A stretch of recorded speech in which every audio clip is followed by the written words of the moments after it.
Hey there, hi there, everybody. How y'all doing? Welcome to Tater Town. Pretty hyped for some Brotato today. How's it going, Abigail? Snow Eagle, Jankoviak, Uniquely K, Johnny Driftless, Wet Lotus, Cimarine. Hey there, Beats Battlestar, Flarp Freak, and Flarp Cat. Jumping the gun a little bit, because I'm excited for Spud Town. Found myself in a very starchy mood today, so I figured I'd start the stream with some Brotato. I'm not sure how long I'm going to play Brotato for. We're going to do some difficulty 5 runs, see how many different characters we can win with, and see how long my interest lasts. No idea.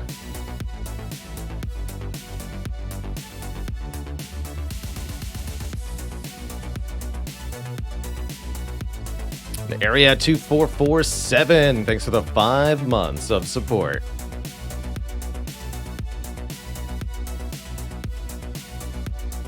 My go-to burger, Uniquely K, is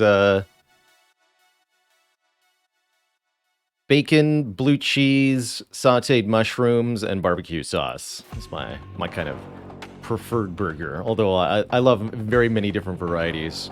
That's what I'm usually in the mood for. Oh, and pickles, of course. Pickles and onions, too. Yummy. We shall potato until we no longer potato. And a hearty side of waffle fries. Ponyola in chat asks, can you explain the decision-making between using Mental Fortress versus Talk to the Hand? Asking about Slay the Spire here, of course. If you have to choose one or the other, I guess it's you're evaluating in that particular fight. Is it better to gain block upon changing stances, or is it better to get block upon striking your foe? If the foe has artifact, that takes Talk to the Hand out of the equation, usually. Otherwise, it's mostly based on your deck. Do you have multi-hit moves like Ragnarok or Tantrum? Or are you more hitting one time with each attack and changing stances a bunch with stuff like Empty Fist, Empty Mind, Meditate, Inner Peace. You can even add up the different stance changes or hits in your draw pile. Look at your draw pile, see how many attacks that hit that you have, and see how many stance changes that you have. And you can add up the block from Talk to the Hand and the block from Mental Fortress for each of those and compare if you want a more particular situation. But as with everything in Spire, you have to look at the exact circumstances that you're in to actually make a choice. Backstreet Skeeter, thanks for the 27 months. I asked ChatGPT to write a potato joke. Why did the potato go to the gym? Because it wanted to be a mashthlete. Wow. I guess I really can just be replaced by ChatGPT. That is the worst bad joke I've ever heard. So, excellent. Fiona Gray, thanks for 36 months of support, the 3 full years. And Jobin01 with 9 months. Pick Spire back up after a long break, but never stopped watching. Working through the high ascensions. When you're watching, you feel like, oh yeah, I just make those same choices, but now that you're playing, it is way harder. It's really tough to know what to pick. And sometimes, actually a lot of times in Spire, I am flying by the seat of my pants. As somebody else put it, I have an uncanny ability to find a winning line from materials that would not otherwise work together. And it almost seems like I'm cheating at the game sometimes, because I can pull out a win that I have no damn right winning.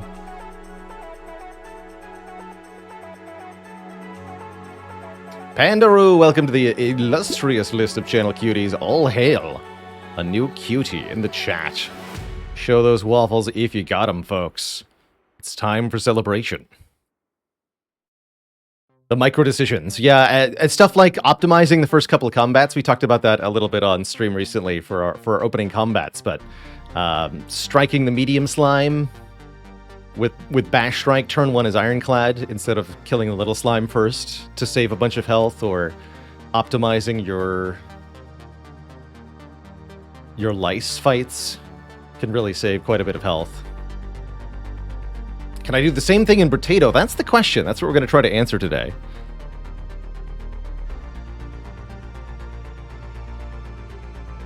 Just let me get our cutie added Pandaroo here.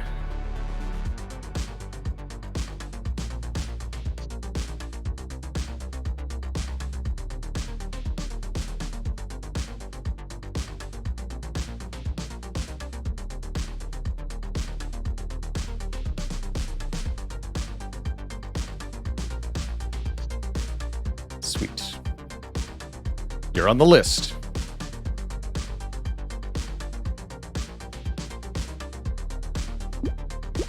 The lurking has paid off. Welcome. I think lurkers are the heart and soul of any Twitch community. If you watch the stream a lot, whether it be VODs or on YouTube, or just lurking in Twitch chat, even if you don't say or contribute anything, in fact, especially if you don't say or contribute anything, but you're still here, thank you for doing what you do. Being part of this silent but approving mass of people that are here for the good vibes. You all help the channel in your own ways. It's you all that power the engine that is my online presence. So thank you. No, it's agreeable robot. Excuse me. Completely misread your name the first time there. Agreeable Robot is the heart and soul of the community. Clearly. All right, everybody else, you can go home.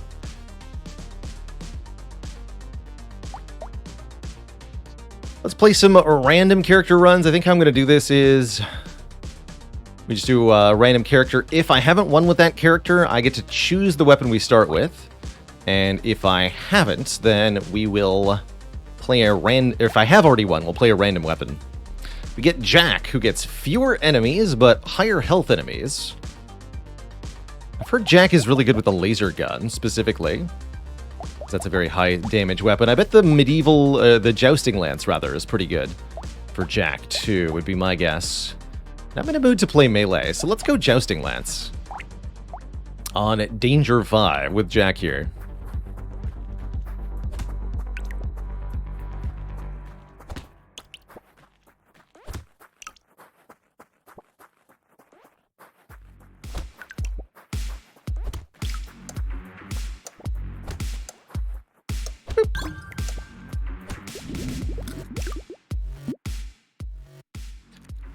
Speed scales the lance, so it's a really good stat to invest in.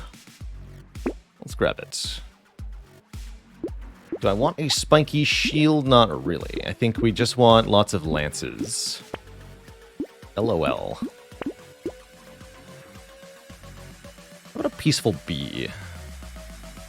Harvesting's kind of interesting. Here's a laser gun. We can go lances and laser guns? Actually, yeah, let's do it. That's kind of awesome, actually. Don't want the sharp bullet. There's not a lot of need for extra pierce on this guy.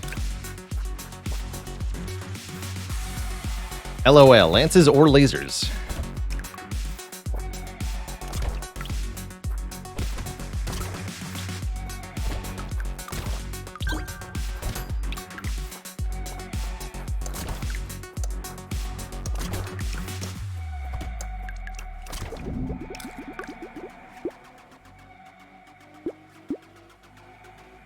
I bet you could get Brotato to run on a fairly low-end PC to it. I'm not sure how well optimized this game is, but I believe the total install is less than a gig or something.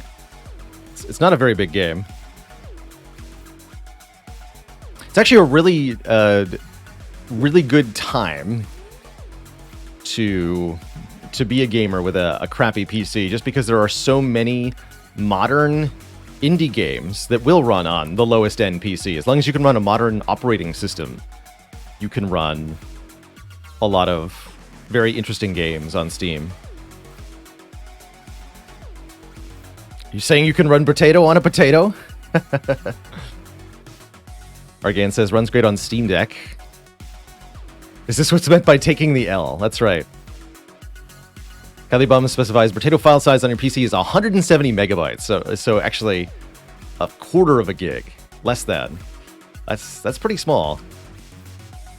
But does it run on Windows 98? That's the question. Let's take some more speed. Ooh, and I will take a fertilizer. I didn't take the peaceful bee, but fertilizer looks pretty good.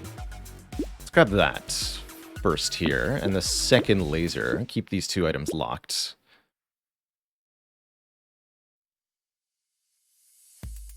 Slice and Dice is even smaller. That Slice and Dice runs on potatoes, for sure. Duke of Dunch, thanks for 10 months. The metric year. Yeah, it's pretty hard to beat a game that has no music in terms of file size, right?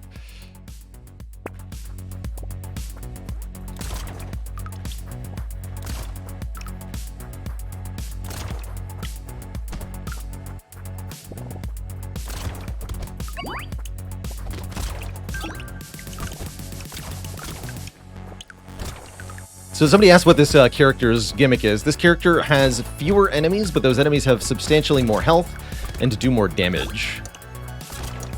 And they drop more items, too. Trees die in one hit is actually quite good for this character, because trees also benefit from the bonus hit points, which makes them pretty tough. I would love some attack speed. Not going to reroll for a better type of perk when we can just get a perk we already want. A little bit of range is also pretty good, especially with lances, so I'll grab that as well. Take a scar, too. A little bit of XP up is very impactful, usually. Let's take another scar. Cool, and because we took the range up, we don't mind losing a little bit of range to these scars. Be at 30 attack speed, that's pretty exciting. Once we take that coffee. So what I'm looking for here is attack speed, especially, but also percent damage. Since we're using two types of weapons, we don't really want to take the ranged or melee damage stats. Not really. Also, the lances don't even scale well off of the melee stats. So we probably actually just want to take speed to make the lances do more damage, and range damage to make the laser guns do more damage. So speed, range, attack speed, and range damage. Are the stats I would like right now.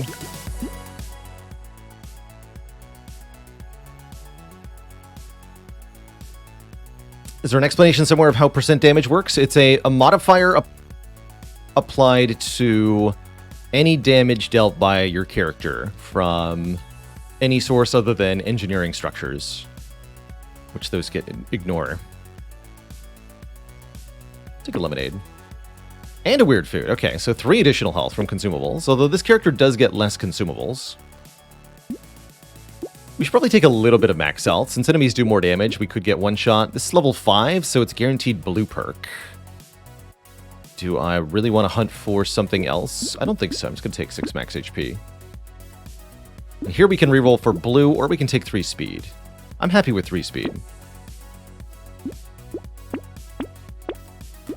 Save us a little bit of money on paying for level up rerolls. Got lots of health from consumables, so I think Alien Worm is a good deal on a bit more max health. The penalty doesn't apply that much. I'll take 1 more scar. Am I willing to buy Gummy Berserker? I'll take Weird Ghost as well, actually. Weird Ghost seems pretty free. I will take Gummy Berserker. I want the attack speed and the range.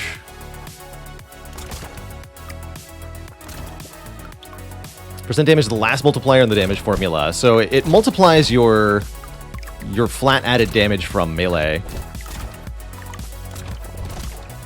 The way I think of it is that attack speed, crit chance, percent damage, they're all multiplicative with one another. So once you achieve a large value in one of those stats, it's best to start investing in one of the others.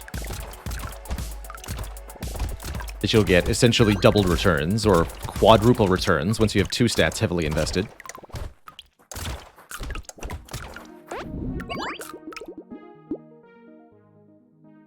Here's some melee damage, and more max health. Again, max health going to be pretty important here.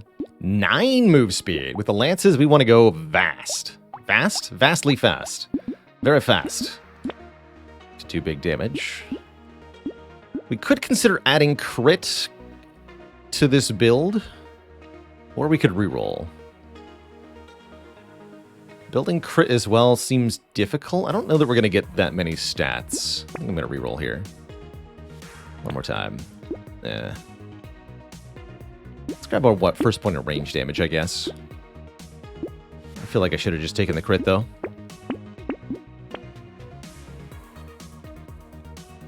Because then I could start grabbing Insanity.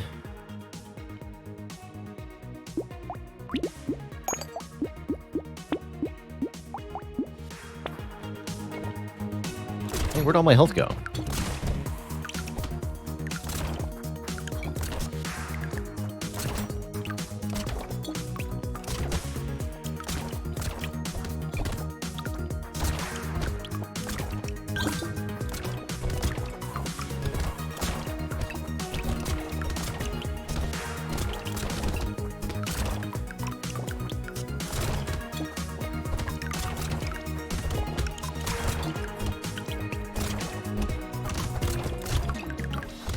Really is nice having this much move speed so early on.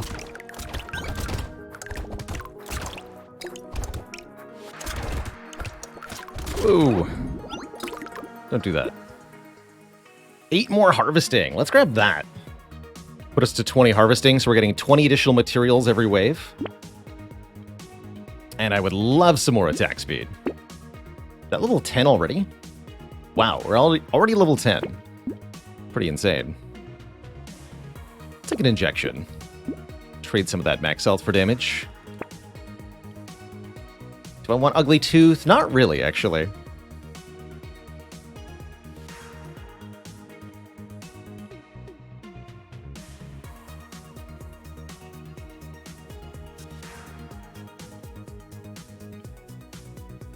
Three Scar. Yeah, triple Scar really doing the work. That's right.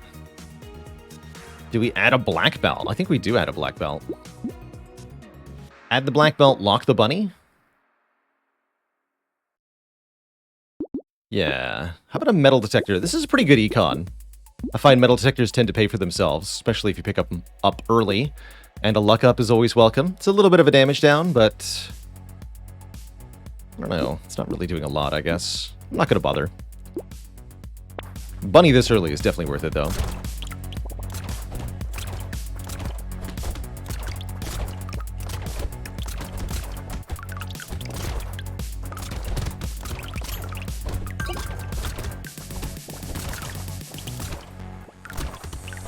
Try to let the next egg hatch. I want to see how many materials they drop. Oops. What's my range stat? 31? Lances are just really long. Okay.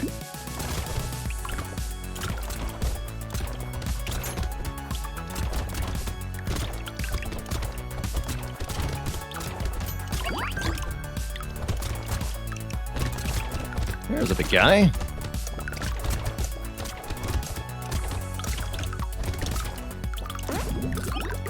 Nice wave.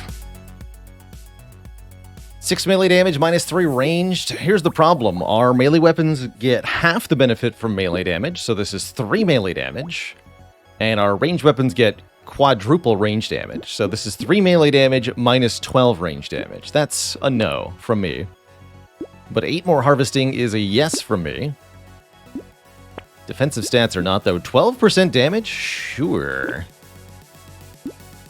1 more pierce on the laser guns. Not really worth it on Jack, specifically. This character with not enough enemies to fight. If we want to hit lots of enemies at the same time, we hit the lances for that. So I think this is paying a lot of money for something that's not at all helpful. So, no. I really do like the bandana most of the time, but not today.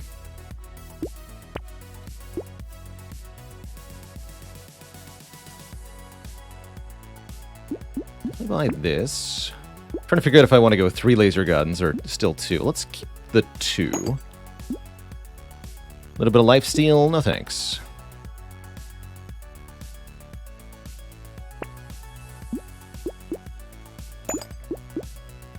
Take some more speed though.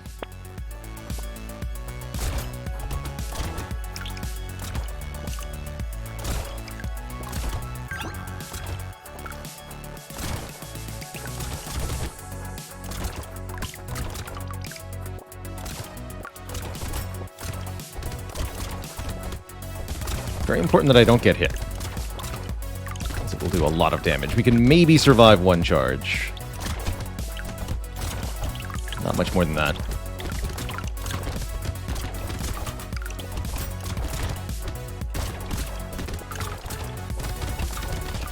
Ouch. Okay. 2 charges.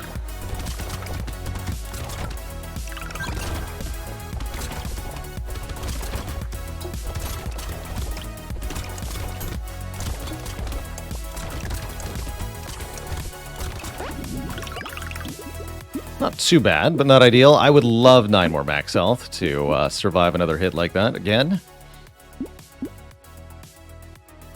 I'm not feeling the armor. I'm going to keep taking more range. And more scars. So we're at 4 scars and a black belt. Which means we're at 105% additional experience points now. That's pretty cool. Crown, wave 8 with 40 harvesting. I think that's good enough to buy. Let's do it. That's exciting. Go wave 9. Actually, not sure how many materials we're going to get off that crown. It's an additional 8% of our harvesting each wave. So it's income per wave is how I like to think of that. Which adds up to quite a lot. It's the noxious fumes of harvesting. Essentially.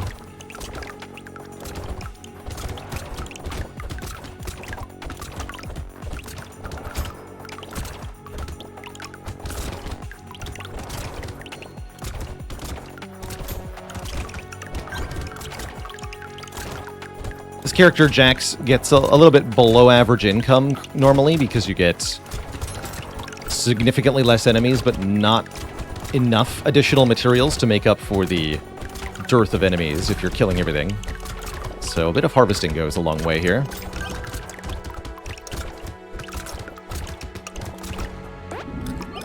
Great wave. Got 600 materials. That's a very good sign. Can add 10 more harvesting. I'm going to do that because of the crown giving us additional returns on this harvesting. It's worth comparatively more than the other stats. I'm going to keep taking free purple perks, 9 max health, and again 10 more harvesting. Let's go. 20 harvesting on the wave we picked up the crown. That's exciting. That's really exciting. I'll take a small mag. He's schmoovin'. Purple shotgun. Interesting.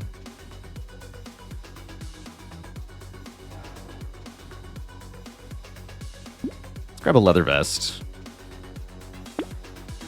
Purple shotgun. Okay, you know what? Let's do it.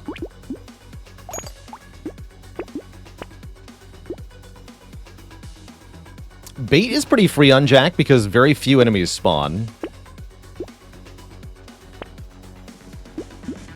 Let's lock the snail.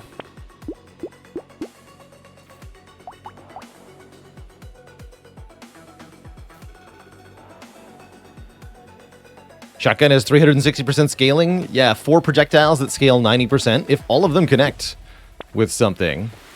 And then it pierces too, so if there's more targets behind what you're shooting at, you get even more range damage scaling. That's why shotguns are so heckin' good normally when you're firing into a crowd.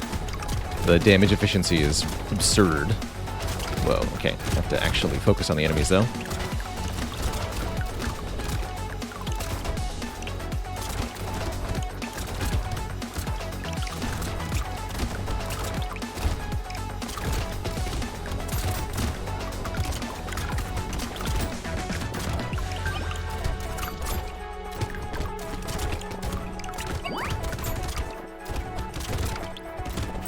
I'm actually curious, if you stack white flags on Jack, can you get down to minus 100% enemies?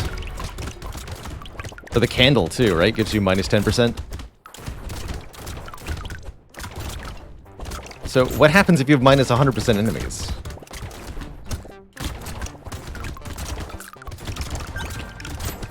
Oh. I think minus 90 is the cap? Okay, that would make sense to cap that stat. Otherwise, yeah, you would break the game, right? Recycle that. 45 range. Let's go. Is white flag unique? It might be. Glass cannon. I'm feeling it. Let's do it.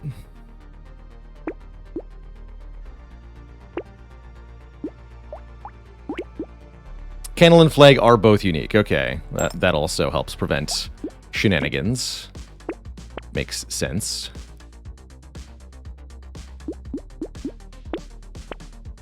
Yes, unique. I'm not going to add Gummy Berserker. We're already at -1 armor with Jack, which I don't highly recommend. But just check the damage out.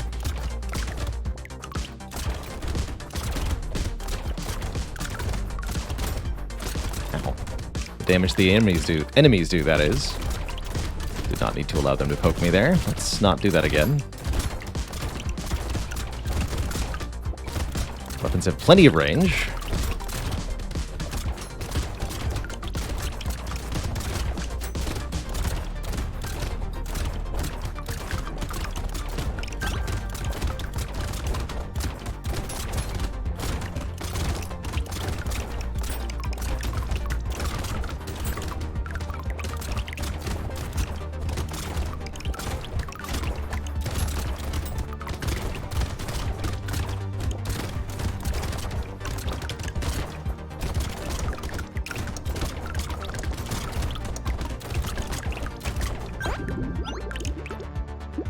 So if I understand correctly, by the way, +% experience modifies the experience gain from the harvesting too. So we're getting 85 times 2.05 experience at the end of each wave, resulting in level 21 at the end of wave 11 here. It's absurd. Crown so far has added 14 harvesting. And it's only been here for 2 waves. We're now at 85 harvesting. I think I want to keep taking the range stat, believe it or not. And I think now we can start building crit. I should have picked up those insanities we saw earlier, I think. Fighting stick scales with your level. It's not a bad situation for fighting stick. Take a shady potion. Even elite this wave? That's worrying.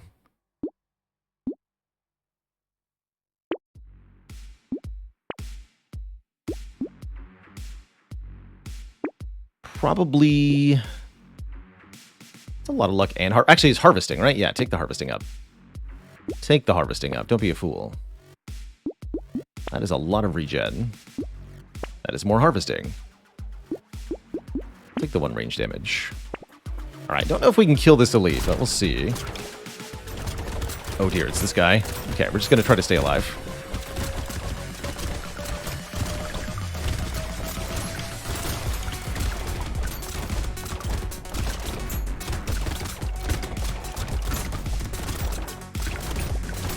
Just kind of want to slightly diagonally dodge away from the charges. Doing the first part. Doing the circle attack. I don't know what to do. I have not learned the pattern for this guy yet. Dead, very dead to that brutal charger. Definitely have to learn the pattern of some of the elites a little bit better if we're going to find success on difficulty 5. That guy is definitely tough. Let's try a new run. It's a shame. I wanted to see that crown pay off big. But if you can't survive, you can't survive.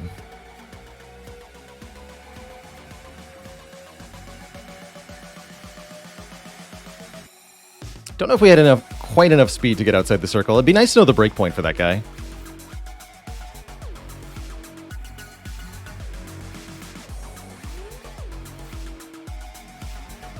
But we're definitely glass cannony there. I was reliant on killing enemies before they could kill me, but that doesn't work on the elites.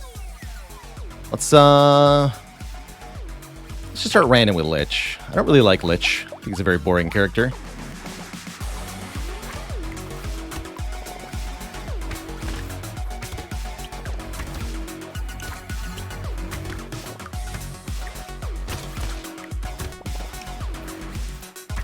Character has a special ability where they deal damage to a random enemy when they take damage, but usually playing Lich involves completely ignoring this ability, which is why I don't like this character's design.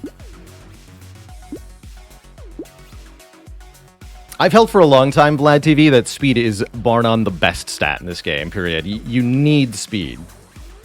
But that might just be a particular playstyle. Yeah, deal damage when we heal.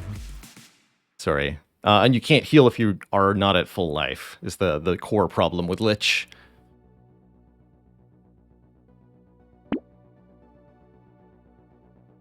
I don't really want scissors.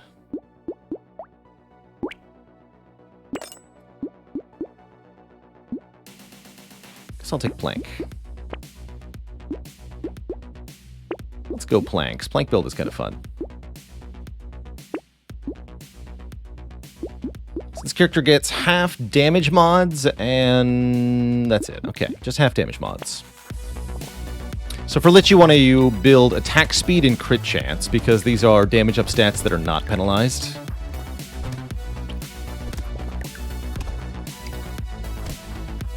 Definitely a character that benefits massively from the blood donation machine, for sure. Or the bloody hands, also very good.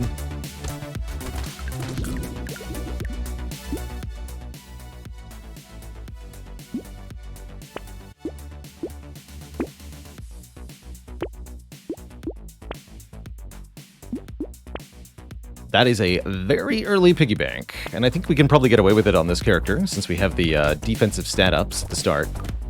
So we'll go up to 6 weapons, and then we're going to start saving.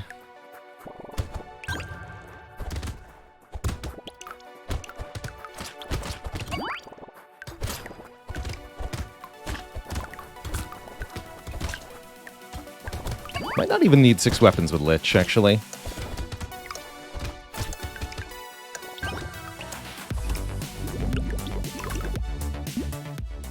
Speed's good.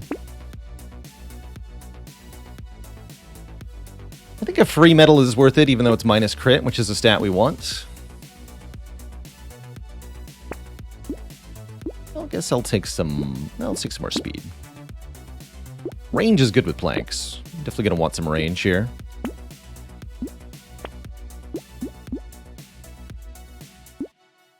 Purchase the coupon. Let's lock a shredder. Sure.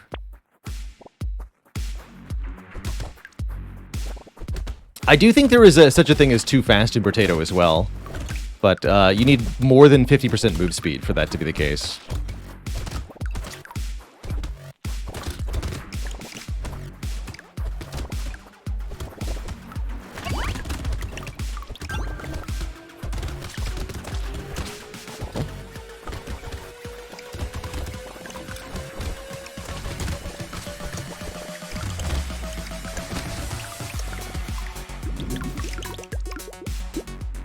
Another coupon. Wow. We're going to have quite a time.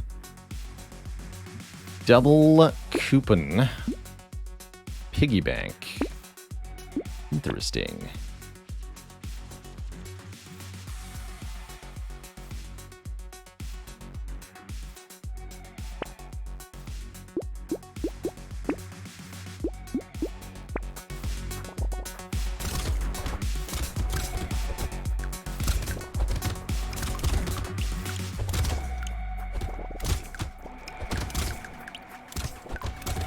Too fast is when you can run into projectiles you've already dodged, yeah, or when you try to run up to an enemy and melee attack it, and you actually just run right into it instead before your melee weapon can swing. That's also too fast.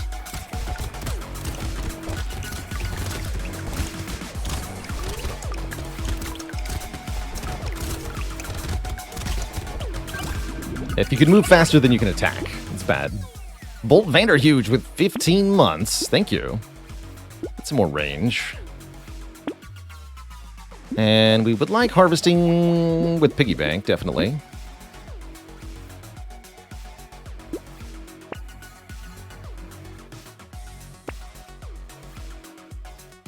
Pistol 2 is a weird choice for the final weapon, but actually I like it. And I'll buy the B. Okay, now we save until 1,000 materials, is my usual go-to with a piggy bank. Since we get compound interest on any unspent money. The more we don't spend, the more purchasing power we can acquire later. It's not quite as much as it sounds like because the price of items is also inflating with each wave, but the interest on the piggy bank more than beats the price inflation. So it's definitely worth it to save money with the bank. But you don't want to save too much, because if you don't spend any money, you won't have any stats and you'll die. So I like to go to about 1,000 unspent materials. That way you get 200 free materials each wave. It's a nice round number.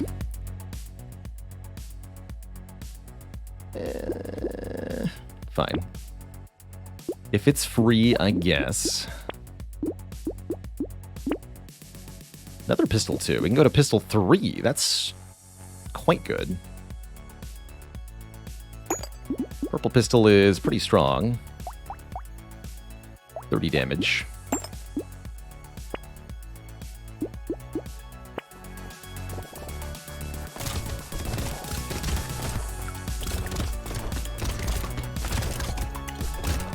What is the scaling on this character's special ability? Based on our max health. Okay.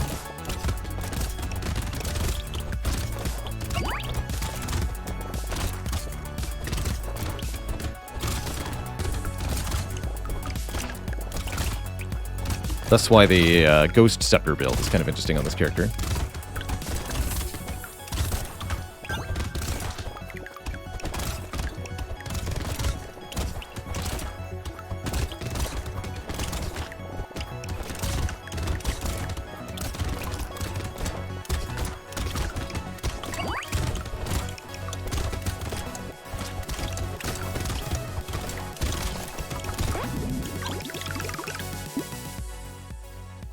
Okay, Ugly Tooth sounds pretty good. Slow down enemies that we hit. Sure, I'll take a free injection. 12 max HP, offered at level 9 with -6 luck. What? Okay, sure. I won't question it. I'll just take it. I like Shady Potion and Mushroom. Together, they're just 18 luck, 1 regen. Buy them both. And a medical turret, too.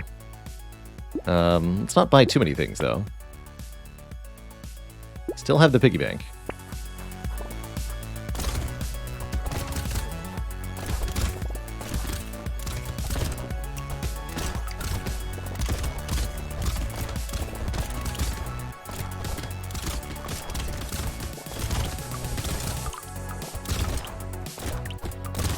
Wow, bonking that charger just before he got me.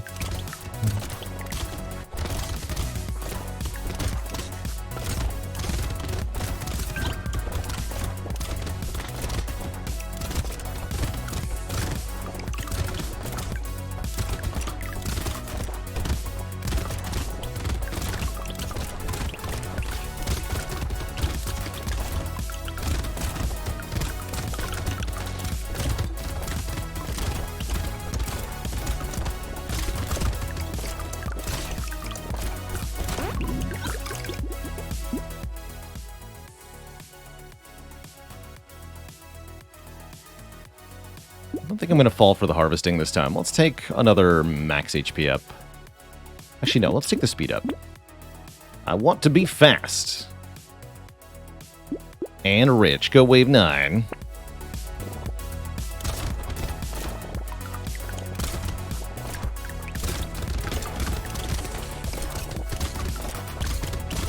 I think one option on Lich might to be build really tanky. Just take a lot of max HP and regeneration and try to just survive every wave while killing stuff with your passive. I don't think it would be that good, though.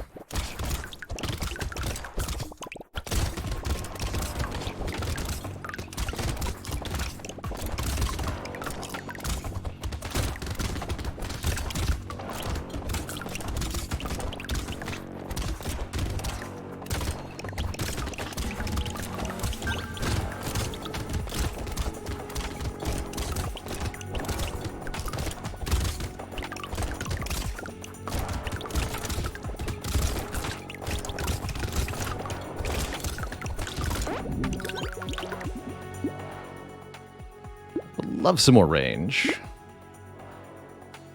Attack speed's good. Let's grab some survivability. We've got elites coming up.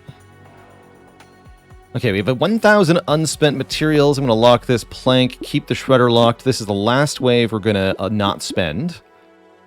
So we get 200 free materials here at the start of the wave, and then at the end of this wave, we'll spend back down to 1,000. And we'll keep doing that each wave so that we gain power enough to keep killing enemies and surviving. But we also massively benefit from the piggy bank.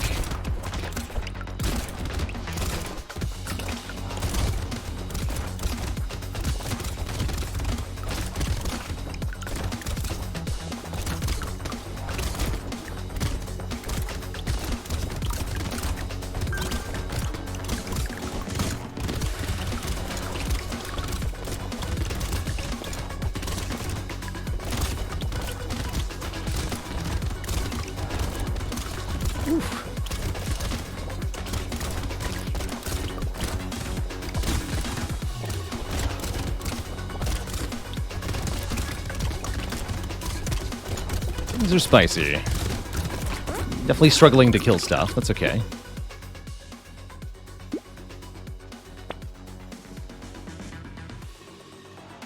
A lot of attack speed. Let's just take lifesteal.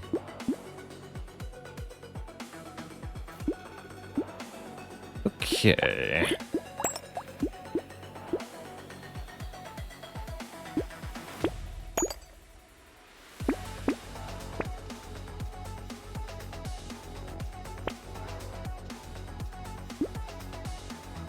Cyclops worm. Go wave 11.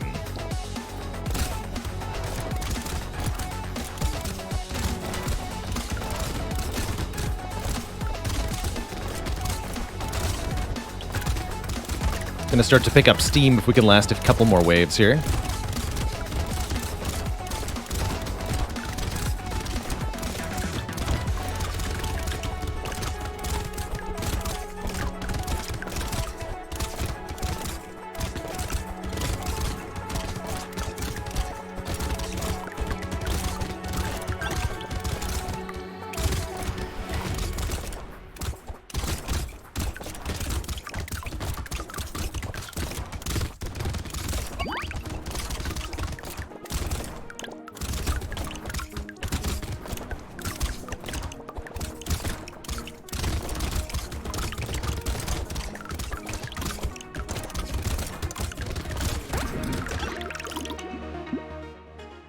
Sure.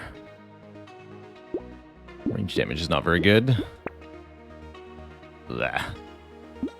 This is only 4% damage. Blah. Blah, I say. Even a leak coming up. There's crit chance.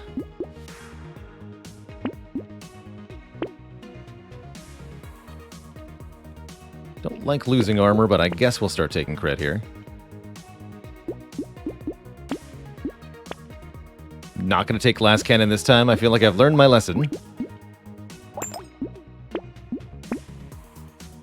Garden seems good.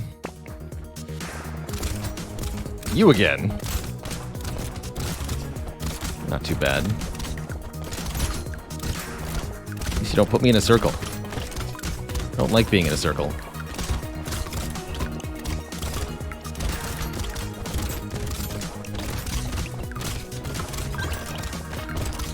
Really appreciate having enough speed to just get away from the elites during the elite waves. But you do put me in a circle. Let's see, do we have enough speed? Yeah, how much speed is this? 28 is enough to get out. Okay, so you probably need about 25, looks like. 20, 25. Not that much to just escape.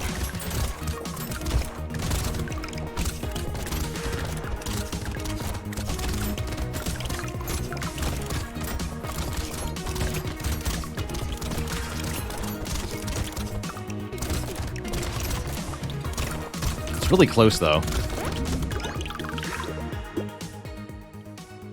Attack speed. Definitely want attack speed. Attack speed crit. Start the wave at 1 health. That's actually a good thing for this character.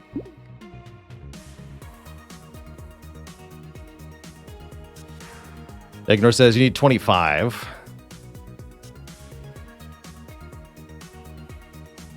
Probably 30 to be safe. Do we Blood Leech?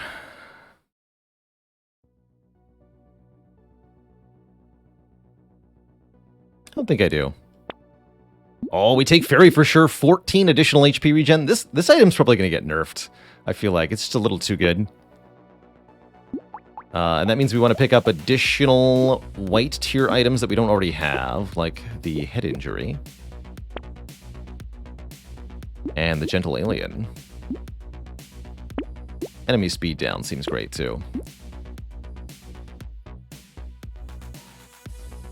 Don't think I care about Silver Bullet. Laxwill, thanks for the half year of support in advance. Thank you.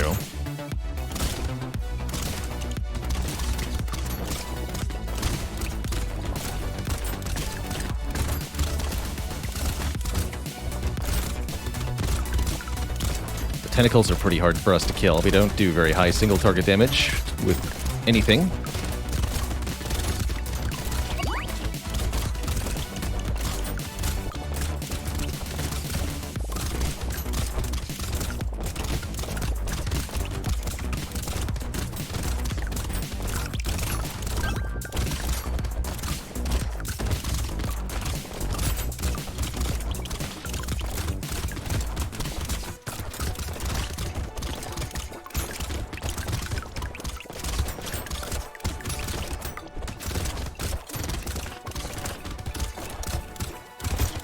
Oh, didn't die. Good talk. I'll take one more of these. 4 range damage, no thanks. 6 speed sounds good though. What if the enemies were faster? It sounds nightmarish. Every time I take Alien Baby, I deeply, deeply regret it. 15 max health is not enough to feel comfortable here. I don't want another garden either.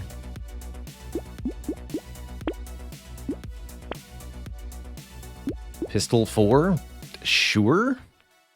Taser actually sounds reasonable too. That's an AoE slow, which can help keep things away from us. Let's lose the white shredder. No, let's combine these to Shredder 4. Pick this up, pick this up. This does 50 base damage. And add some more lifesteal. Okay, go Horde Wave.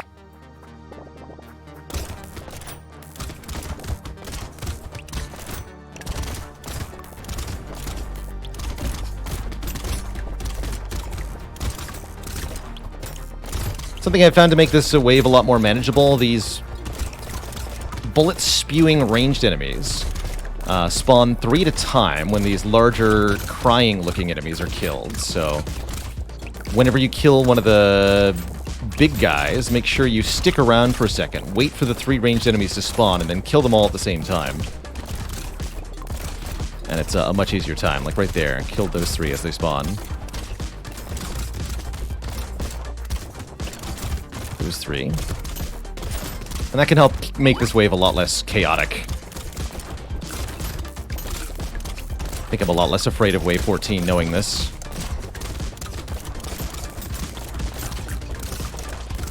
Really nice additional enemies wave. Offer it for free. I still don't want it though, because I have no expectation we'll kill any bosses or elites this run. I am going to start building crit though. Too late for Vigilante Ring. Gambling token sounds good, though.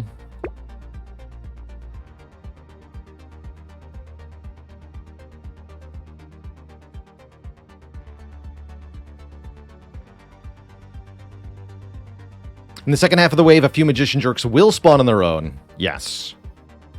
But it's much easier if you control them. Definitely.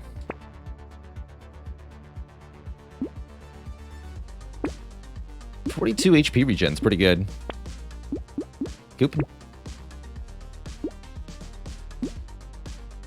17 lifesteal.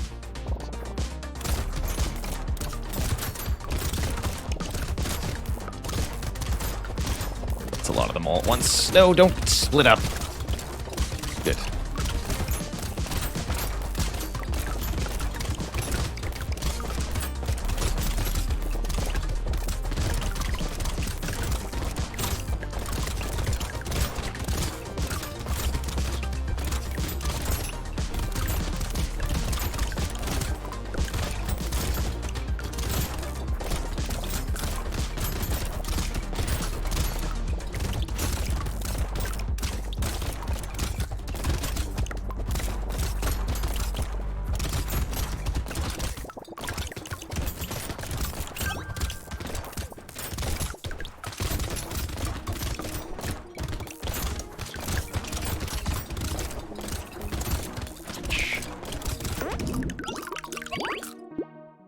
too bad. A little late for fertilizer, but it's free harvesting, so I might as well. I mean, 8 harvesting is definitely better than giving it, getting 11 materials immediately. 9 speed, sure. Baby with a beard is no help to anyone.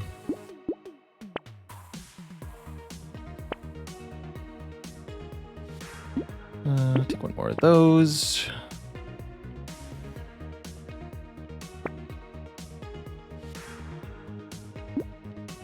Five elemental damage, 20 luck. Probably not worth. HP regen is doubled when you have less than half health. Yes. That one's good. We'll stop there. Haligonian with 38 months of support, but I know that 38 is the sum of the squares of the first 3 primes. It sure is.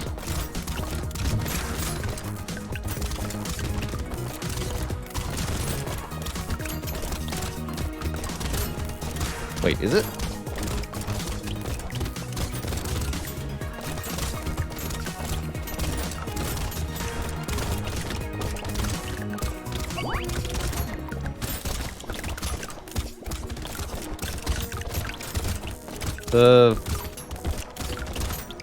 Aren't the first 3 primes 1, 2, and 3?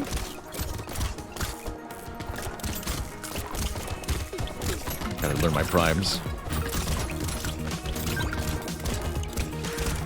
1 is not... Oh, that's right. 1 is not prime, so it's 2, 3, and 5. Yes. Okay.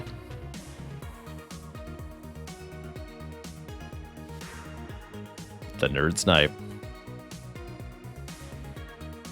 Primes have to have exactly 2 factors. 1 is not a prime number because it only has 1 factor, which makes it too cool for being the prime club. Fair enough. Question is, are 1 and 0 sitting at the kiddie table together, or are they in separate rooms?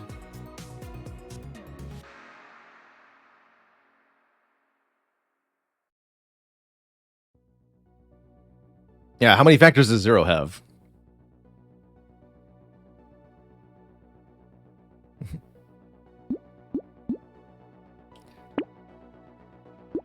Crit.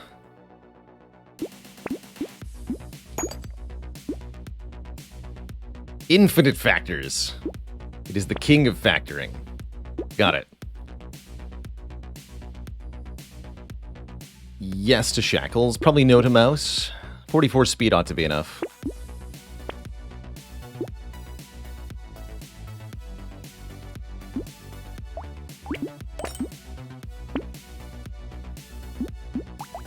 So I'll go triple shredder here.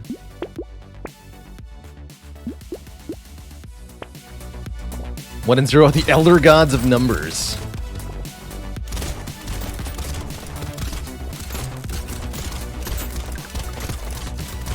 Up there with E and I as well.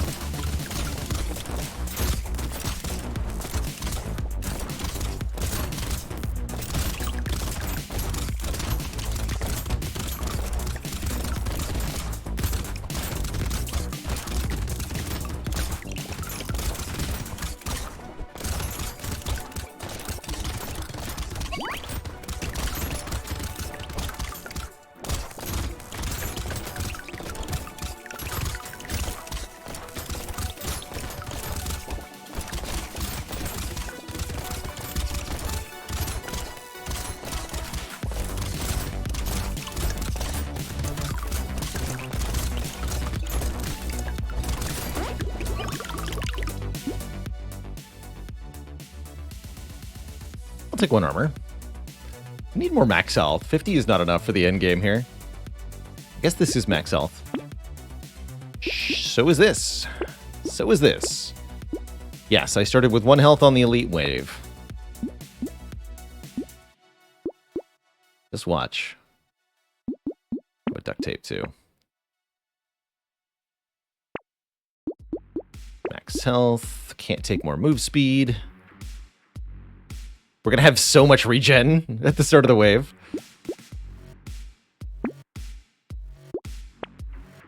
Don't take the bait. No, that's not correct right now. I will take this taser, though. That healing. Look at the elite getting dunked on. Well, maybe not dunked on, but plinked. We plinked him.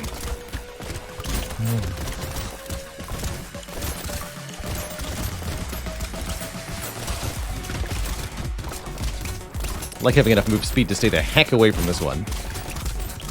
Dodge the attack pattern entirely by going the long way around. Whoa.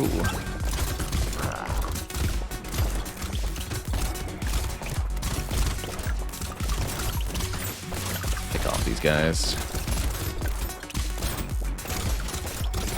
The ugly tooth really helps with this enemy too. We can just leave him in the far corner of the map and kite. Oh, that was a really good dodge.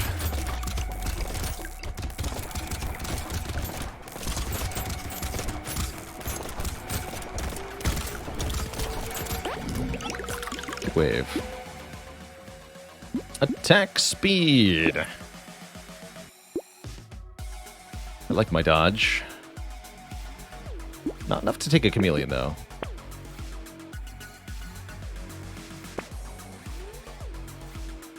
This mostly looks like it'll be hilarious. Let's see what bouncing shredders look like. Oh, I love it! Actually, the bouncing tasers are kind of awesome. It's going to slow down everybody everywhere.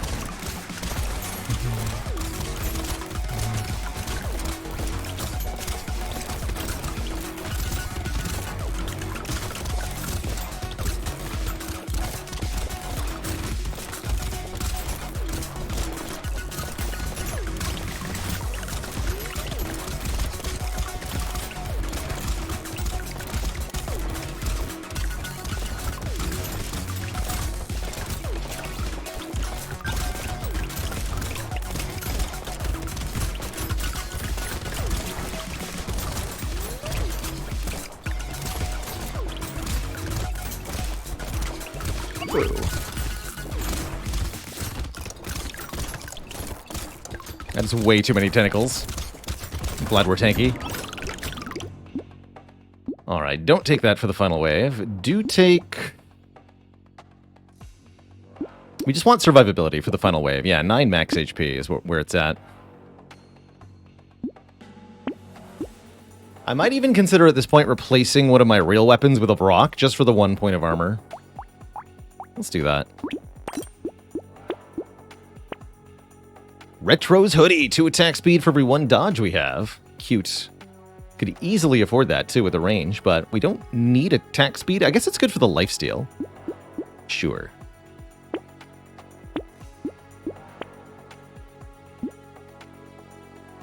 Sure. Metal plate, definitely where it's at. Trees equal healing.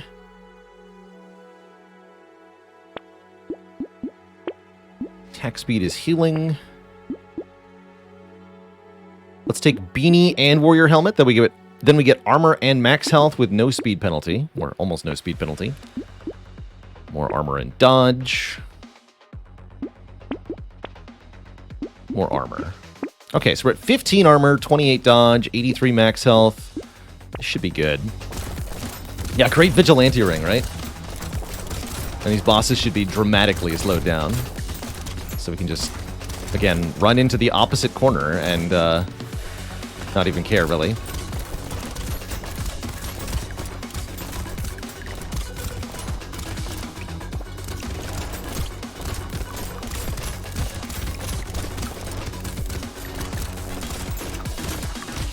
That doesn't actually work all that well. Attacks are too long range. Fair enough. Let's go the correct way. Gotta rotate clockwise.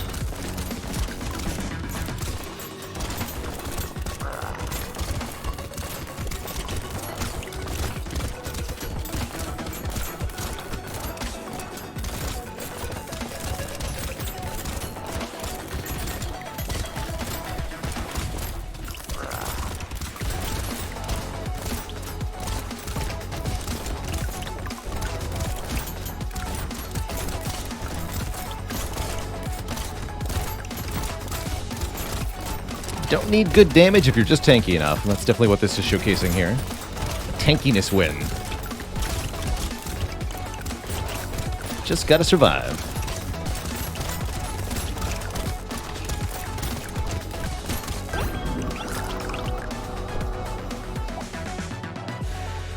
I agree, Kiznal. I would like to see a third boss or more boss options at some point.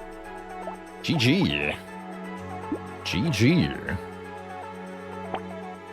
All right. Since Dark Twinge is here, actually, I'd like to try my hand at one-armed here. The potato that only gets one weapon. This character is definitely one of the hardest potatoes. Triple attack speed, but gets better damage mods.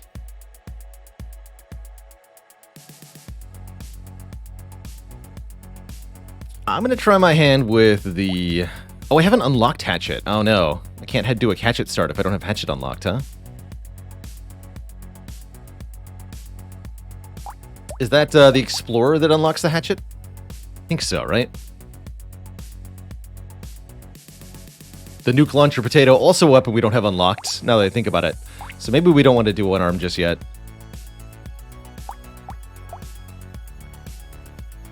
Slingshot is definitely good for one-armed. There's some very valid starting options here. Ghost Axe is an okay start. I'd argue Lightning Shiv could work pretty well. You know what, let's try that. I'm going to try a Lightning Shiv one-armed weapon. Run here. Hitting an enemy spawns a lightning projectile, bouncing one time and dealing 5 damage. Let's try this. Whatever weapon you choose on one-armed, it best be able to handle multiple enemies at the same time. Or else. Is difficulty 5 the highest difficulty? Yes. Currently.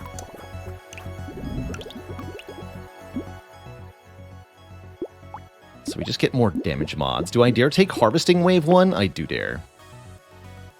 Yes, maybe I shouldn't, but I do dare. Gentle Alien's quite a choice with this character. Let's take a Scar. Experience up is nice. Double Scar.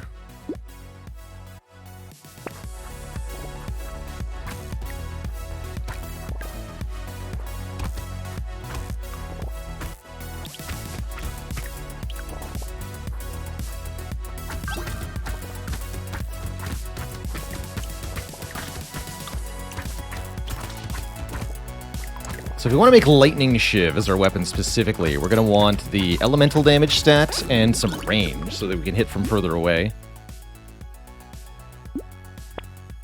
There's elemental damage.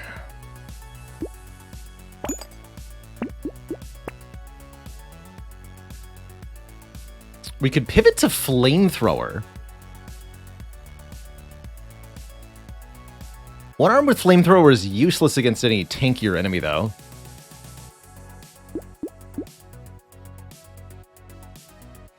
Keep with the Lightning Shiv.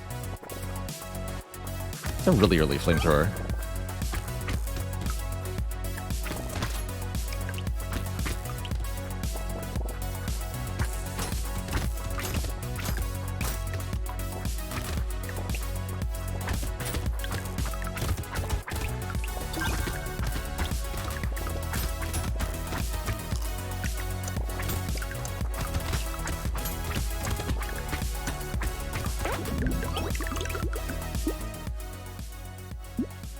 %, damage. I think range is very important, though. Grab range. And more harvesting. It's 80% melee damage scaling. Sure.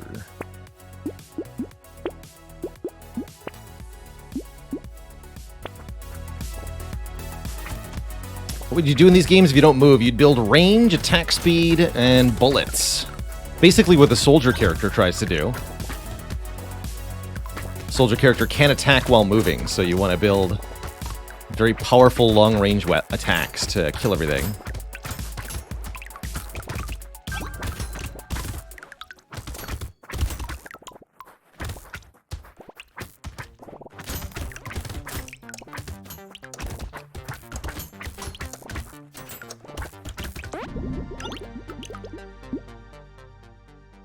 All right, and that'll complete the harvesting investment early.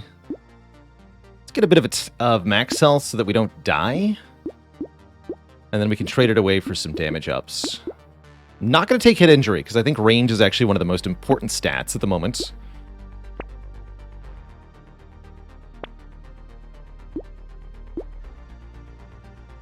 Max health for -2 damage, sure. Cute monkey's nice. Chance to heal when picking up a material. We don't use range damage right now, so... Oh god, we're horrifying. What happened to you, Potato Man?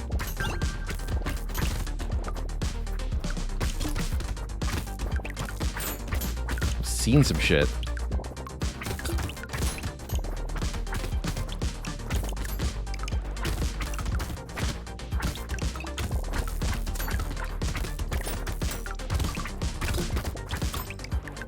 I like that that's one of the things that got borrowed from Binding of Isaac, the way that the items modify your character's appearance and combine in odd ways to make very weird-looking character.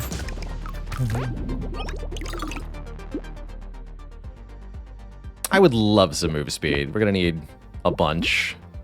And I'm going to continue to greed harvesting if it's going to be offered at a blue perk and a wheelbarrow. Here we go. 47 harvesting. You don't want to take too much harvesting.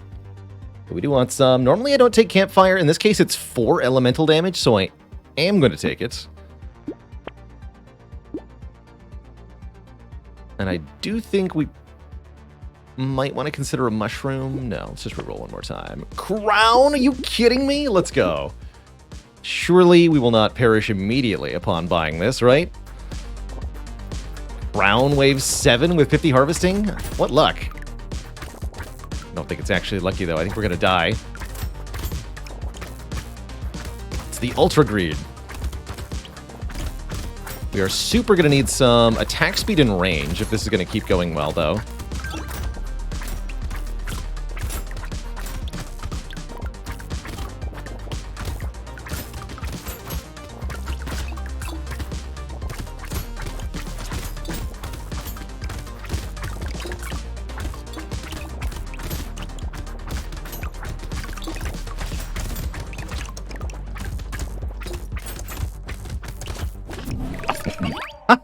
I got double hit by that guy. Fair enough. No, he died immediately. Didn't even get to buy the crown.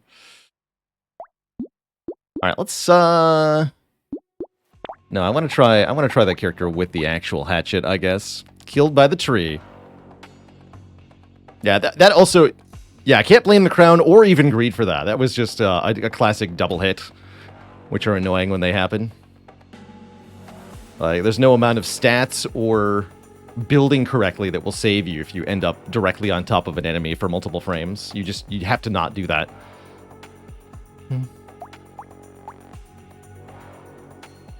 Who does give you hatchet? Who's the hatchet unlock?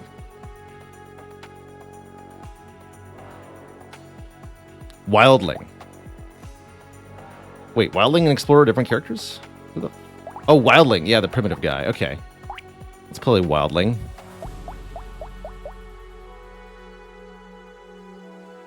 Let's try Fighting Stick. I haven't done a Fighting Stick run. It's like a regular stick. Also, I believe it does scale... No, it doesn't scale the damage of the stick? Are you kidding me? Why the heck would you add an item called the Fighting Stick if it doesn't scale the regular stick?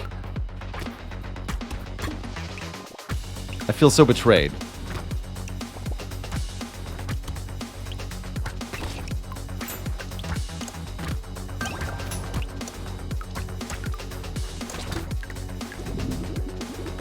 That better get patched.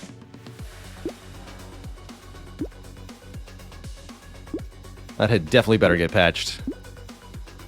Or I will be writing a letter to my congressperson, strongly worded letter, demanding that they themselves send an even more strongly worded letter to the UN, demanding that the UN send a slightly less strongly worded letter to the Brotato dev.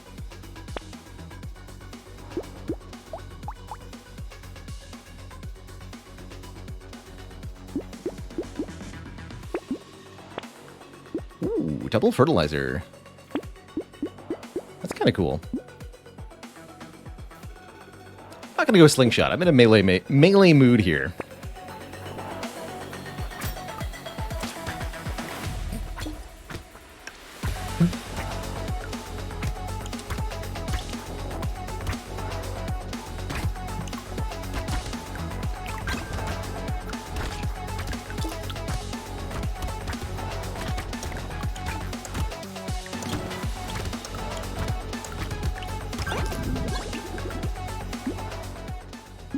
Or range. Consider range to be one of the most important stats for any kind of melee build, or melee-esque build.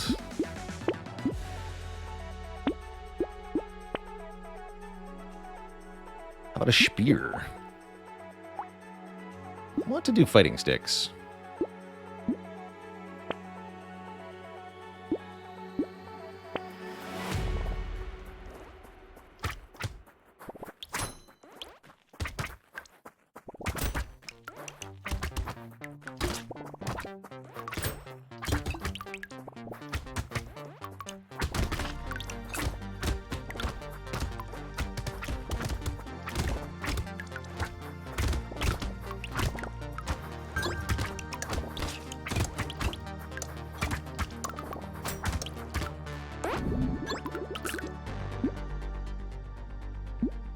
Okay, get 20 harvesting.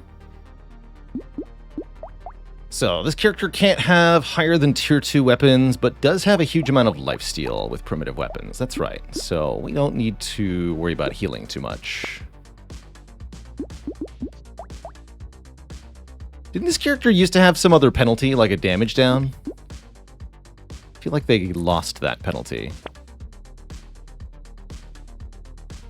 How's it going, Jazdia? Yes, this game is in the same genre as Vampire Survivors. So you're automatically attacking with weapons while running around and picking up materials, but you don't need to aim your attacks or anything like that. Why can I not find any weapons? Hello? Just more fertilizer, I guess.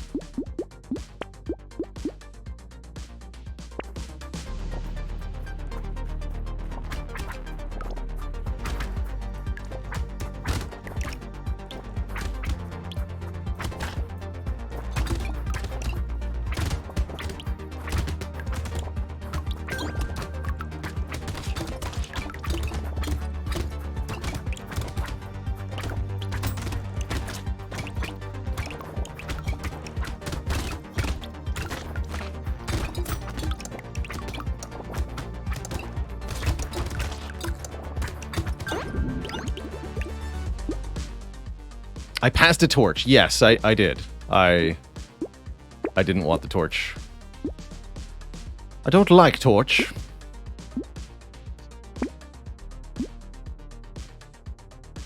I should probably not take Peaceful Bee. Our melee damage is already at the dumpster. Here we go. Sticks are getting stickier. There we go. Okay, 6 weapons.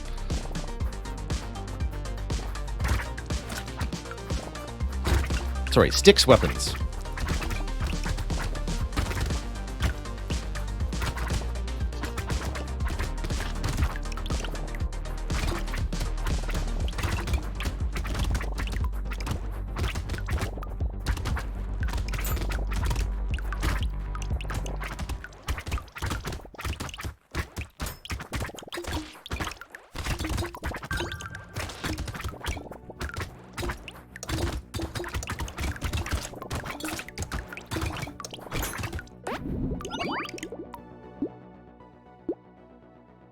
Six material turret? I mean, I guess. It'll shoot at stuff. I could even give it some engineering. How about more harvesting? Give me a crown. I want it back. Already got pretty good healing. Let's take steroids.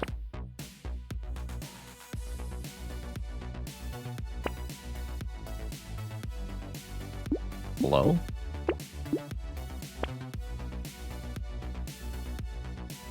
What a weird series of rolls.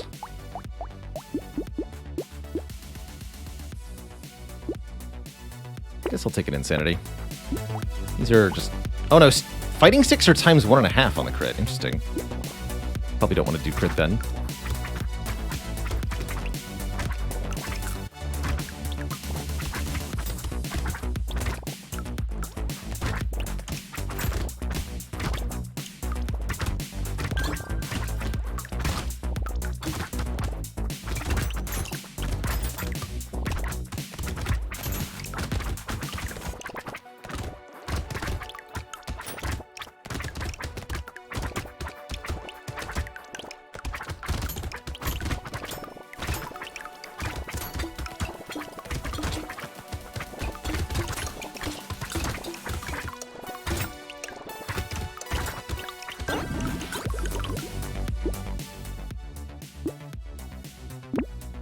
Range, please. Range and damage.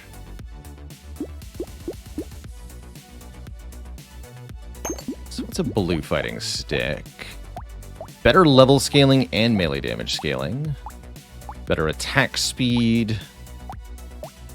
Cool.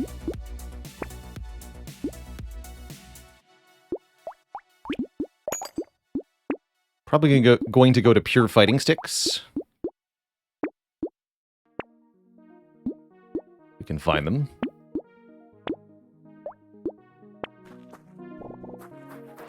We've got a lot of the harvesting stat, which will make us pretty high level, which will make the fighting sticks do pretty good damage. Have to stop investing in harvesting now, though.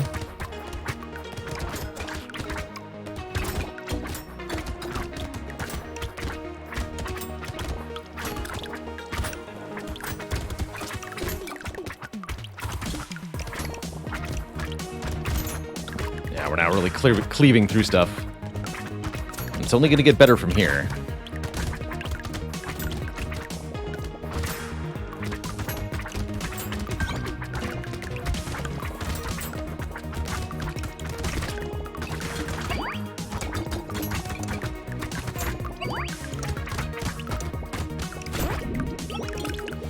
Definitely want some more attack speed, though. Tractor. Okay, well, I guess if you're going to offer me a tractor for free, I'll take a tractor for free. And level 10 is guaranteed purple perk. I'd like range, but move speed will do as well. Move speed will do as well.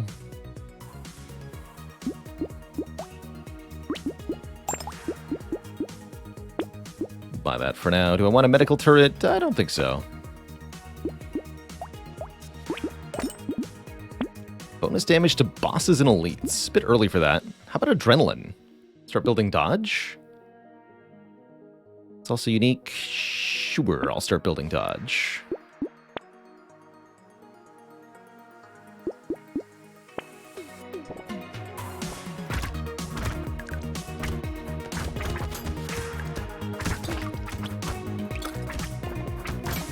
$95 harvesting? That's absurd.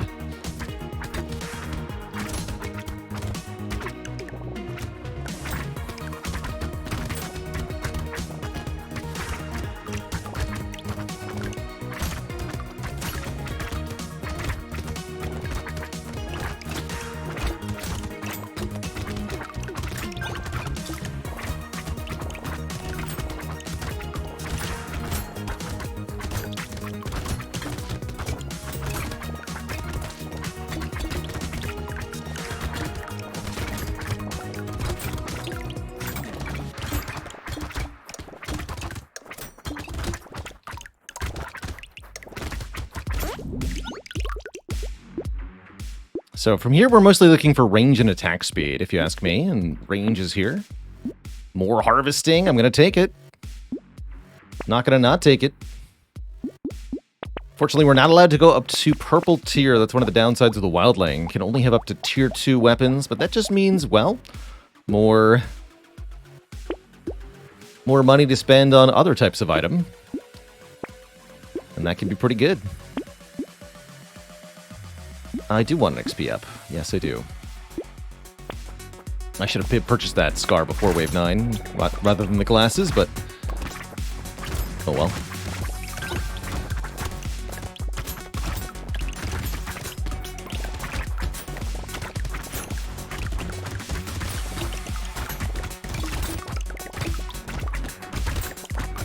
Having enough range to bonk the entire crowd in one swing is really important here. When it comes to melee weapons, a range up is kind of the same as an AoE up. More enemies you can hit at one time.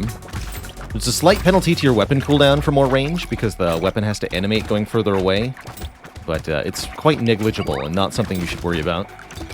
Just take the juicy AoE ups and kill everything with one swing.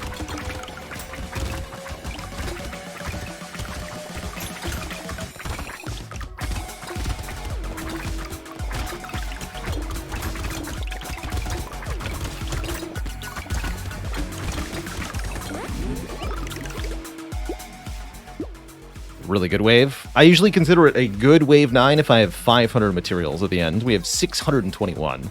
It's a good wave. Which notably is exactly the 500 plus our 122 harvesting.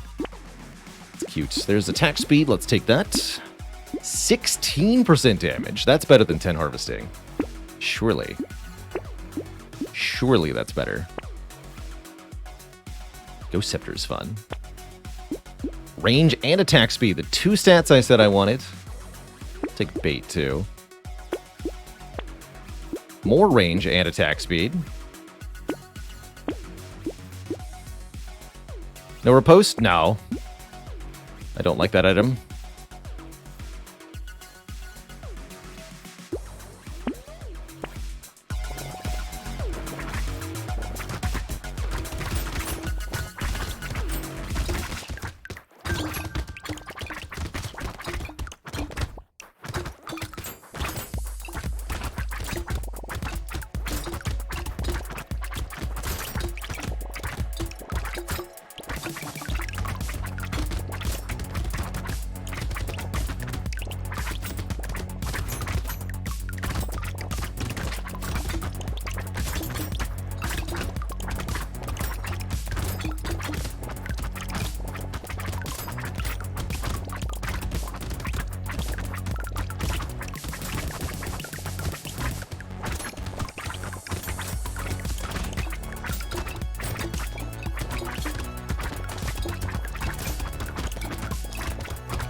More attack speed. And more range. And more attack speed.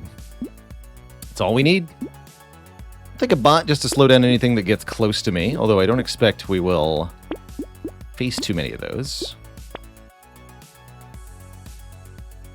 This is 2 melee damage. I don't think that's worth it. Shackles is 80 more range, but caps our speed at 21. That can't possibly be right. So these sticks have 260 range currently, which is quite a lot. Do I plan on making any potato guides for YouTube? I'm thinking about it. Still don't feel like I have quite enough of an idea of what I'm doing in the game to confidently make a guide. But yeah, I can see it happening.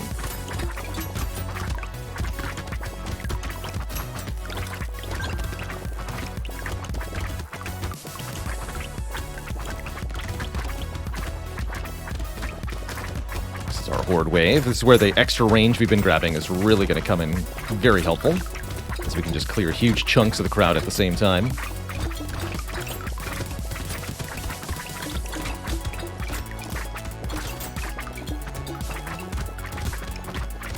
And our huge primitive lifesteal means we get tons of heals.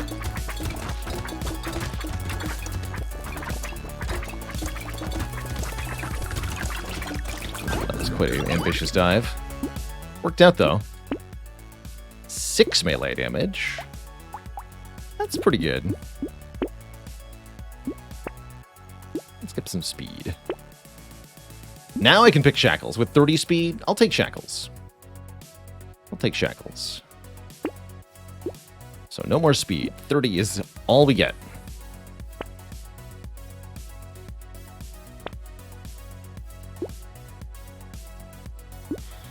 Guess I'll take a missile. Definitely take a metal plate. A little bit more crit. Not too much more crit. Yeah, 30's about right. I'd rather have 40, but 30 is pretty good. And the sticks go so far. Give him a proper bonking. We're at 136 harvesting, by the way. Some pretty juicy income.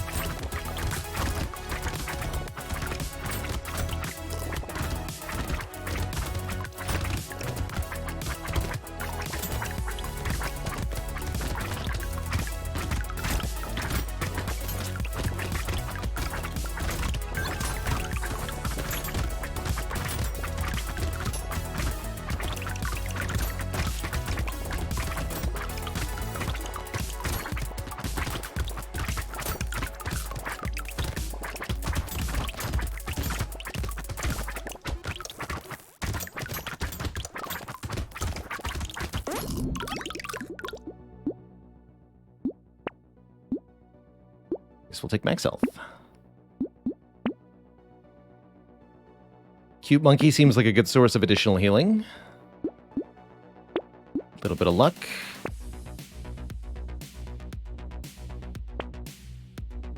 Let's swap out one of these sticks for a fighting stick. Fighting sticks do a lot more damage than the regular sticks.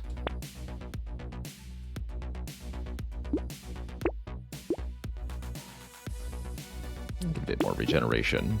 An expensive reroll. Let's go wave 13. Not sure what we'll be doing later in the stream today. As mentioned at the start, I'm in a bit of an odd mood for games. So, might be Monster Train, might be Spire. I'm not sure. Let's see where the day takes us.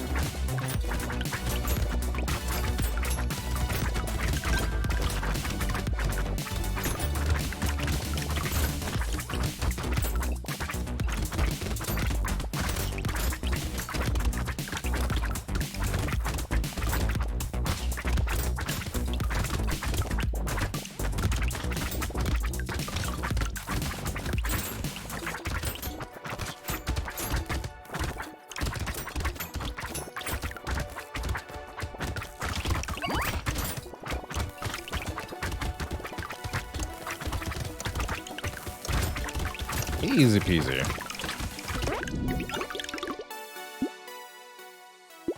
Take another scar. More levels means better fighting sticks. And let's keep taking healthitude.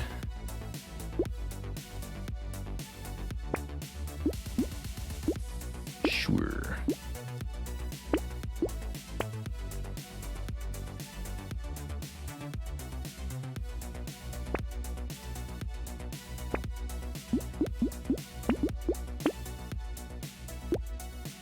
Don't think I want a mouse.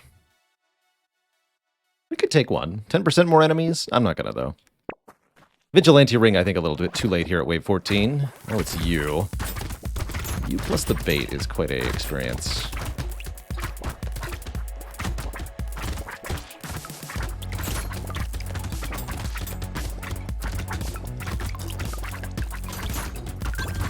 Alright, we established that 30 speed is enough to outrun this guy's ring attack. So we'll be doing that. Just run through it.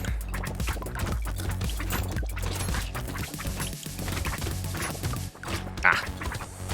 If I stop to dodge a projectile, I can't run through it, though. That's the thing. Dang it. Ah, that's stupid elite, man.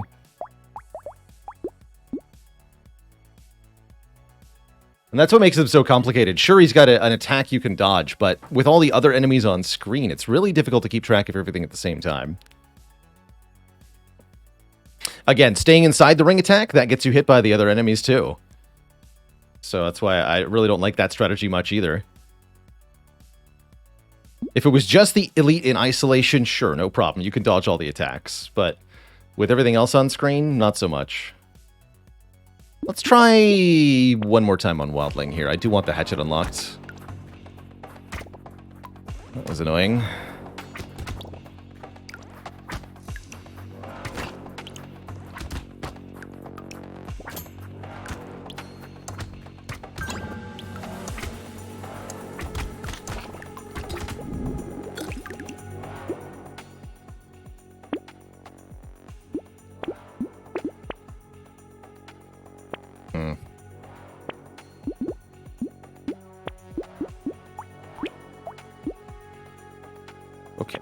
Let's lock these items.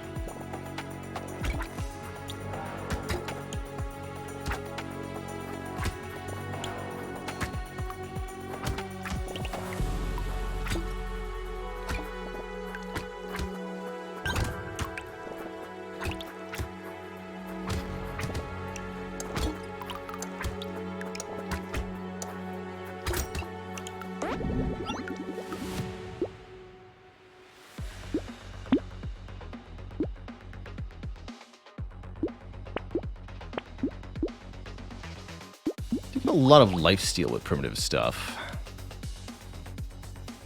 Stuff sucks, though. No jousting lances.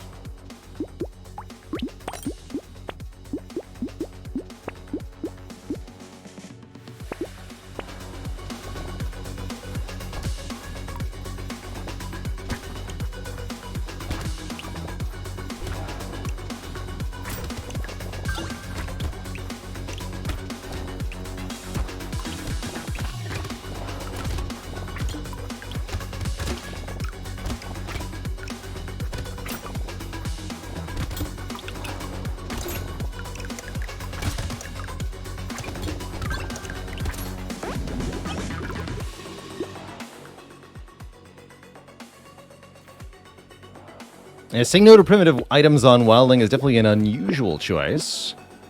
But I'm here for it.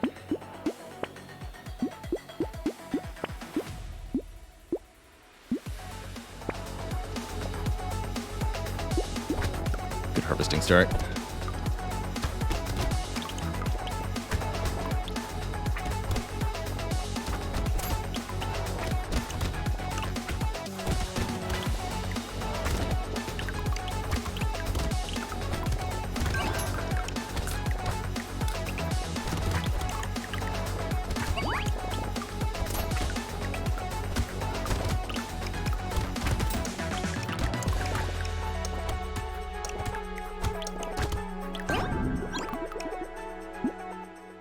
Sure.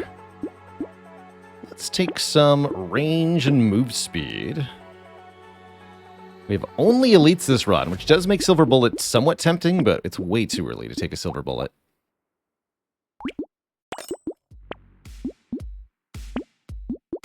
Mastery is going to be 3 melee damage on all our weapons. That's medium. Still decent, though. Sure.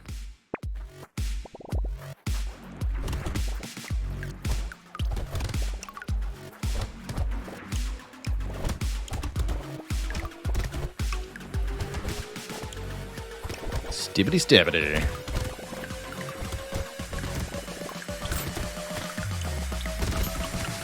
Getting destroyed with Stygian Primary / Hellhorn. I think we just did that clan combo successfully in the last week or so, Crip Rat Daddy. If you look at our Monster Train VODs from last week, you might be able to find specifically that combo being addressed.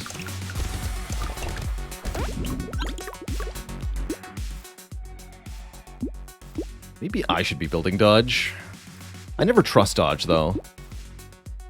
Find dodge to be a miserable time. Knife? No. Lance. Alright, dodge and harvesting? Sure.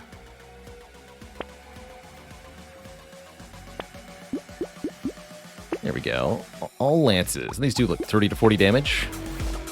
That's a substantial improvement over the damage we were dealing last time.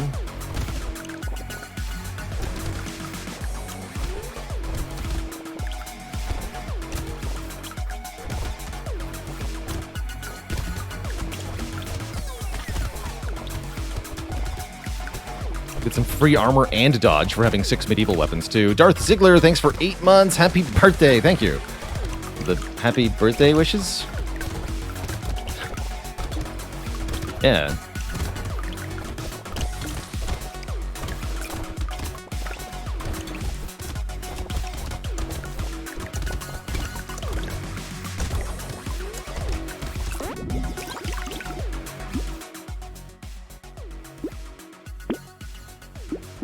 you look at the numbers, actually, compared to dodge and armor, max health is just way better than both dodge and armor until you have 50 or so.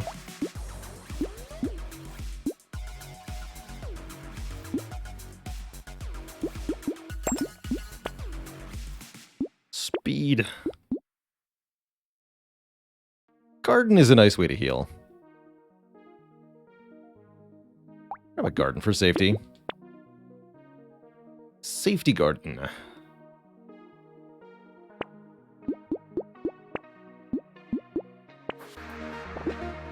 That'll get us to 16 dodge.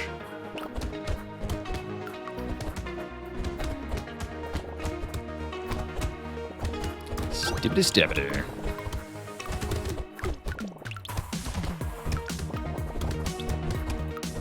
Now, though you wouldn't know it from looking at it, we are playing the Wildling right now.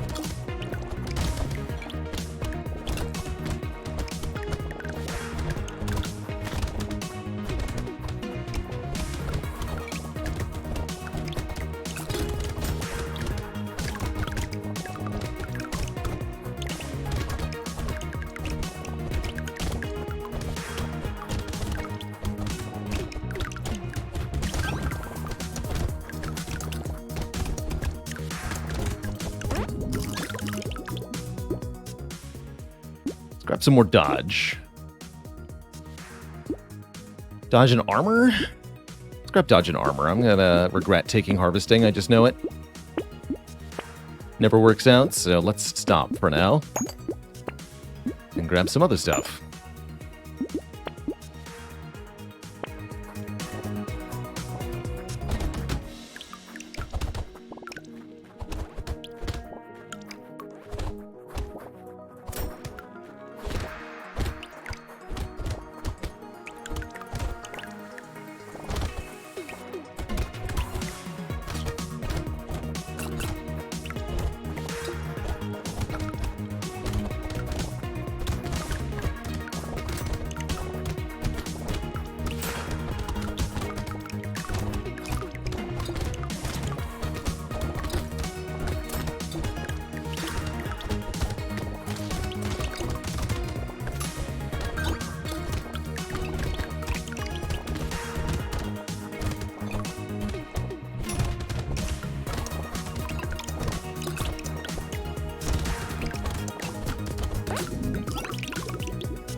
Take some more health.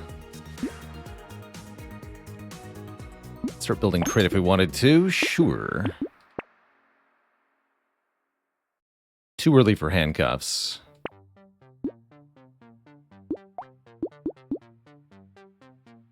I'm not going to overpay. We can find a white lance. Can't go any higher than blue. Again, we're playing the Wildling, who maxes out at tier 2 weaponry. So blue lances are as good as we can do.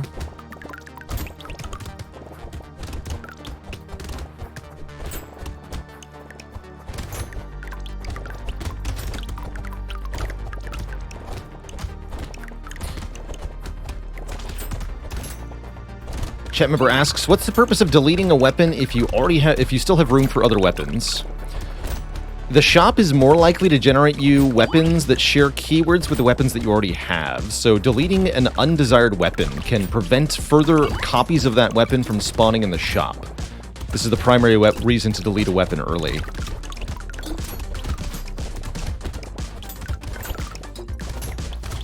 Improves your odds of getting other better stuff. So, for example, I deleted the sticks before we needed to on this run so that I could find more lances to fill up my weapon slots. I'm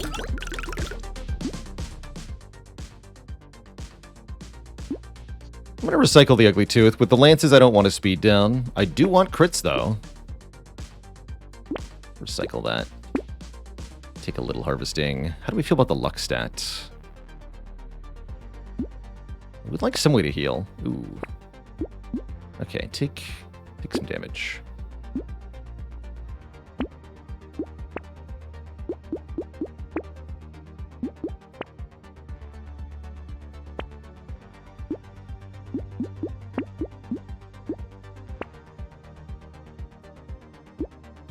Take wheelbarrow and mastery here. Okay.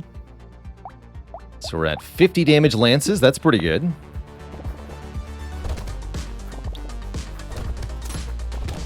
Still want some more move speed. Only at 34. I'd prefer to be at around 80. You heard me.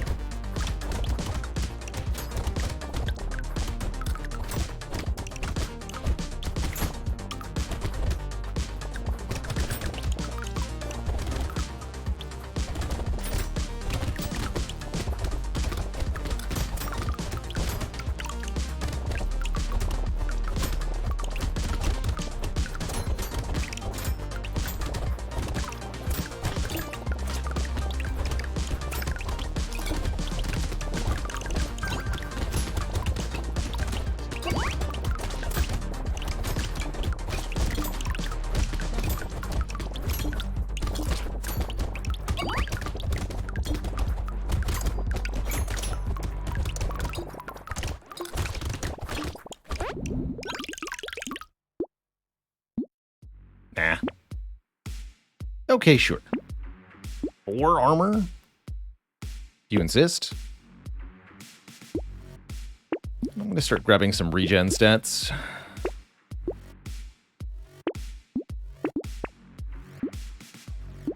I'll lock this for after the elite.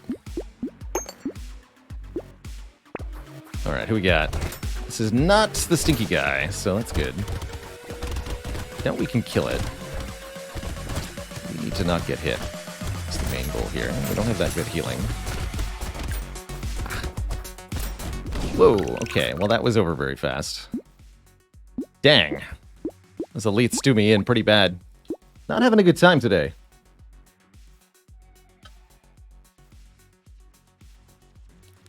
Probably because I keep trying melee builds. Let's try a one more here with the wildling.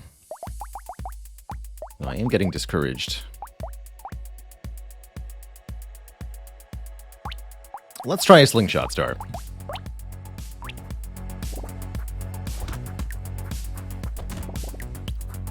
I'm gonna try something a little different here and build tankier rather than damage. See what happens if we just go survivability perks and such. Maybe that's something I'm not trying often enough. Some characters are just made to be bad. Yeah, that's the whole point of this game. The difficulty is entirely within the character. Trying to evaluate D5 as a core concept is meaningless. There are 44 different difficulties, and they're all completely different.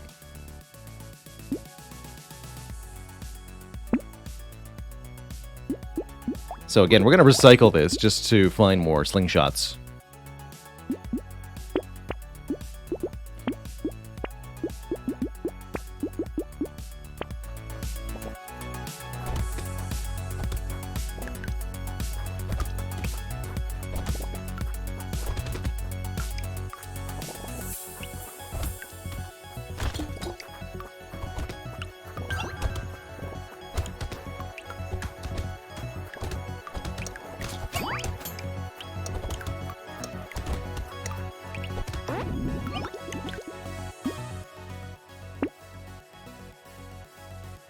Attack speed's going to be a survivability perk, though. We get a lot of lifesteal off primitive stuff.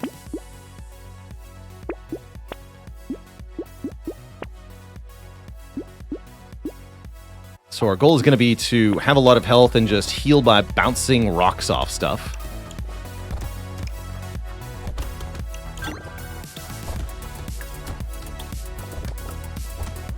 How does the wildling's damage scale if they can't get better weapons? You can still take damage up stats and utilize those, or secondary items and such.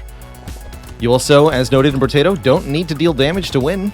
Pacifism is a valid playstyle.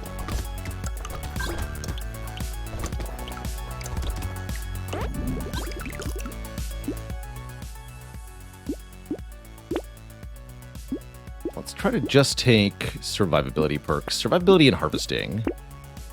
What I'm going to take here. I'm not going to take a gentle alien because I don't expect to kill all the enemies or even most of the enemies sometimes.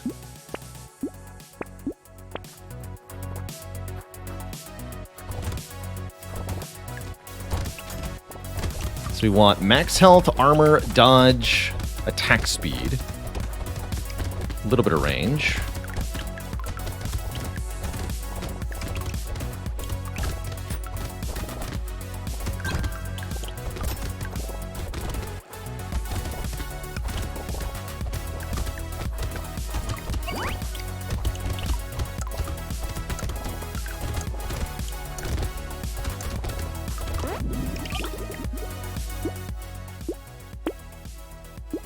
There's dodge.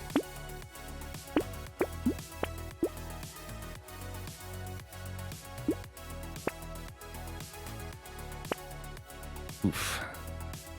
That's a lot of garbage. Maybe wanted the scope there. Maybe.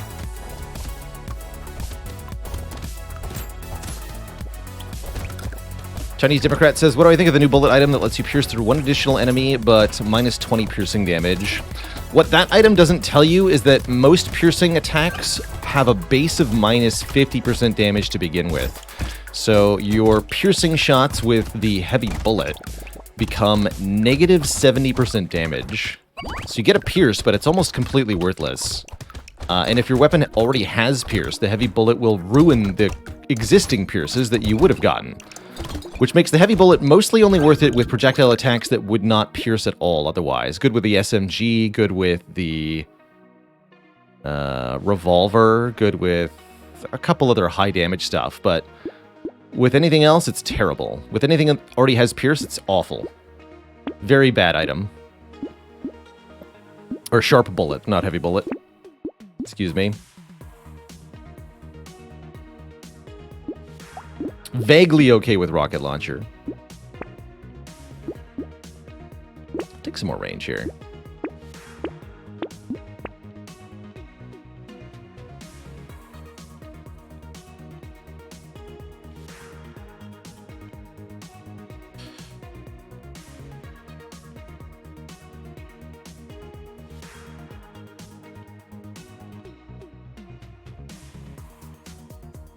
So Clinty says, what makes this game better than other games like this? More interesting choices, as Dark Twinge says. The stat system really makes the building of a build each run really interesting, and the choices you have at each shop are often pretty interesting and unique.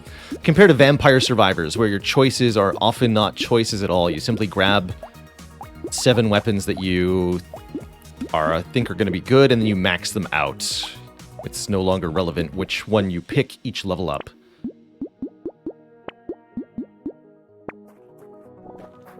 Am I playing with controller? Yes. Makes it hard to mouse over stats, but I really like it for ergonomic reasons.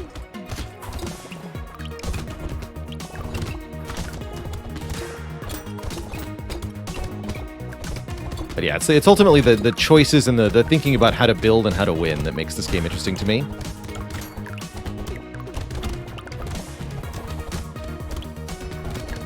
I wish less of the game's success and failure actually hinged on your ability to dodge projectiles on screen. I don't find that part fascinating, it's just frustrating.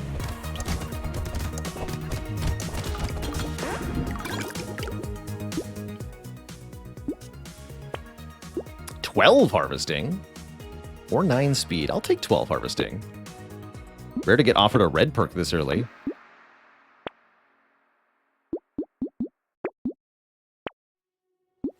Again, just building, by and large, survivability. Got that pickup range. As you can see, we have really good healing off the lifesteal with the slingshots. And as we grant them additional bounces, they'll be even better.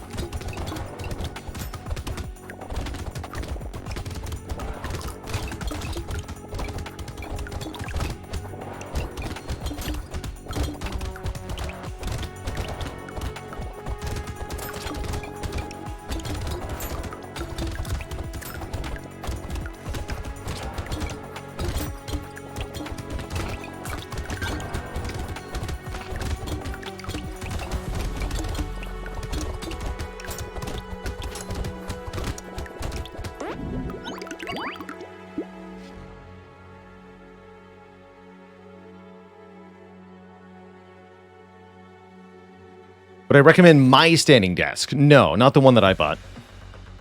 I do recommend a standing desk in general.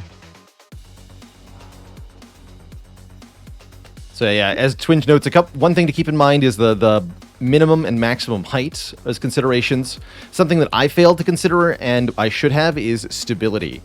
If the amount of wobble on the desk is important to you, you must have one with cross supports.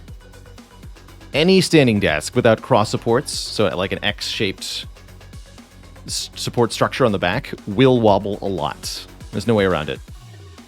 So if you need it stable, you have to get one with the supports, or it's not going to be what you need. I'll take an early piggy bank. I don't expect to try to exploit it heavily, but this can allow us to continue to gain money, even if we're not really killing anything.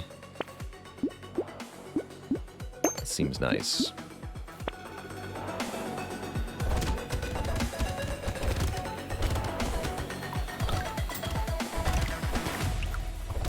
But yeah, I'm unhappy with my current standing desk because it's wobbly.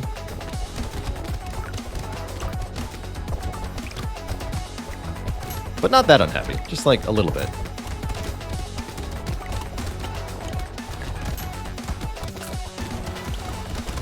And indeed, the wobble is more pronounced the higher up it is, right? Like when I'm in a sitting position, there's only a little bit of wobble, but it's still there for sure.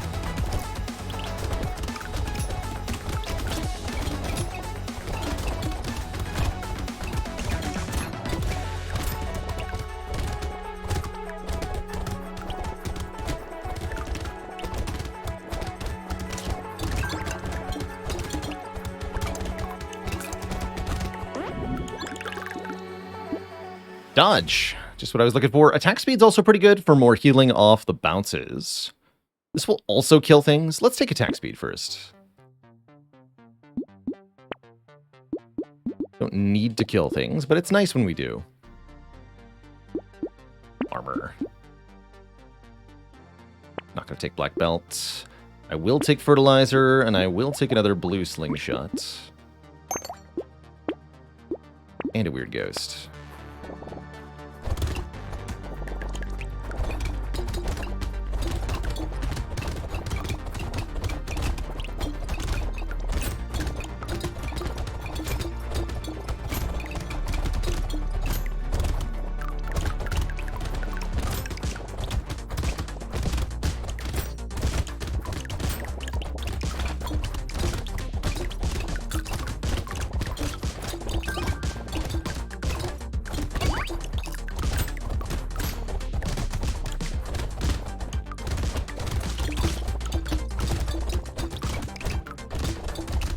Again, not killing this wave cleanly is to be expected.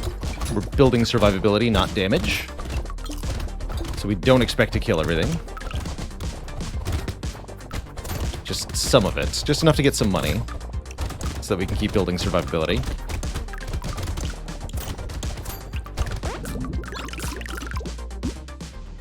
Slow those enemies down, please.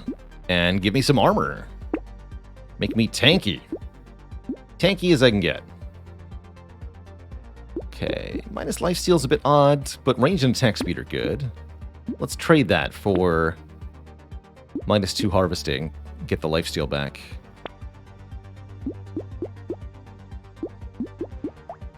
Put a 6 blue shots. Here we go. Should probably save up a bit with the piggy bank. See if we can do that next. Harder to save when you're not earning as much in the first place, though.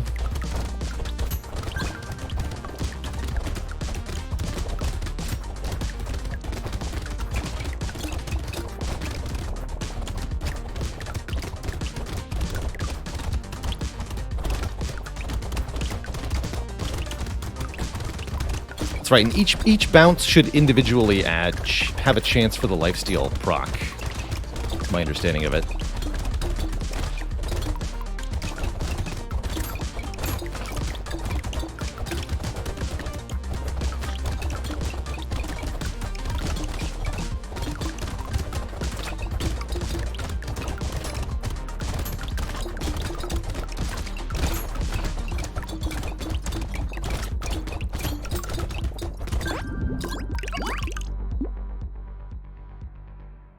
Yeah, I think there would be value in getting something that can crowd clear the enemies. I'm just kind of as an experiment, without really worrying about how many enemies we're killing, just building for pure survivability and seeing how that goes. So far, the results are okay.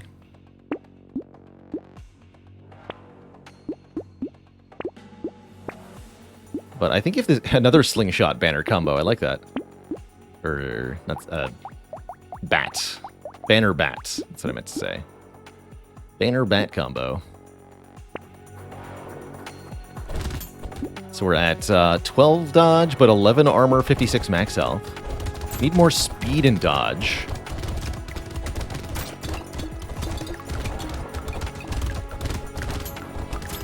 Oh yeah, switchback. So your character has an overall lifesteal stat, which is applied to every weapon, and then some individual weapons, usually medical weapons, have an individual lifesteal stat that modifies their lifesteal.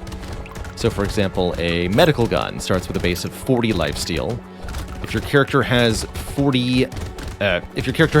lifesteal, let's say, and you've got a pistol as well, then you have a 5% chance when you hit something with a pistol to gain 1 health, and a 45% chance, 40 base on the medical gun plus your 5 lifesteal stat, to heal when you hit something with a medical gun. And I gotta say, this survivability build is feeling really comfortable here. Wave 11, we're not killing things very well, but we're barely taking any damage. I like it. Cycle that. 16% damage, who needs it? Give me attack speed. And let's just bank our cash for a second. I'm thinking this elite wave will be easy peasy. It's the summoner. Let's kill those eggs. This elite's not too hard.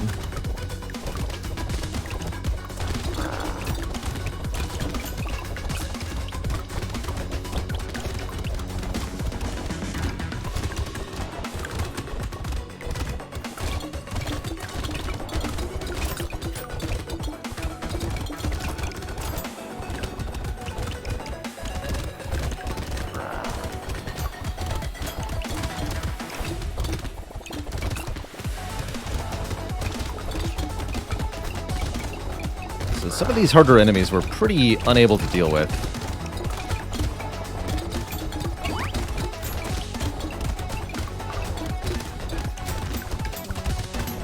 Seems like we can survive them, though.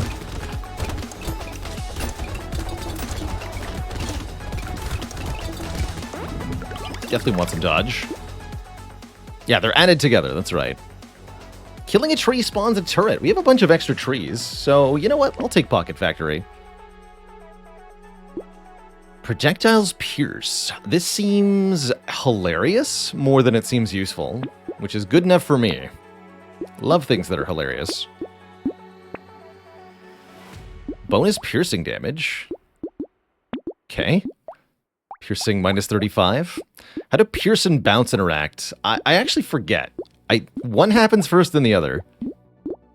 But I'm not sure if it's bounce then pierce or pierce then bounce. I want to say bounce first.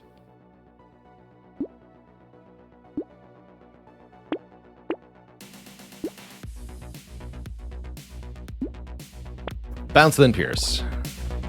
So after all the bounces have finished, should pierce through one extra foe, and yeah, that looks pretty hilarious. There's rocks everywhere now.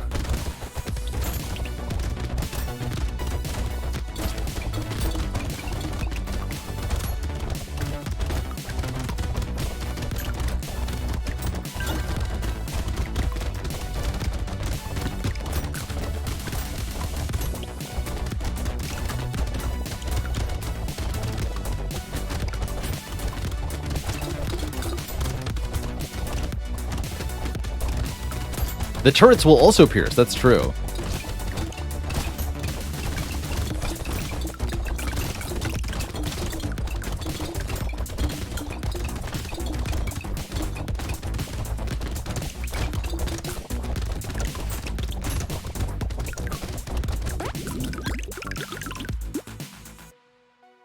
There's some dodge.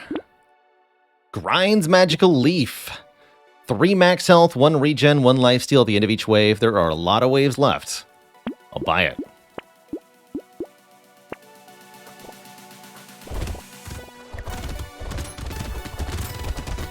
Not the wizards.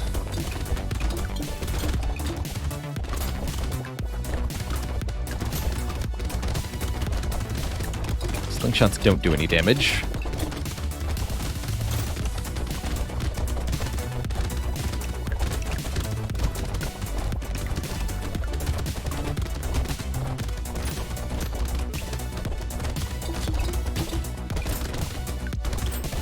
Poppy says, I remember playing a game where Bounce and Pierce just both happened at the same time, so you got extra projectiles. That's kind of cool.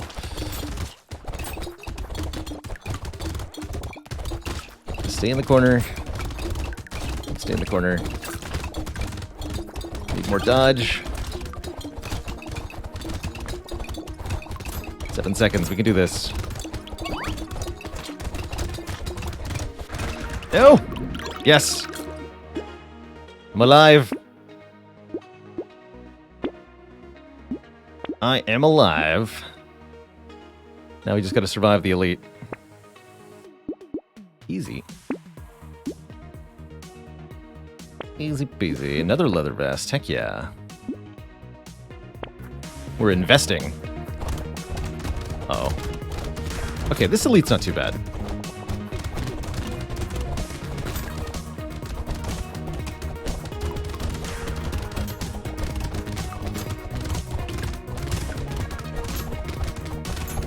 We're definitely starting to see the major downside of not investing in our damage, which is that we are A, really behind on economy, and we can't pick off enemies that are really threatening. So we're getting overwhelmed. Despite all that, we're still quite alive for now.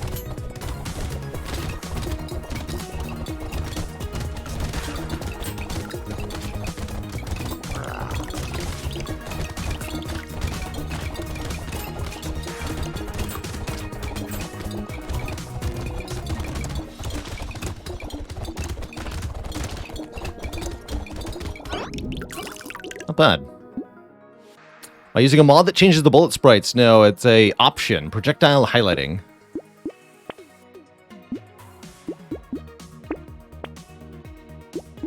We're so poor. Even with 60 harvesting, we're so poor. Level 16 on wave 16. Usually I try to be substantially higher level than the wave we're on. Not today. Now these buffing enemies are going to be an issue because we can't really kill them very well either.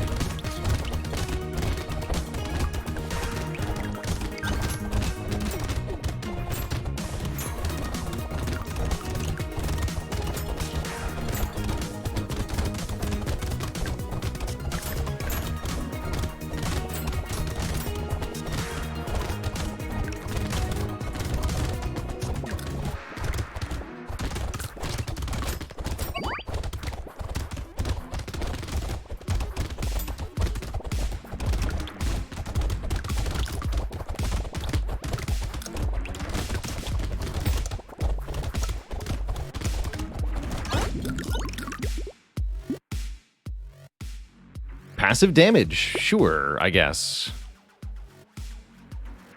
And I'll take a bit more regeneration, I suppose. Dodge. 39 dodge. 21 more to go to get capped. Cactuiars with a full year, first birthday. Yes. Could engineering be an archetype for Wildling? I suppose so.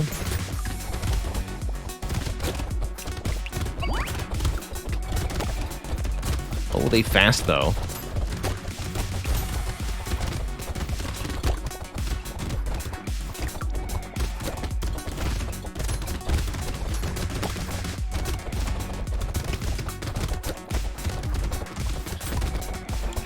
The pain train is following us.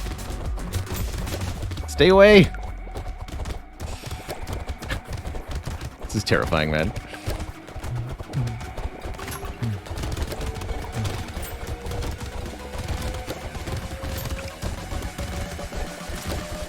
Working, though.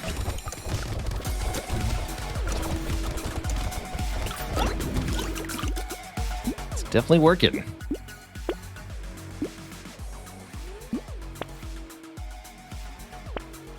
Tardigrade. Keep us alive a little bit longer. You again, okay. We've had enough run-ins with you today. Let's see how we do this time. This is definitely a scary wave to fight this guy on, because we have the circle attack to deal with and all these charging enemies to avoid.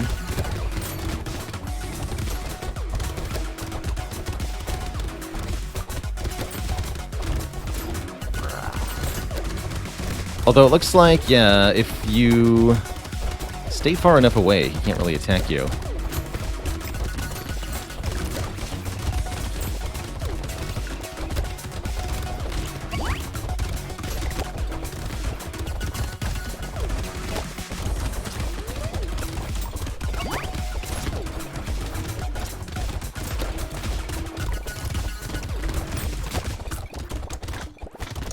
Ooh. Cool. Made it through. It's a good sign for this wave. Or for this run, excuse me. Let's go up to 26 speed. We only had 20 speed for that. We're now at 47 dodge. And none of that helps. Wave 19, here we go. We've got very little money. We're level 18 on wave 19. This is what I would consider a very weak run normally, but it feels like we're in really good shape, actually. I don't see any reason we can't just run out the clock here to get a technical victory. The best kind of victory. A Mastery Challenge Brotato. We have to finish with 2 of every weapon, 2 of every item.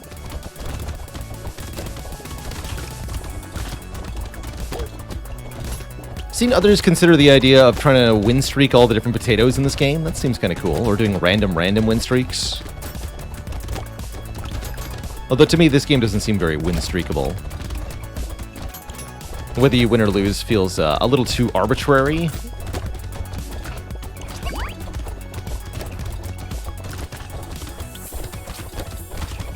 At times. For streaking to be interesting. Interesting. Don't want that. Heavy bullet. My backing Gloomhaven V2. Interesting. I wasn't planning on it. It's good to know that it exists, though, or that it's going to exist. What does Gloomhaven V2 even mean, exactly?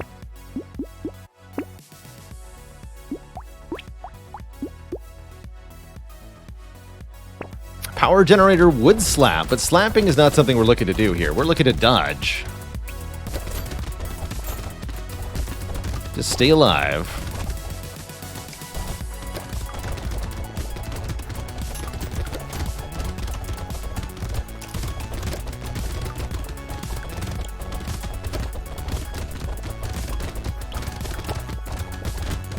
Updated reprint of the game, reworked character classes, stuff like that. Okay, so not a digital version, but rather the version 2 of the physical version. That sounds pretty cool, actually.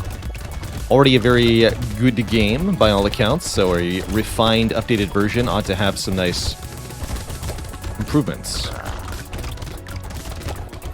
Yeah, I saw that there is a digital version of Gloomhaven. We even streamed a bit of it. It's a little bit too Unity, is how I'm going to phrase that, actually. That's my main problem with Gloomhaven. It's made in Unity, so it's got Unity problems.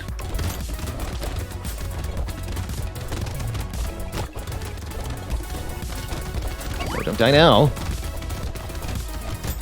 Good dodges. 15 seconds. Come on, we can do this.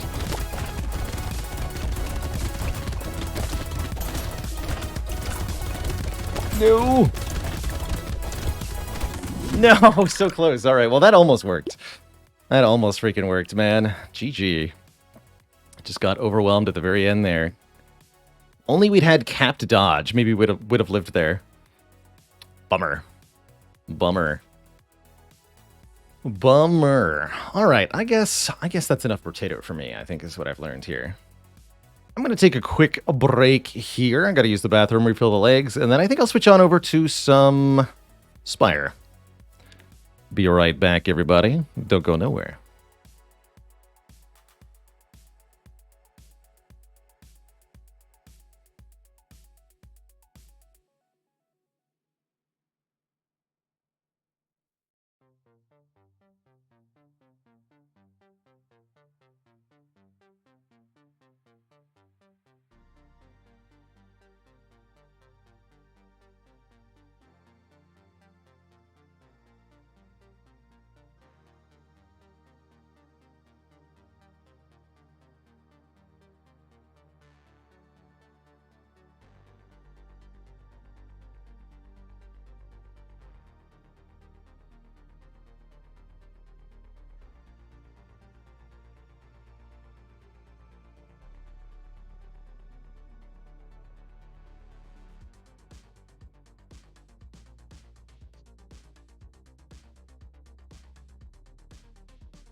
All right, my folks, we are back.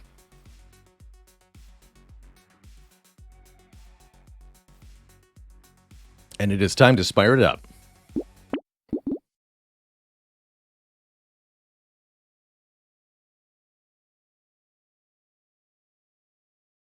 Let's go. Whoops, that's not right. That's the same game as before. Here we go.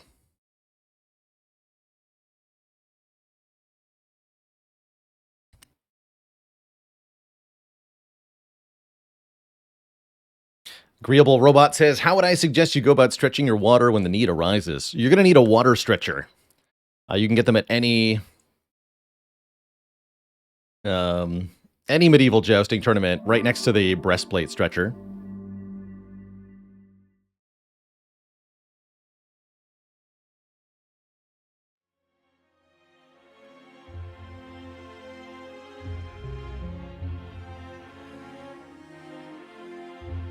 There's our Spire. Can't get over the hump with the Ironclad, says K-Stenji. I strongly recommend embracing the dark, embracing the exhaust synergies of the Ironclad. Ironclad is going to be a character who we start with today. We last played as the Watcher. Didn't master any cards on this run, but did have 5 Talk to the Hand and a Bite. That was pretty fun.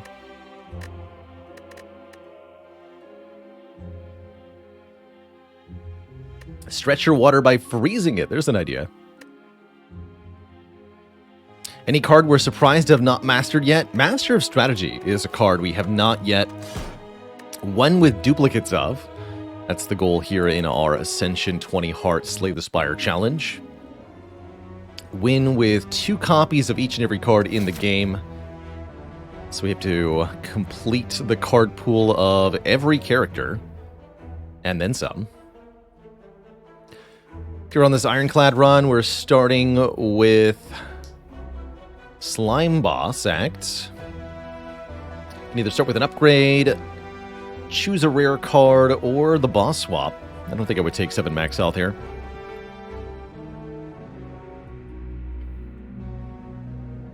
Tessry says, you tell your friends your approach to Ironclad is to hate your cards. They are filthy and you must get rid of them all. That's right. Burn your cards to the ground. The Absolute Zero, thanks for the 5 months in the Prime sub. I'm going to choose a rare here. We could start with Feed. We could start with Offering. We could start with Double Tap. I'm going to take an Offering. Lose 6 health. Gain 2 energy. Draw 3 cards. Offering is a very powerful accelerant card. Really gets the clad going.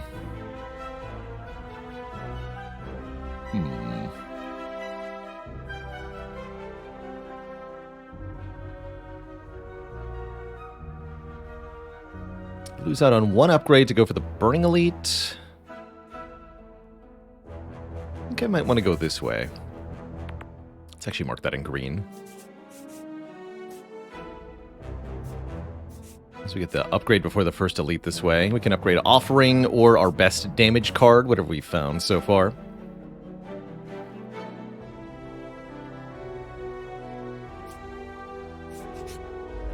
Is the plus max HP worth it on anyone other than Clad?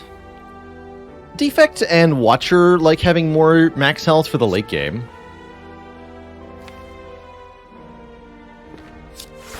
I'm gonna not play Offering here.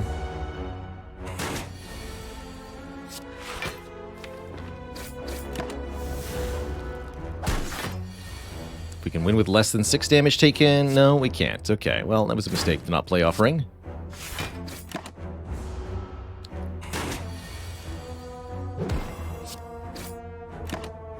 Should have just played it.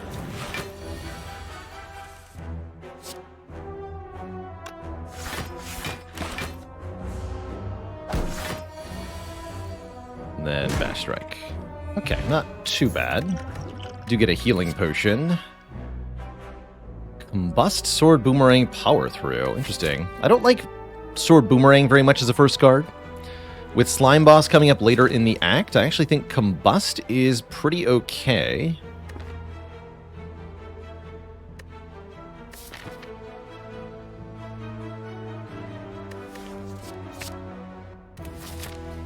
Let's do it.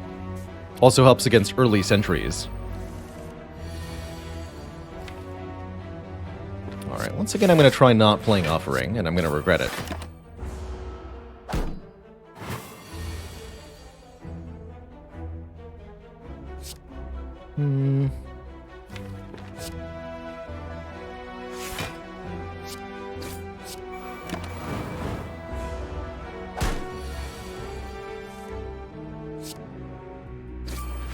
Nope, that worked out.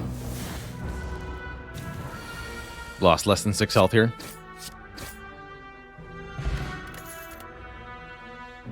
And fire breathing. How's it going, the Samurai? Hello and welcome. Have we come close to 2 pains in the heart fight yet? I don't think we have. Do not think that we have. Do I want to clothesline, cleave, or fire breathing? I think the answer is no, I don't.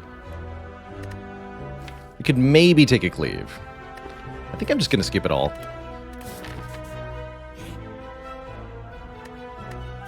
Got a shop later this act, so let's take the money here. Gonna give up the hit points with a regen potion.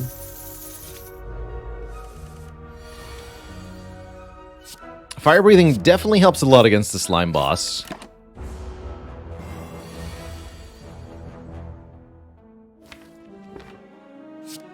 Go defend Bash. Kill next turn with 2 strikes. Take 3, heal 6. Yeah, we'd take that 3 this turn if we hadn't played the Bash. Now I wish I'd taken... I guess I can take Armaments instead of Power Through here. Although we've still got lots of time to find something like an Evolve, I'm going to grab the Power Through. Add 2 wounds, but gain 15 block immediately. That's right, the only thing left to master on this character is the Champ spell. That's right. Oof.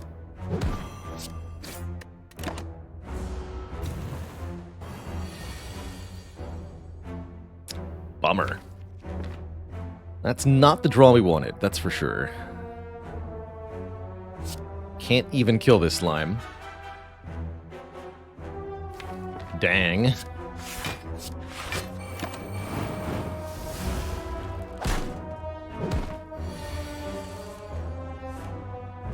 They definitely had our number.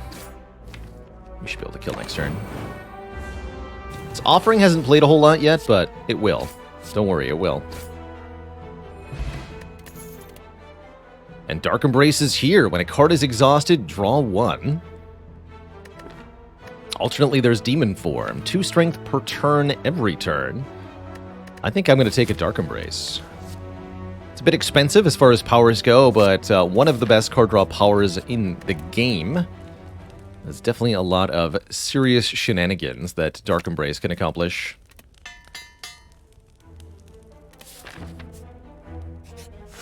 Fortunately, we're up against a Lagavulin here. This enemy sleepeth for a few turns. Let's use that to get our regen potion rank. And that's plenty of time to set up powers.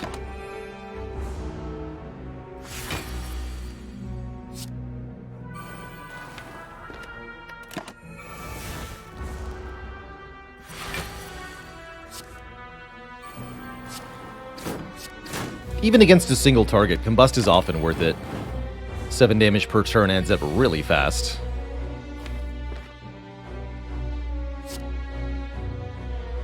I want to play Power Through, then reshuffle without the wounds.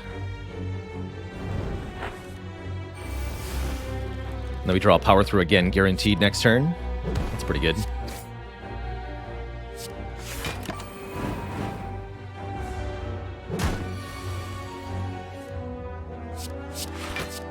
It's going to be slow from here, though.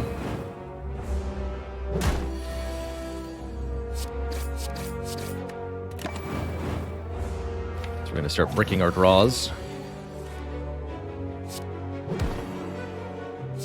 You just need to die. Ouch. Still not dead, huh?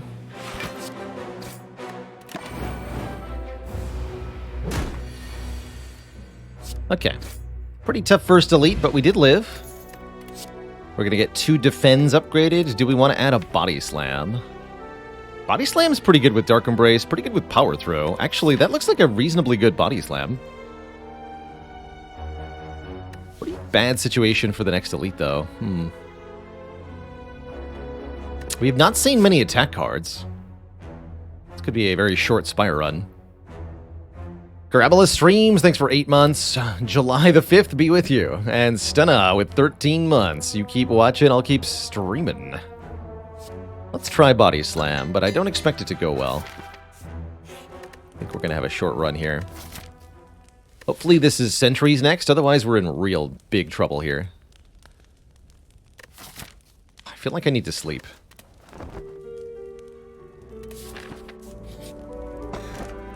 And then we get some more max HP. Sure. Sure, I'll take it. I'll take it. Yeah, this is what I was worried about. Although this turn 1 is excellent. Oh, interesting. Bash, Body Slam, Combust? Yes.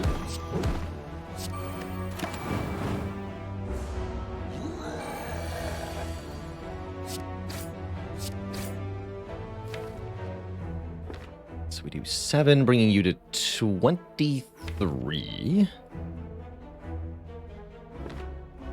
Strike or Bash Draw kills. There's 2 wounds, though.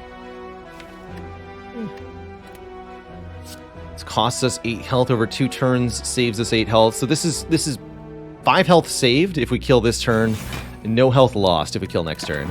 Or if we don't kill next turn. So it's definitely worth it. We do kill. Good. Thank you, Combust. Toasty. That was actually a really good knob fight.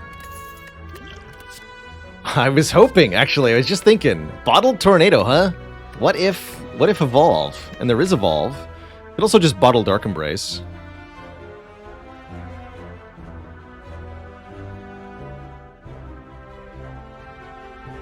Interesting.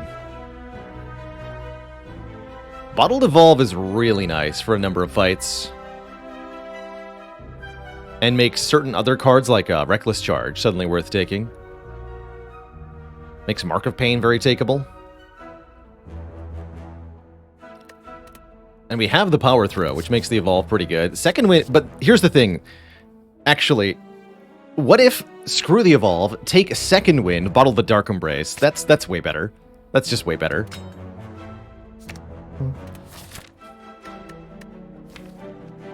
This is way too strong. Sorry, Evolve, you're not it. 2 random upgrades, huh? That could be worth. I probably have to rest, though. Flannel Violin, thanks for 40 months of support. What does the green path on the map mean? That's the path I'm going to take. I mark these by hand with a mod called Map Marks. So I can just mark a path to be taken or not taken. So usually green is my intended route through the act here. It's Dark Embrace Body Slam every time. Waffle in the shop every time. Got through Gremlin Knob. I'll play your game. Dark Embrace Power Through. Okay, that was worth it. That was hot. Good upgrades. Let's go.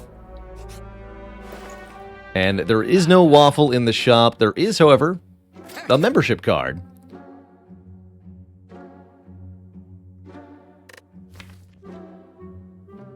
Looks like I don't need Whirlwind, although I might want Whirlwind. Probably better to just remove a strike here. Let's do that.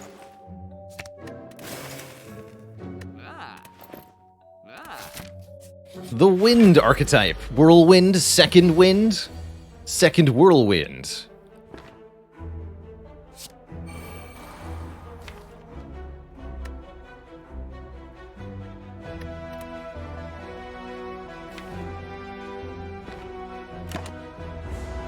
I do like Whirlwind a lot with Offering, specifically.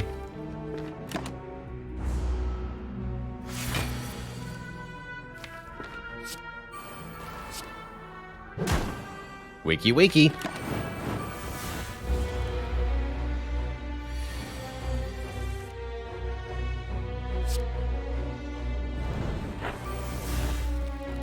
Didn't get the second win, unfortunately. Doesn't matter. You are very hecked. 42 damage to your face. And this is underwhelming. Skill potion, save me. Good.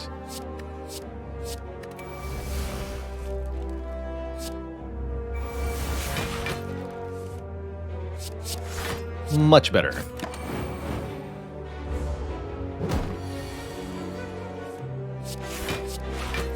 Bonk. Get even more max health, a pair. Victory is soon apparent, and there is a rupture, giving us strength upon losing health. Normally rupture with combust and offering would be pretty good. However, I think it's unnecessary, because we're looking to use Body Slam as the deck's main damage engine. Skip it.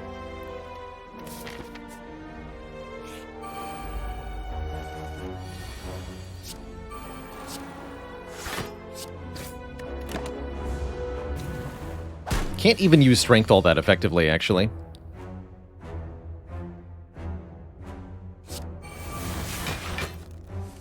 Definitely want to feel no pain, though.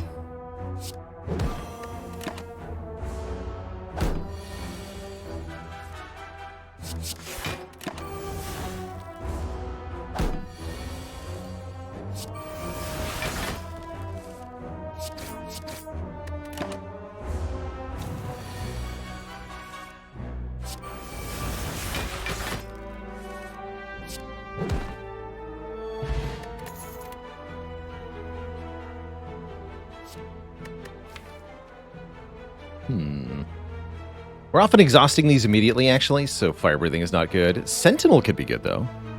0HS1, thanks for the Prime sub. Welcome to the Cozy Sub Club. What do we keep skipping? Less cards is more. At this time. I do think we maybe want to consider Colorless Potion here. Let's do it. Mayhem?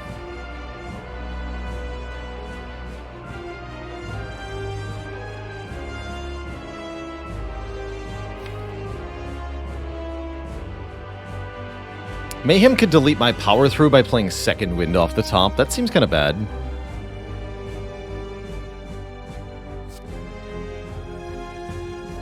Let's do this. Make one of these two free. Good. Oh, wow, we would have thrown into the Body Slam, so it was just power through Second Wind immediately. That's cute. It's fine. We block plenty next turn. Looks like I do need to tank a hit from the Slime Boss here, which is a little bit worrying.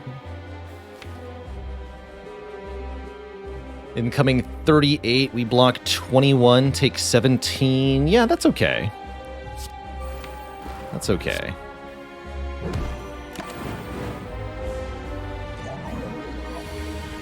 Yes, even with Combust in play, that's okay.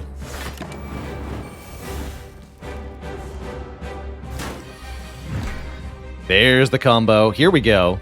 Behold the all-powerful Ultra KO.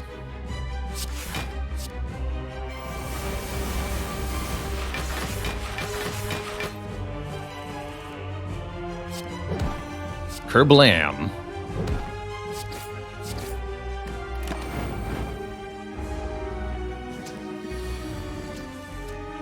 GG. And that's why we skipped all the fire breathings, basically. We didn't need them. And now we can add a Reaper, a double tap, or a Berserk. Or I can keep skipping these cards. This deck really wants to get down to as few cards as possible, it feels like. How's it going, Ubla? This is the rare and unusual, just purge the whole deck, Ironclad. Reaper for potential healing is nice. Had we taken the Rupture, this would be very good, but we didn't take the Rupture. I keep skipping. Feels like minus a feel no pain. You have everything you need, says Skyfish. Wrong. We didn't have Runic Pyramid. Now we have everything we need, minus a feel no pain.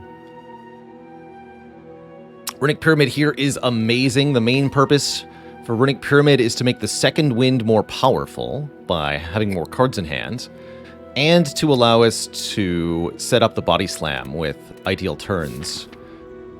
Even more so than before, this deck wants to say as small as possible now. We want to remove cards, we want to upgrade a couple of things, and we want to bonk. Maybe fight these elites. Early on, we just want to get to a shop and remove another strike card. It's a shame we can't go to more than one store this act. Isn't Sundial already infinite? This deck doesn't need to go infinite. We could definitely find some things that could turn us into an infinite combo, but infinite is not required here. All we need is to go Power Through, Second Wind, Body Slam every turn. Maximum, thanks for the very generous gifted subs to everybody. Is Barricade good here? With Pyramid, we're not going to need Barricade either, although it would be vaguely helpful. It's luxury. Yeah, that's a good description. Luxury is Barricade. It is not required.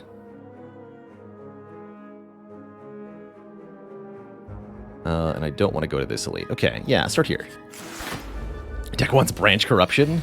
This deck wants to not get hecked on turn 1 by the Shelled Parasite, but here we are. Ouch. Don't even want to play a strike. I'll play 1.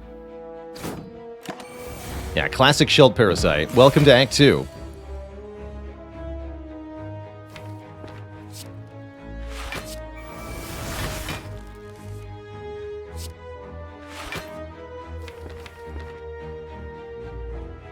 Again, just want to retain cards in hand here, not playing this Body Slam on purpose.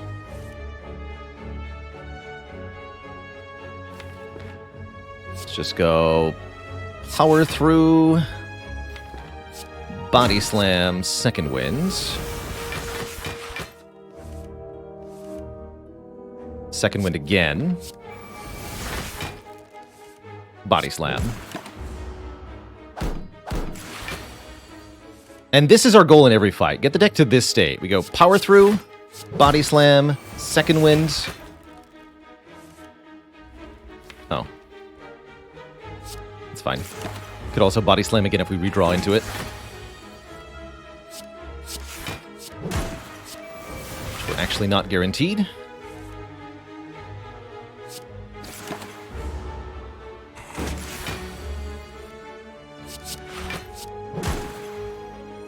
We're very, very safe at that point. A second win seems like it's pretty good. Don't you second win before Body Slam? Only if you are okay with Body Slamming a mere 1 times. Although in that case we didn't redraw it, so we didn't actually show why you play the Body Slam first. Quadruple Wind.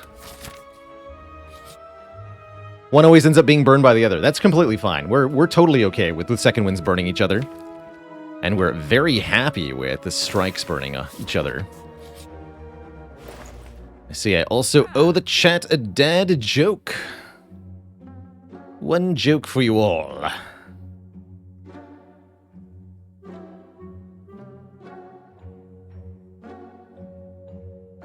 Why was the Ironclad hugging nerds? He wanted a dork embrace. I do think we take another Dark Embrace here. 2 Dark Embraces is going to let us actually redraw the Body Slam reliably. We can also just burn the other one if we want to.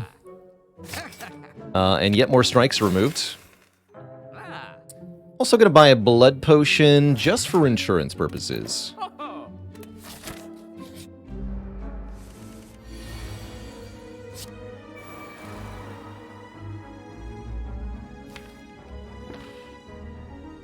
I'm going to try this without offering. I'm not sure this will work, actually.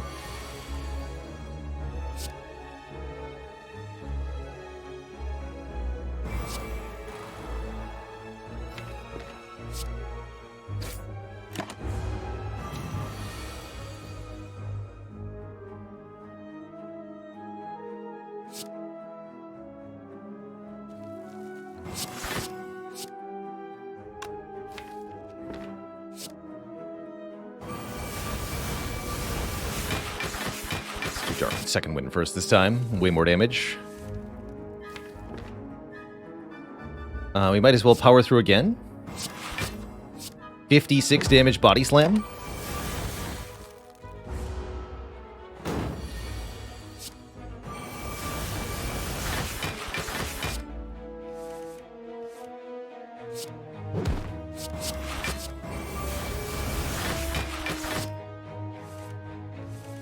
Bonk. Dupe Pot's exciting. True Grit needs an upgrade, but would let us get rid of the remaining strikes. Here's the thing, though. There's only 3 left. And I think I can just remove them the normal way. So let's do that.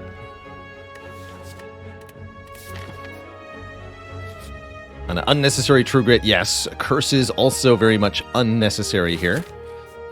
Although we could delete them pretty easily, as they are not attack cards. It's only attack cards that are going to give us trouble. Let's take some events. Long Light of Hooded Figures offer us a Ritual Dagger, permanently improving damage when we get a kill with it. That's cute and all, but I think unnecessary as well. Take 50 gold with the membership card. Transform 2 cards. Let's do it. Transform these 2 strikes. Any non-attack card is a substantial improvement.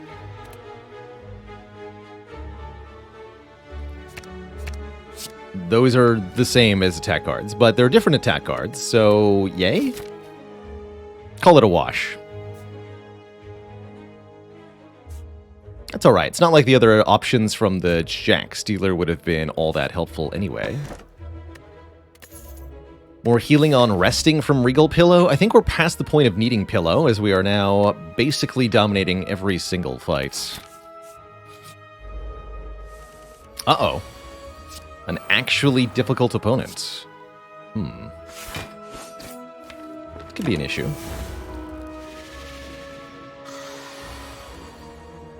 Yeah, both of my second wins are 3 cost. That is an issue. That is definitely an issue.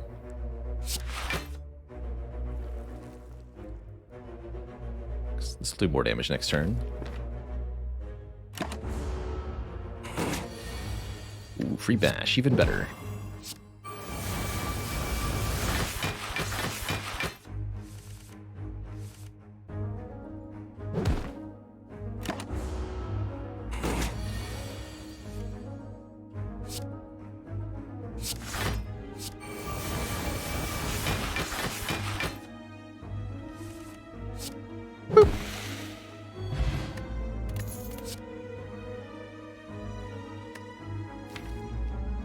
No, thank you. This is close to being useful, but shuts off the Dark Embraces.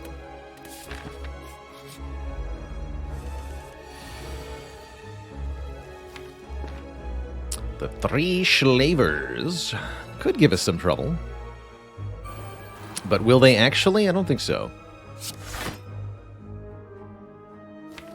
Let's just block 5.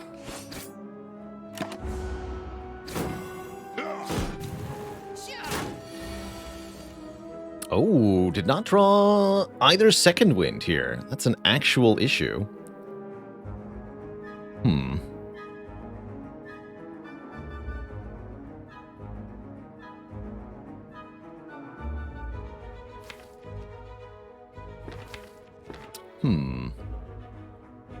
Guess we'd better play this. We're not getting entangled, is the good news.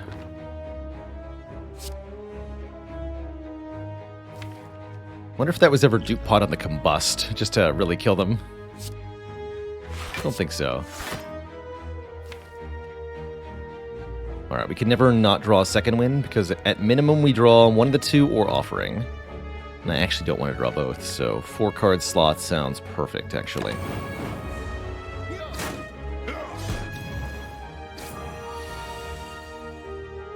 So, we what? Dark Embrace, then second wind?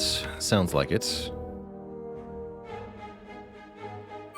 Do I want to offering? No. That'll delete the other second wind.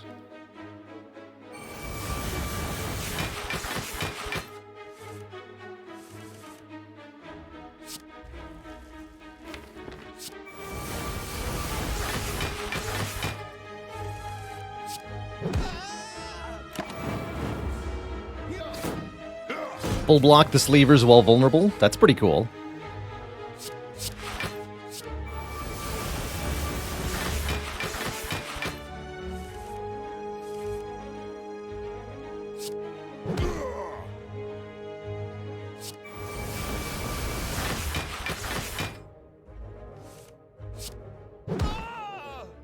Got him. We score a shovel, letting us dig for relics at rest sites. I will probably not do a whole lot of that. But it's nice to have. But would have much preferred Peace Pipe here. Could take a third second wind.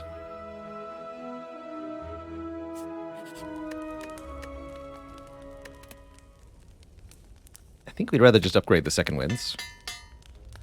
How many upgrades does the deck even need? Not very many, from the looks of it. Just a few.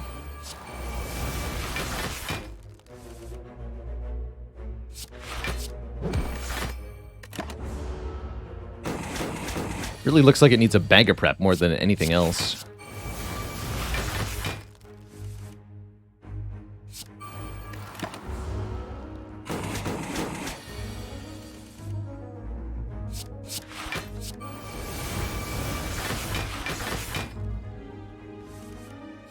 Bonk. Havoc is cute.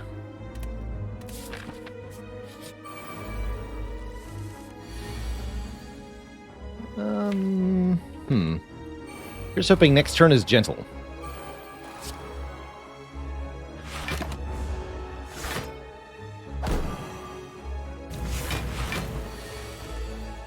That'll do.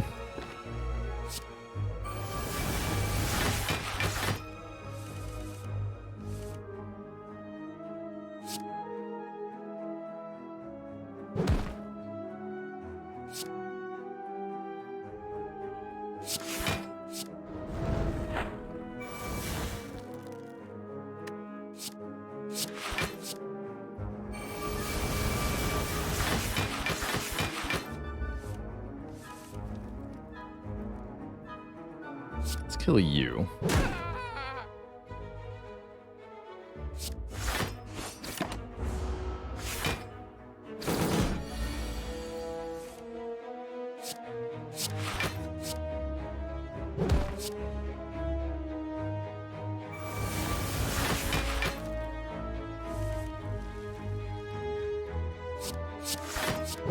Definitely would like a bit more energy here. We could do another loop of second wind and body slam that way.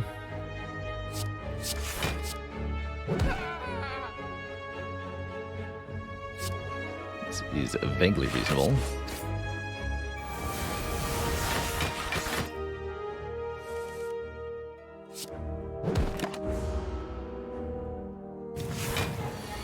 Don't ever give up.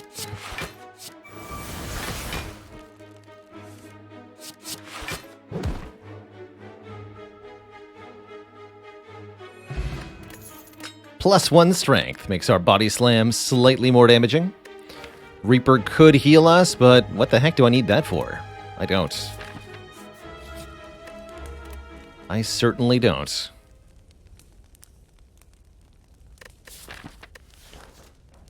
Guess we'll upgrade this.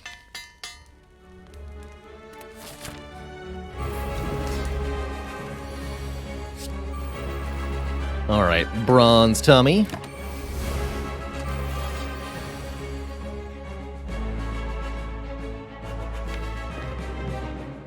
Actually, having these orbs steal our cards could be a serious problem.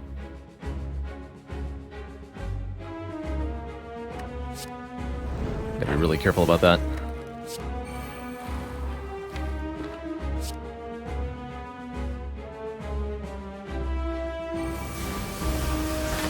But they can't steal my cards if I have no cards in the discard pile. Actually, we'll show that off, I think. Can they steal cards from your hand? No. No, they can't.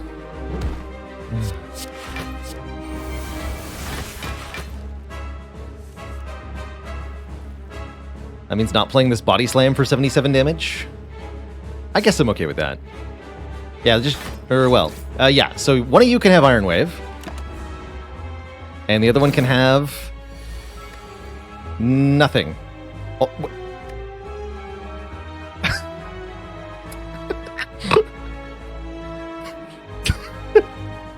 never seen that before. Hello?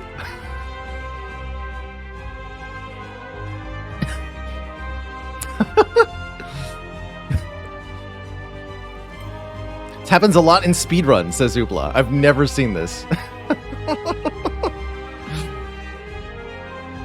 That's funny. I guess we keep going.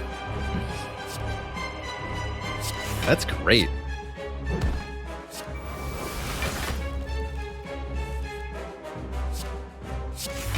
I've never seen that.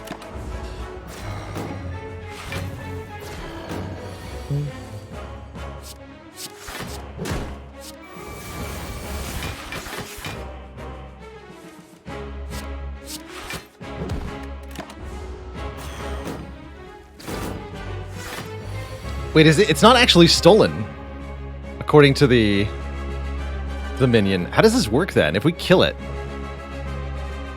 what happens? Oops, forgot to body slam there.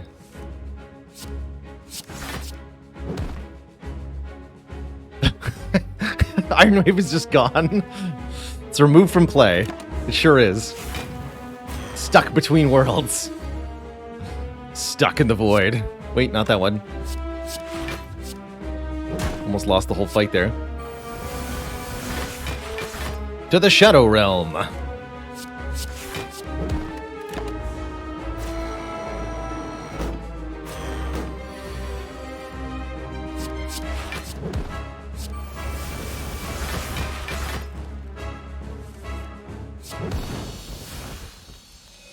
And then it exhausted at the very end.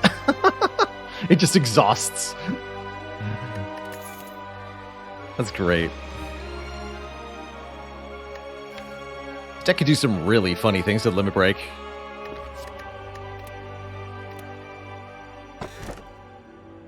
Runic Cube, Busted Crown, Coffee Dripper.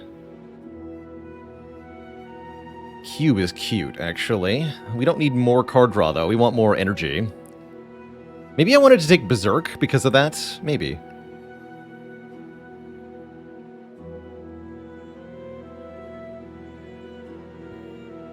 Ubla says, you know the achievement for exhausting down your deck? If you queue up cards with Gambler's Brew or other UI elements, they count as removed from play, even if not actually discarded. You just get your whole deck in your hand, use a Gambler's Brew, and you get the Purity achievement? That's funny. Is this a Crown deck? This certainly could be. I think Coffee Dripper is mostly better, because Coffee Dripper means we have more chance to find, say, Feel No Pain. And we're not likely to take damage in most fights. I don't think we're going to need to rest. But this is a takeable Busted Crown.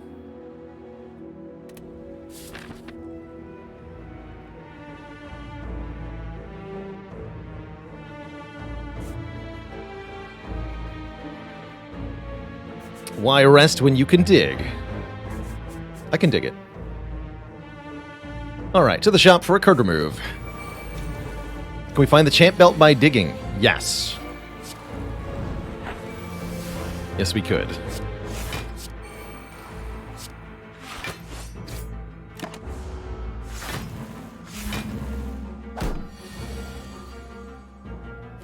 This fight is no problem. Just need to be able to play the body slam more than once per turn, which we can do.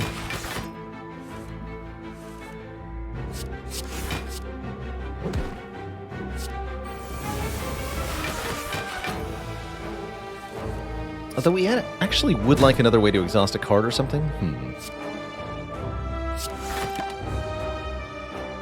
I'd like another draw effect. Burning Pact would be really good.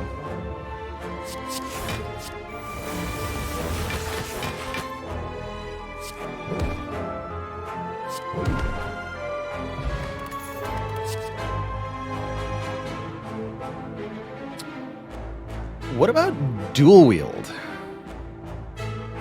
Dual wield the body slam.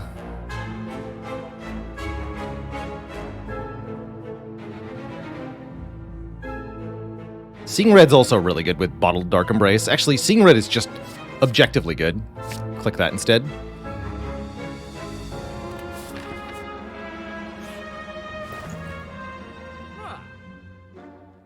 Orrery. Let's grab a Violence. It's an unmastered colorless rare card. There are very few attacks in the deck, but it does say Exhaust on it. Turnip could be cute. Elixir is a very powerful potion. Yep, you can find Champ Belt in the shop too. It's a rare relic, so it'll cost about the same as Prayer Wheel or Turnip.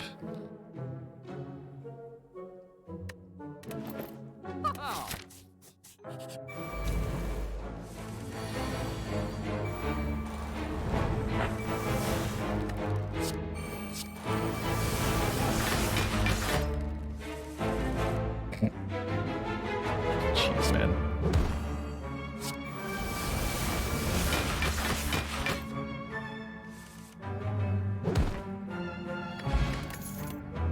Deck strong. But Pummel Strike. Pummel Strike would need an upgrade. Nah. Madnesses. Yes. Let's try those.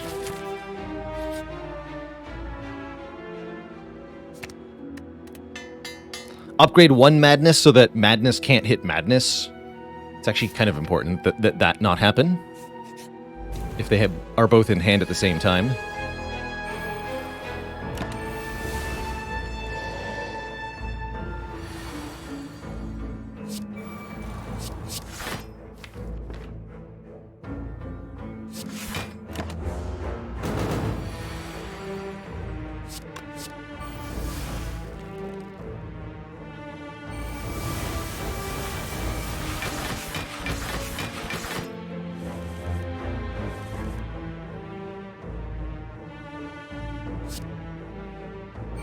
Easy every time. Oh.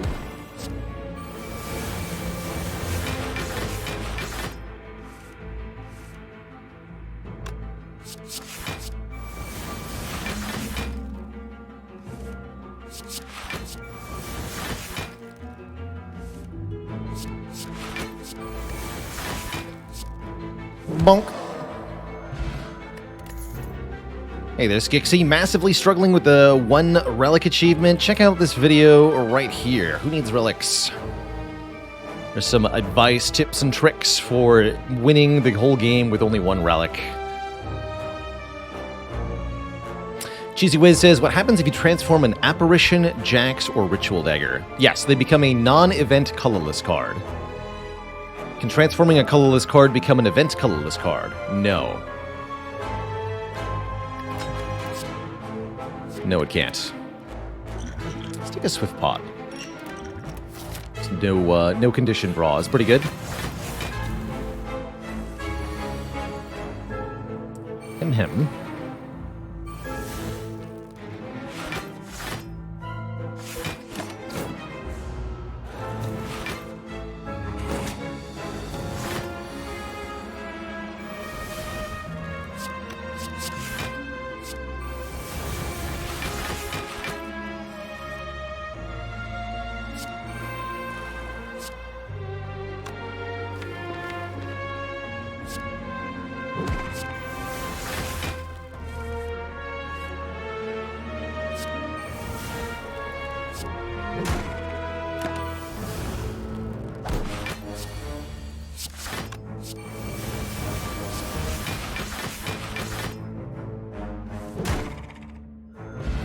Get slapped.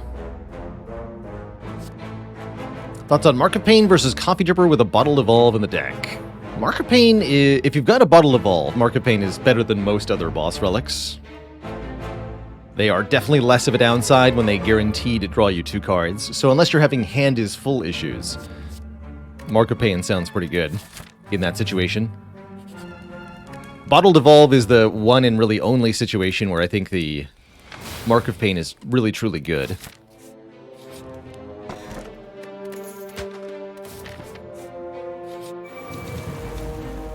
Would a Juggernaut proc a lot? Yes. When you play Second Wind, you get 1 Juggernaut activation per card that is exhausted.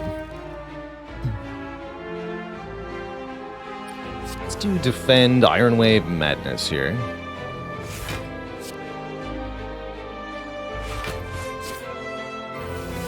Cool.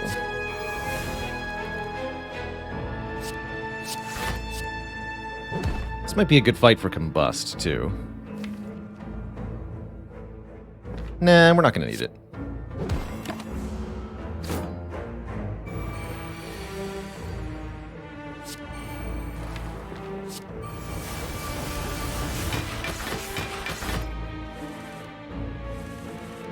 Yeah, we're not going to need it. Good lord, this deck.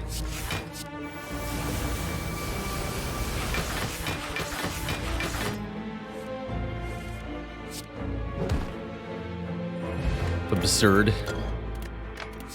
Just absurd. Do I want to Shrug Plus? Nah. No thanks.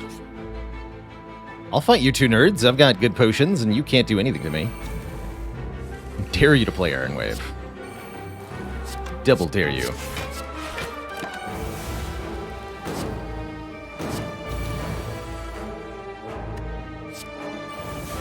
How does that happen every time? That's amazing.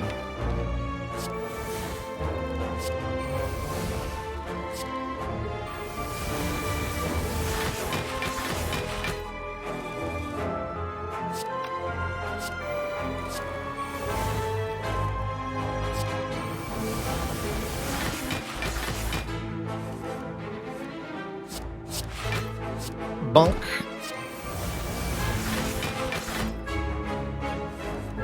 Bonk. Magic Flower means we get more healing. Not that I need it, now that we're at full HP. Rage. Rage does make this sillier.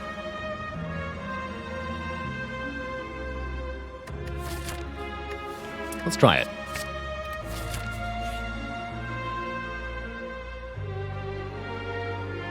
Rip Iron Wave. I lost the dare.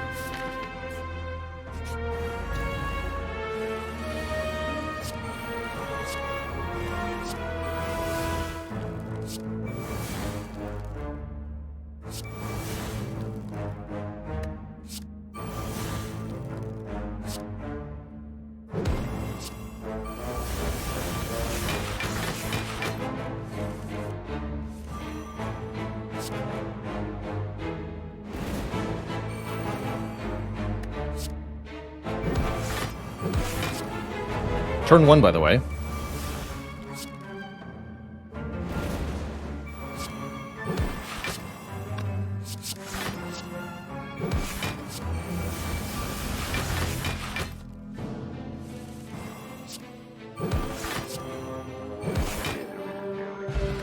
Smooth Stone. One more block per card exhausted with Second Wind. Pretty good.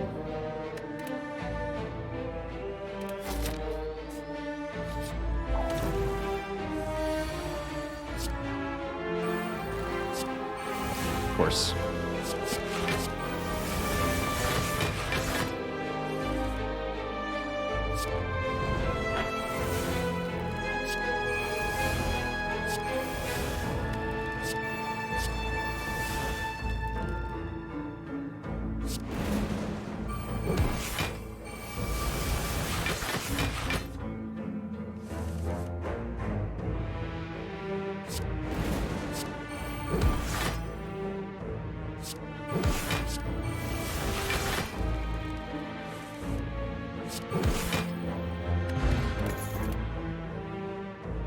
Fifth Wind. When's the last time I forgot a key? It's been years. It's been years since we forgot a key.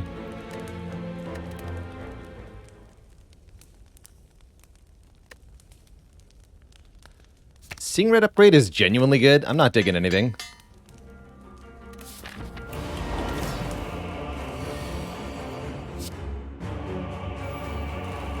I will use my potion here, though. Let's guarantee it.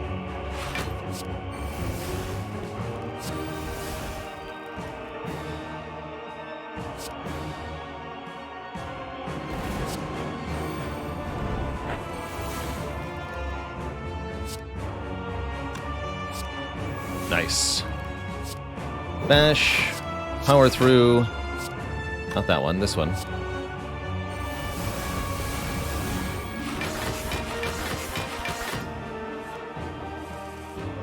Body slam.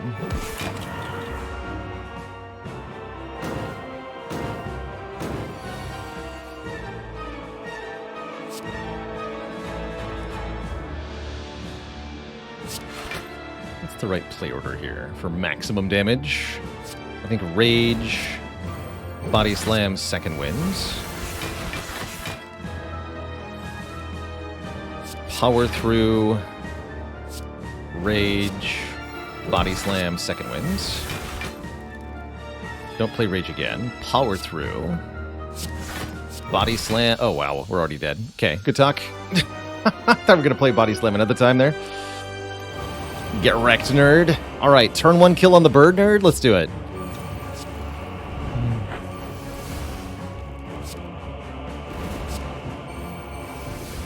Nope. Ran out of cards. Bummer.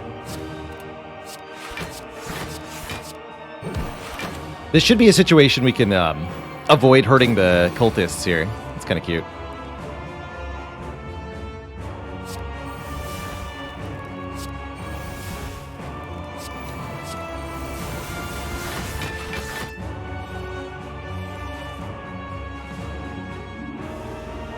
Every time on the bash. Love it.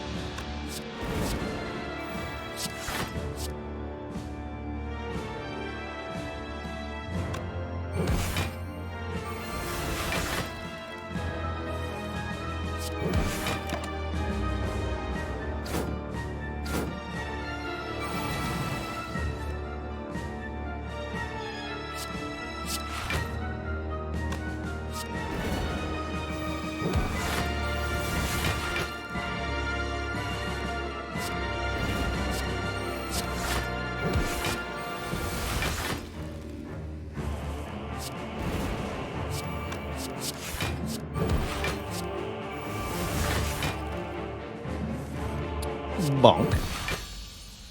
Grr. GG, nerds. Tell the others I'm coming for them. Two thump, two thump, two thump. A deep pulsing dread can be felt throughout the room. Is this the heart of the Spire? The source of all this slammin' and jammin'? You ready your body and bonk the heart for 26-17. What a high score. Have I been here before? This is a crazy good run. Calipers would do nothing here. That's right. Okay, we can dig one time. What you got? The kunai GG, as they say. It's over now. Thinking Ahead is the rare card. Trip is here. True Grit is here. Do we remove Bash? Truly commit to the Body Slam, remove Bash, make it the only attack in the entire deck. Pellets Trance Infinite? No, we're missing the dual wield for the Pellets Battle Trance Infinite, unfortunately. It's where we need dual wield Berserk.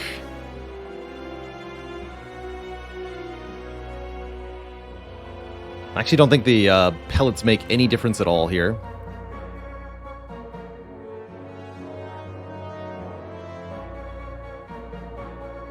Remove Bash by the free Bash, the trip.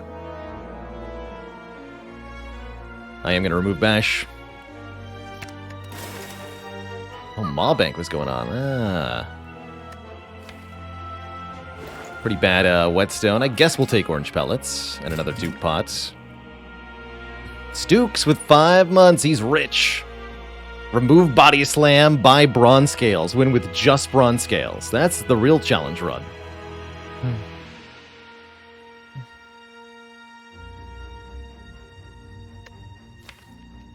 So that means Second Wind exhausts everything except Body Slam every time. It's pretty funny. A dehumidifier named it Dryan. Love it, Phaley. Thank you for cursing me with this knowledge. 1 year later. No cards we can master, unfortunately. That's alright. Biosage with 4 months.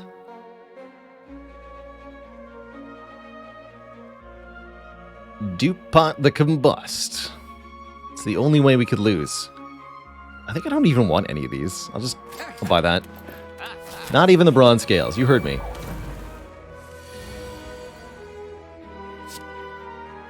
Make Combust free. Hey. You're not allowed to do that to me. That's illegal. Ow. But my hit points, though.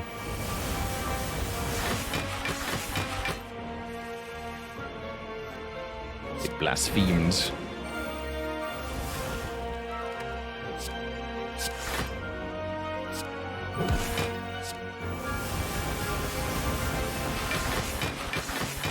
And then this happened.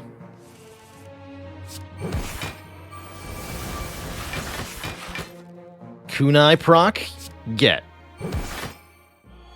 the power.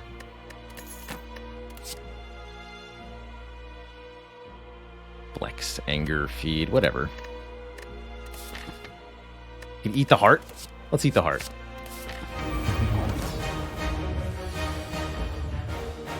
Although, joke's on you if you think I can get the heart down to a specific amount of health.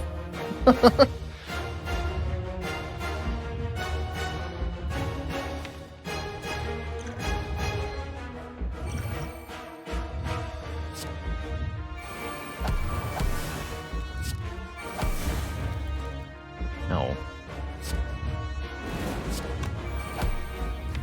Stop hurting me.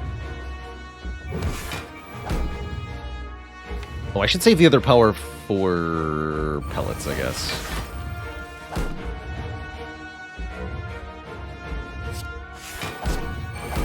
Free feed. Alright, we'll save Dark Embrace for next turn, I guess. That means not doing the damage this turn.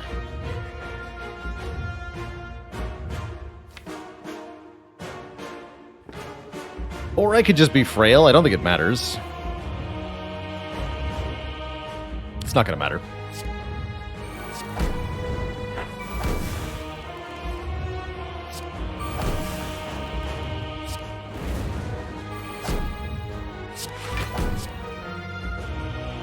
You got it. Yeah. Didn't think so.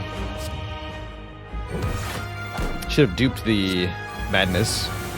We could dupe the feet for the kill.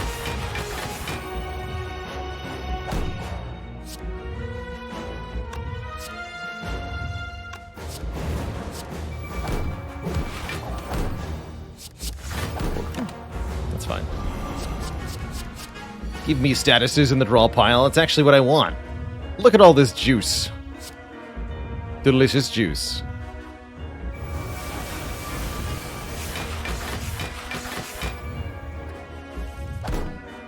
It's rage juice.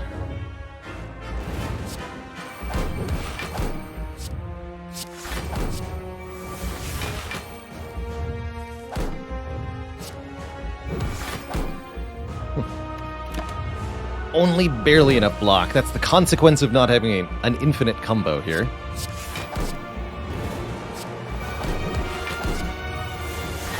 Was that right? Yeah, that was right. Rage, body slam, power through, second wins. I can rage one more time if I feel the need. I don't usually. We are kunai scaling off the one body slam. Played over and over again.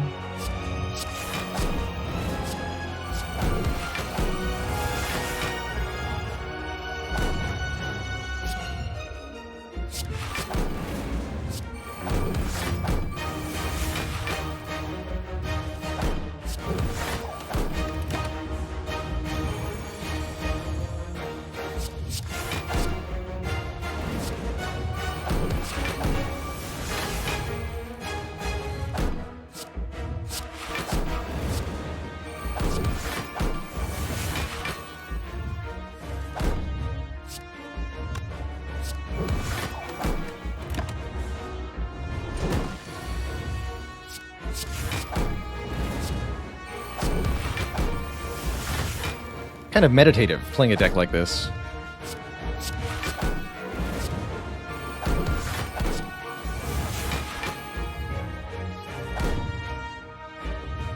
It's too much damage. I gotta feed this thing.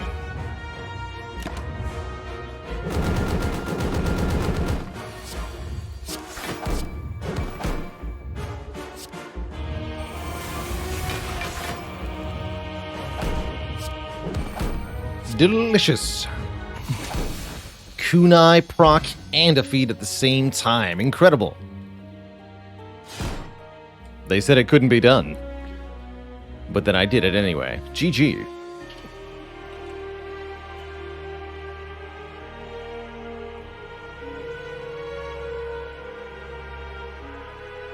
GG. Clocked in at under an hour, too. Very good. Very, very good. That was fun. No new cards mastered on this one. We're going to see more and more runs like that as we get further into the challenge, but what a good time. What a good time. GG.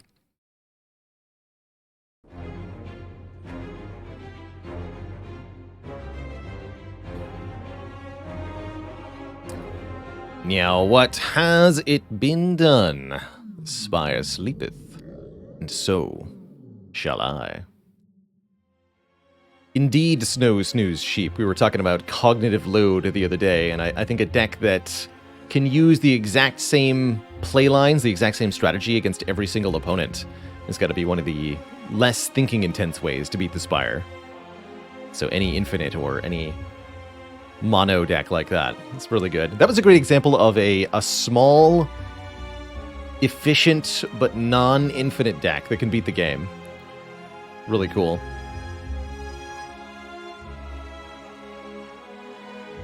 Yeah, when your only goal past Act 1 is to remove cards, the run gets a lot easier. Really just lucked into that. Power Through, Second Wind, Dark Embrace, Body Slam. Yes, Jazdia, with a deck like this, your opponents are less the enemies. It's not draw order or enemy patterns that are going to get you. It's your own mistakes. So if I exhausted Power Through with Second Wind by accident, we could have lost any of those fights. And the same is true of an infinite combo. If you misclick and you end up stuck in Wrath and you don't do your combo, then you just die. Or if you miscalculate and you blasphemy too early, you just die. Definitely some similarities with Watcher.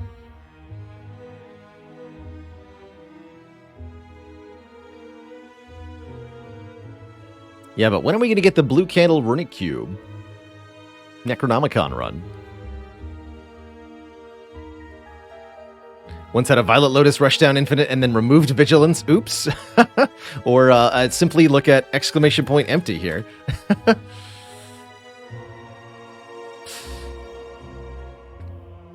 For an example of when your deck is its own worst enemy. Jazdia, thanks for the Prime sub. Welcome to the Cozy Sub Club.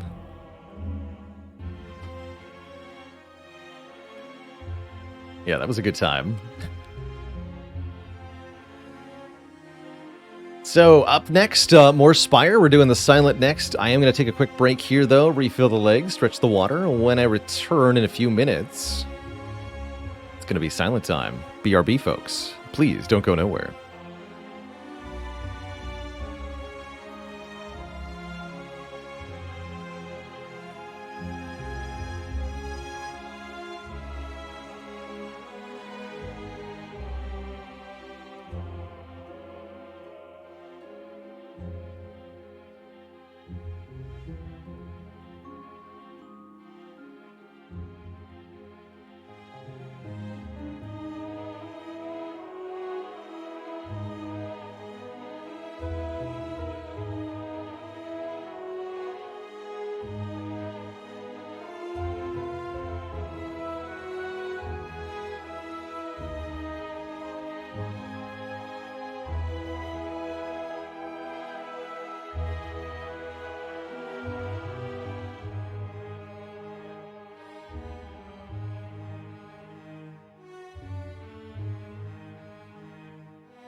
All right, Twitch chat, we are back. Let us embark upon a new journey in the Spire.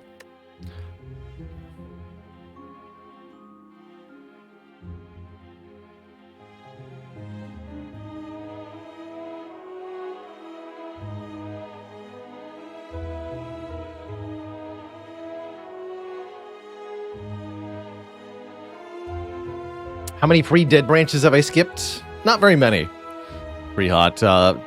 Very rarely.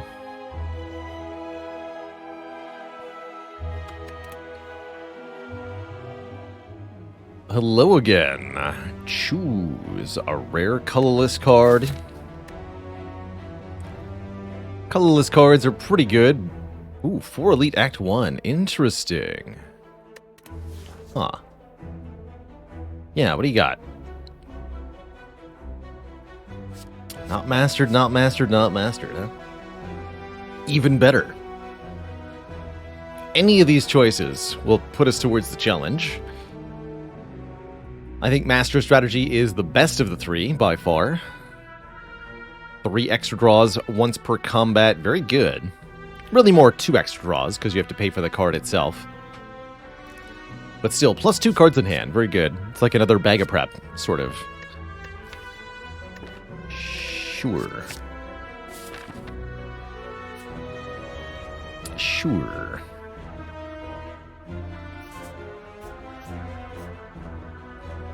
And then depending on how strong we get, I'm going to go many elite or maybe not that many elite.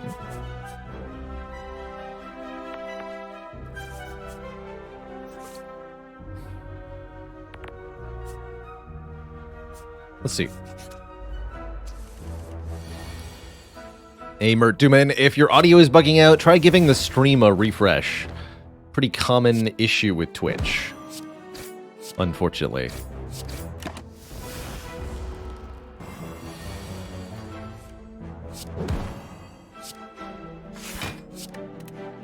See no reason to give up a hit point here.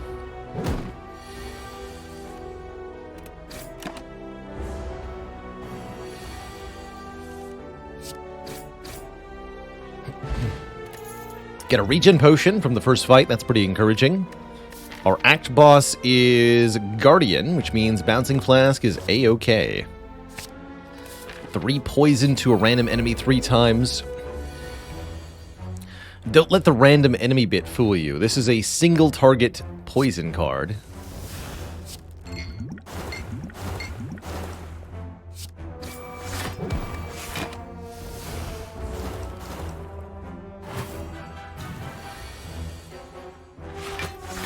Much worse against multiple opponents. And it made you watch an ad. Oh no. Hope it fixed your audio though. Footwork. Sure. Especially with Guardian as a racked boss. Dexterity is a very useful way for Silent to scale defense into the later parts of the game.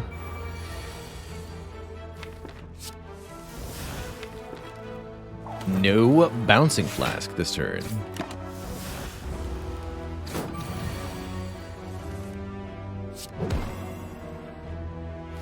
Don't think I need to take one. Forget the flask.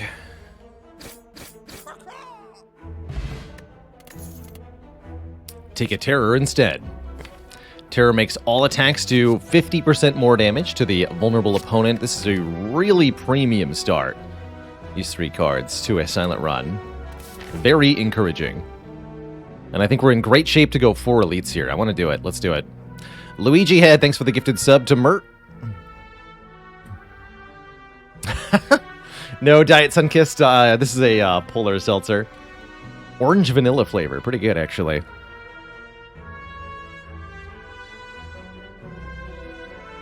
What about Gremlin Knob? We've got Terror and the attack potion for Gremlin Knob. Bouncing Flask on to turn 1 can help a lot.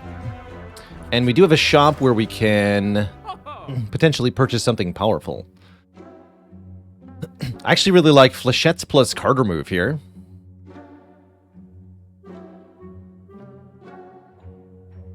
Fire potion's not bad. Could have had 2 infinite blades by now. Yeah, I like the flechettes. Flechette's better with Master Strategy. Terror and Bouncing Flask are both skills, and we can remove a strike alongside. I really like that.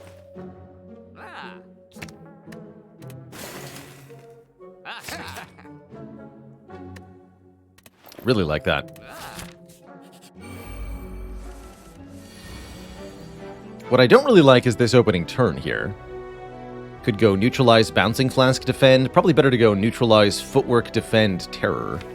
Yeah, surely that's better. Although Terror before Neutralize for the 1 additional damage.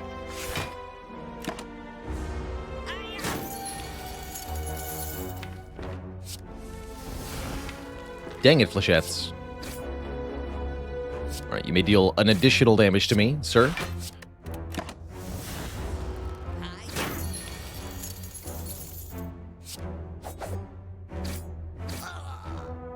Yes.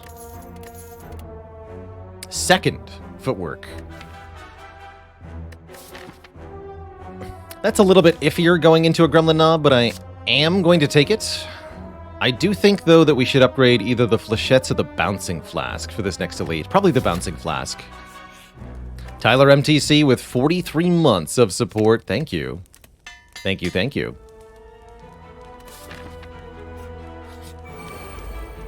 Alright, 3 sentries is our fight. Probably to use the attack potion here, although let's see what our full hand is. Okay, yes, use the attack potion here. Skewer. That's a really bad attack potion, unfortunately. Guess I can take Sucker Punch, but I'm not going to like it.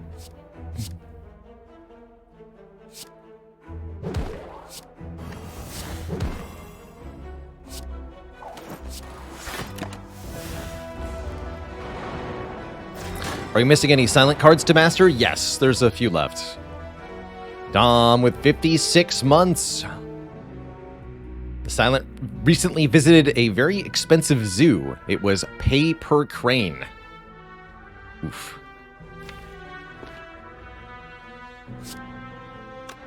Could just full block this turn. You know what? Let's do it.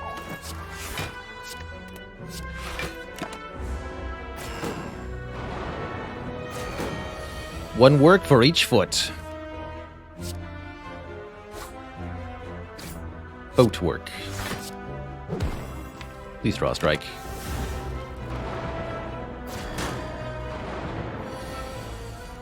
No. Well, this is still most of a block. Seems fine.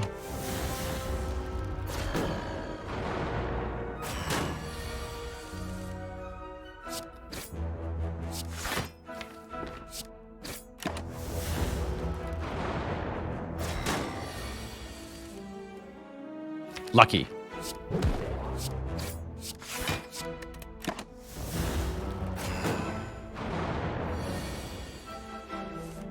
Ooh, even luckier.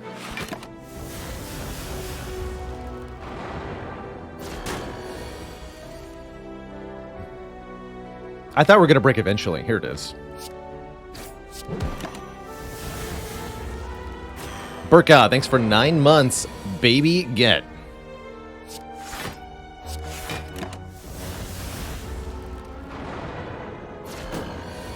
What caused the ice cream truck to break down? A rocky road. Yeah, we should have just played Bouncing Flask the first time. 2 bricks. That's a bummer. But that's what happens in this fight if you don't have enough damage. You get overwhelmed by Dazed. Dang.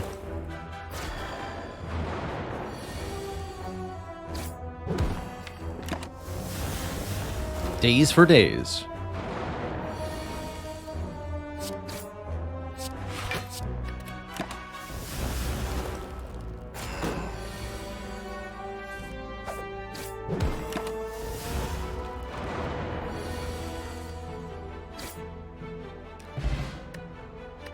Good rewards, though. Ghost in a Jar is 1 turn of intangibility.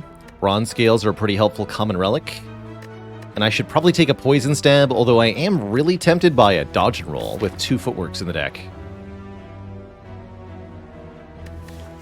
Let's grab that P-Stab. I still think we can go red path here. This fight might be pretty short, though.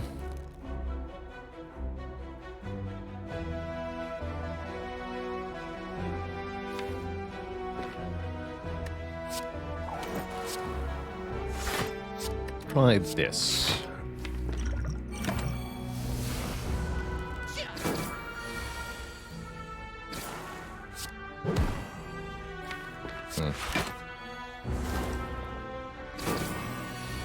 Oh, very lucky.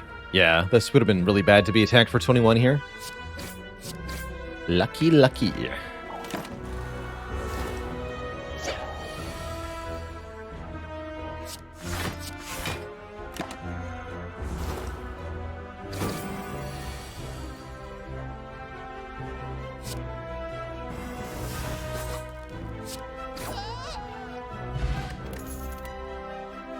Catalyst. Double the enemy's poison. Or heal hook. I'm taking Catalyst here. Catalyst and a Lantern for more energy turn 1. 2 heal hooks passed. That's right. Tell those heal hooks to suck it. It's poison time.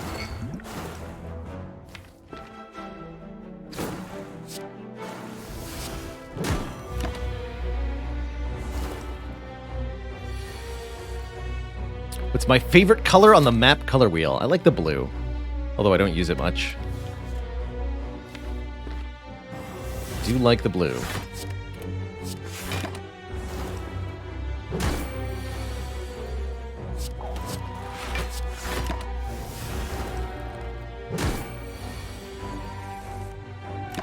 Meat on the bone.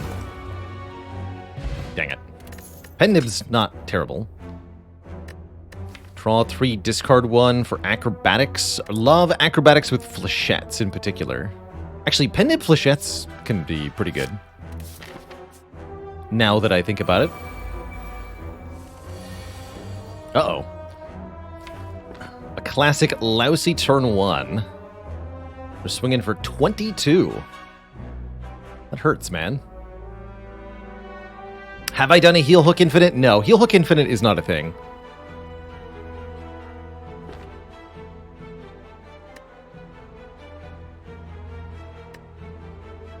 Nobody does a heal hook infinite.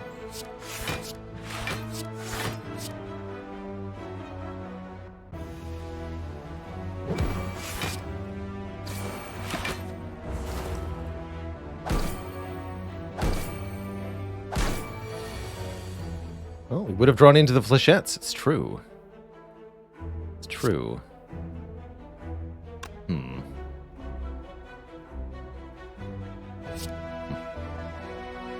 1 damage short of getting them both.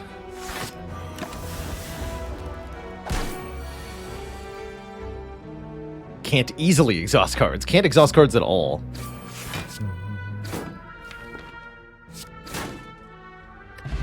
There's purity and that's it.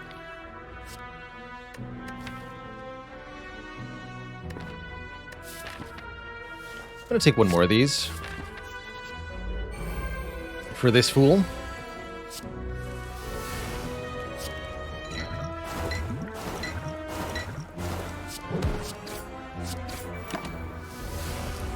Show them how it's done, flechettes.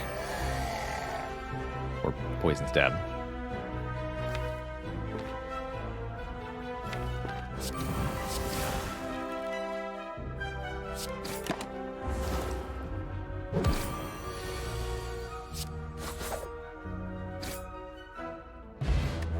Singing Bowl.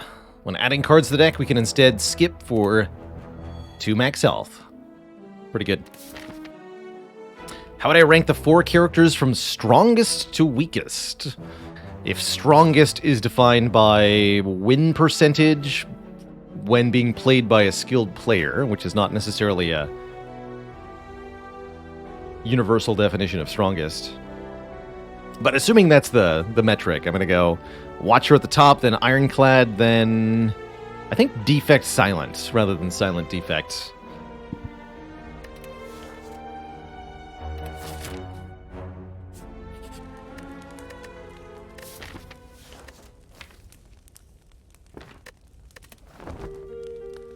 Don't need to snooze here, but I will, just in case.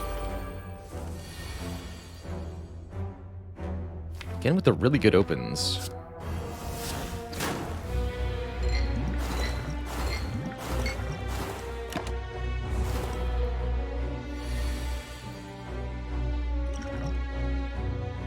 It is time.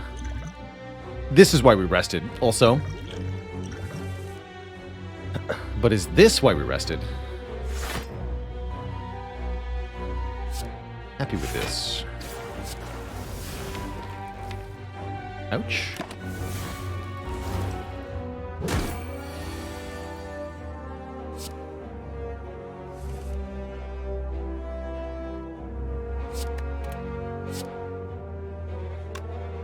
$52 minus 33 is 19. We can do 19.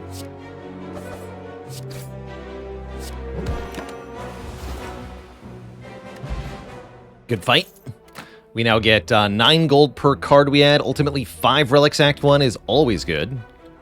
Do we add a Tools of the Trade for draw 1, discard 1 each turn? I like tools for sifting through the deck, letting us make sure we draw the blocks we need each turn. Let's take one. Anti-synergy, we get 9 gold or 2 max health every combat, no matter what. That's kind of cool.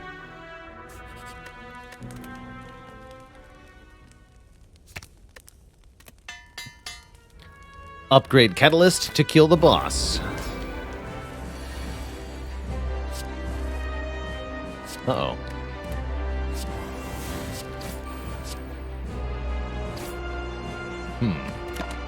Might be losing our ghost here.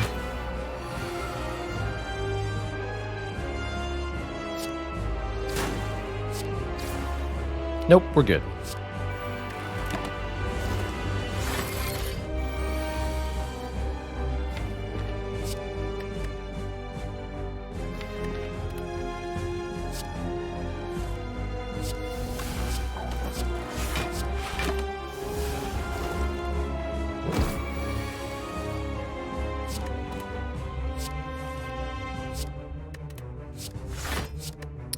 And a dad joke for the crowd.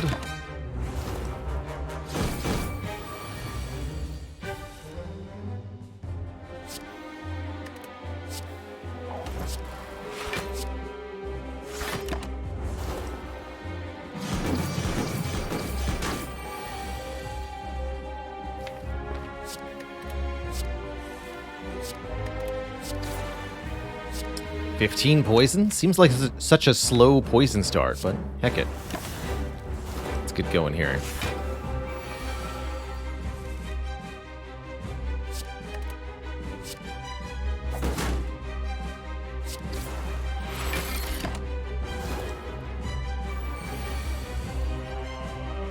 Trying to come up with a pun based on our current cards, but can only manage a stab in the dark. Got nothing. A poison stab in the dark.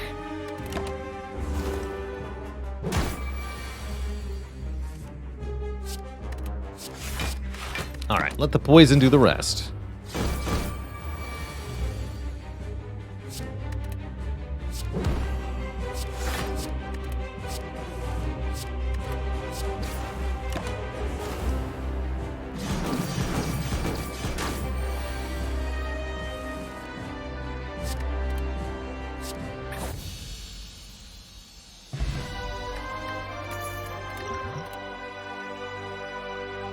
Adrenaline, always welcome.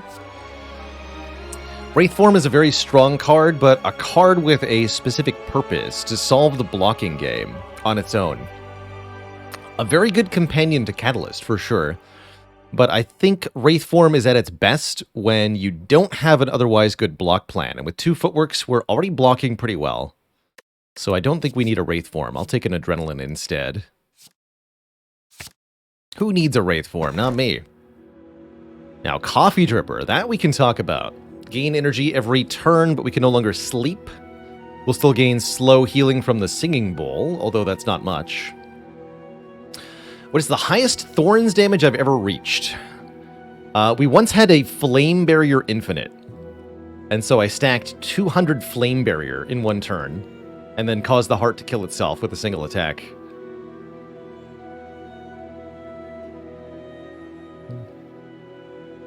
Only ever did that one time.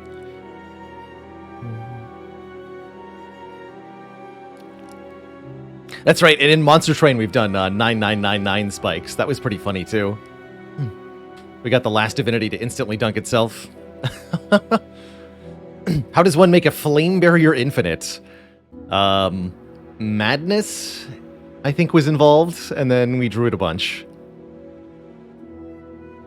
Actually, I might have been hard casting it. No, that's right. We had some kind of like sundial pommel strike shenaniganry that was energy positive, and I used that to cast Flame Barrier over and over. That's, I think, what I did.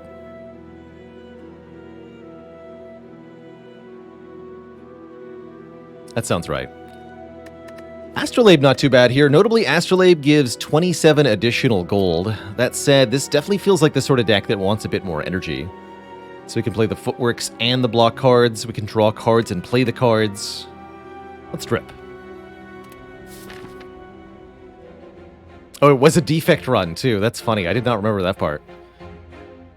Defect run. Cute.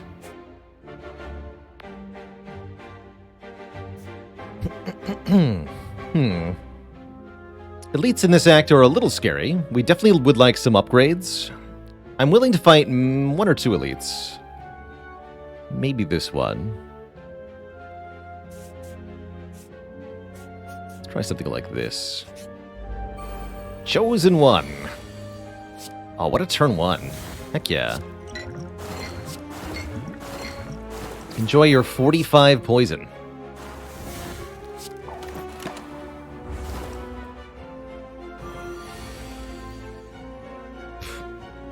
Can't keep the pen nib? Bummer.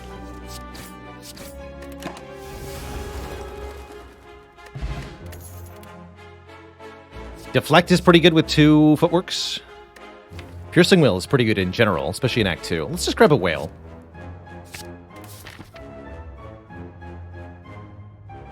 If we'd used Terror... Yeah, if we used Terror turn 1 instead of Footwork, I think we did have a kill. That's true. Over 2 turns. That is true.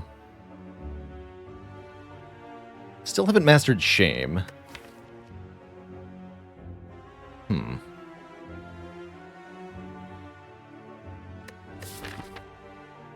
Okay, I'll play your game. Regal Pillow, thank you for the shame. Have you no shame? You have some shame. Oh, strikes for bites with Coffee Dripper and Ceramic Fish. We gain 45 gold and the means to heal in fights. I'll take that. Take that indeed. Any ghosters? Any ghosts in Twitch chat?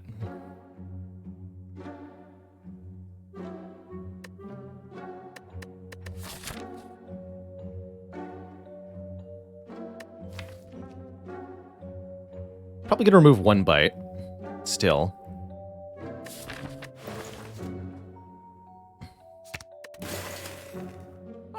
Not interested in Chrysalis. Nightmare with Catalyst can be a thing. Nightmare's pretty breakable here. Let's take a Nightmare. Can definitely break Nightmare. It's going to need an upgrade, but we can do that too. So, do we go to the shop? Maybe. Feeling ambitious here. Let's do the Burning Elite.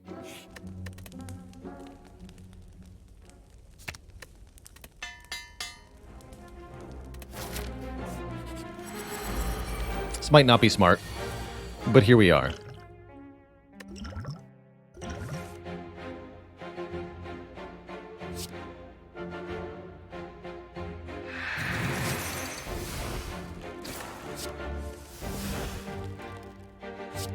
Good enough start. 18 poison will do. you're dead next turn. Perfect. Play this.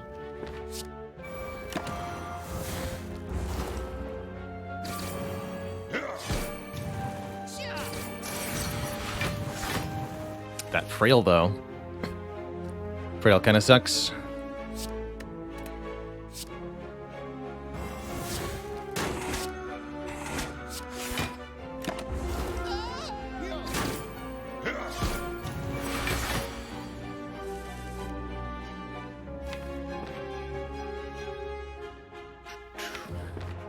Nightmare Adrenaline? I think so.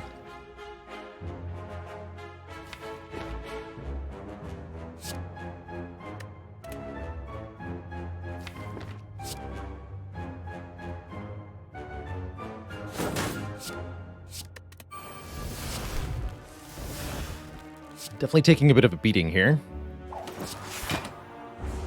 Not going to use the potion unless I have to. Here we go.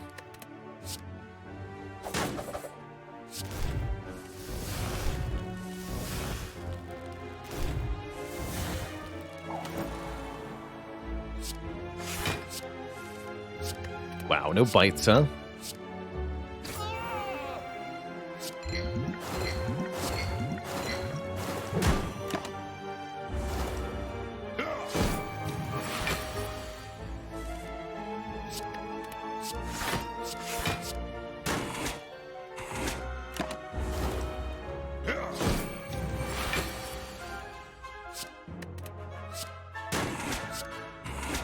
Okay, I'd say that went pretty well. Even though we lost a ton of HP, we can get it all back with the bites.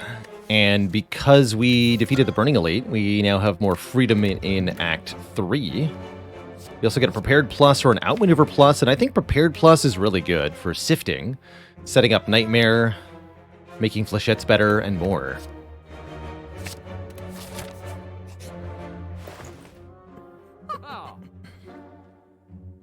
And here we can remove another card if we so desire.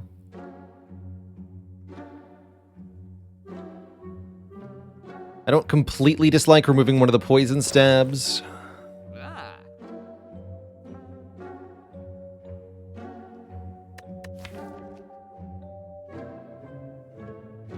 Did we rob for the pillow and shame? Yeah, we did. It was a pretty bad deal. It was a pretty bad deal. I am going to remove a poison stab. Buy the heel hook and remove it just to teach it a lesson. That'll teach him. 3 attacks in 1 turn to gain strength. Does make Flechettes really strong. Might make bites more difficult to use. But I think probably a good pickup overall. Still waiting for a well-laid plans to show up. So many good upgrades here. Fortunately, we get 3 more. Or 2 more, rather. In case you can't tell from these 2 being here, we haven't had many fights this act.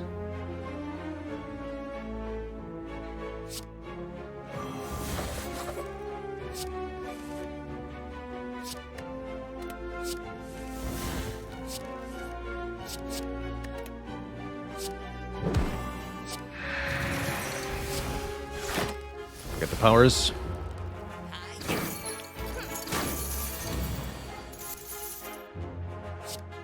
Bummer. Wow, that's really bad, actually.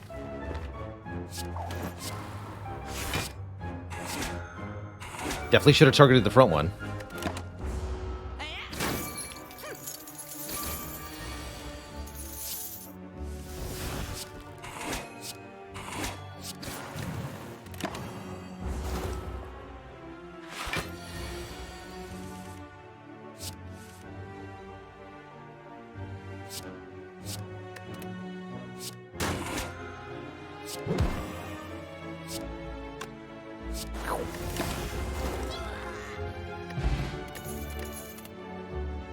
Another piercing wail. Now I want some max health.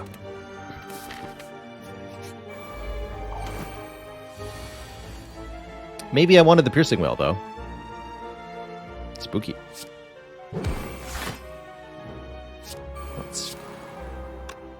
Could Nightmare defend to guarantee I don't get wrecked next turn? That's vaguely reasonable. Or we could just play Bouncing Flask. I'll try Nightmaring defend, and we'll see how much I regret it.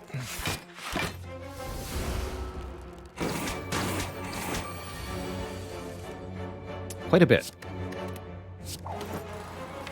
Yeah, quite a lot.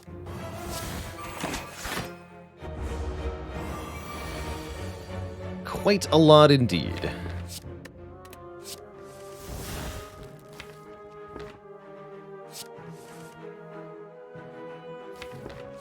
It's fine.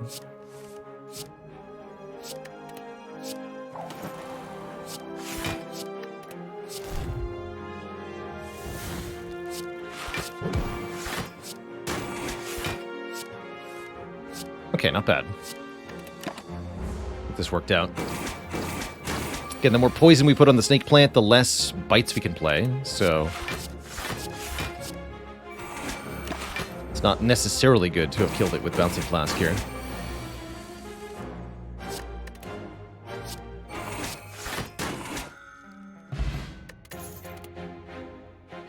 Riddle with holes, Shuriken? No, thank you. How's it going, Decoder? Long-time YouTube stalker, first-time stream watcher. Hello, hello. You've found your way to the right place. So many good upgrades still.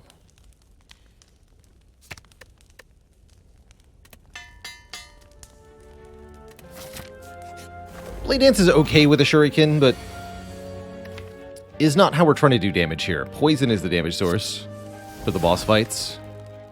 I don't want to add a Shuriken or add a Blade Dance and dilute essentially what is our true damage plan.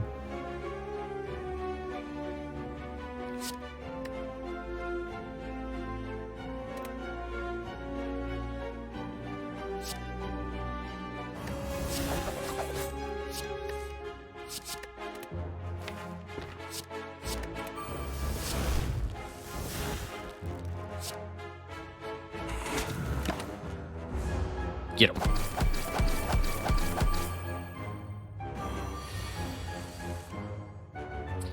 Flechettes could also be something we're building towards. I guess a Blade Dance would be nice for Flechette's interactions, too. That's true.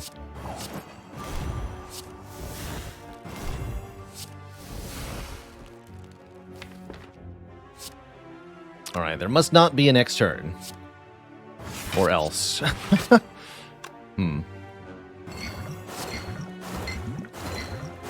There is going to be a next turn, is there not?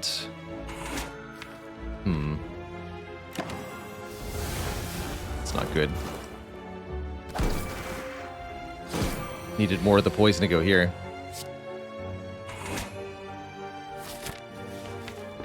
Ouch. Yeah, I should have used the Ancient Pot this fight. I don't even think I saw that we had it. I am too tired. I am way too sleepy. Way too sleepy for this. At least we can kill Champ easily enough.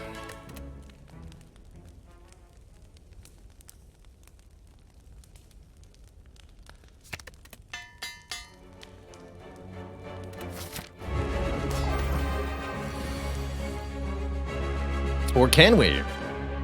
No, this is fine.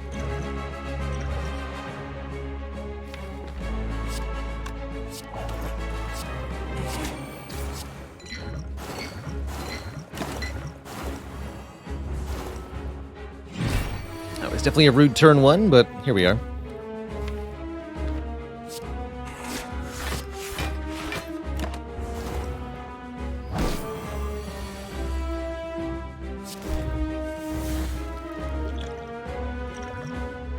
Click. That's why the Liquid Memories was such a good find. Now you're dead, son.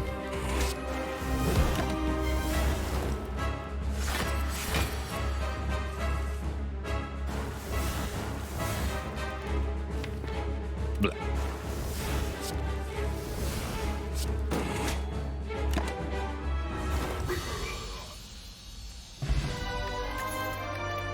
GG.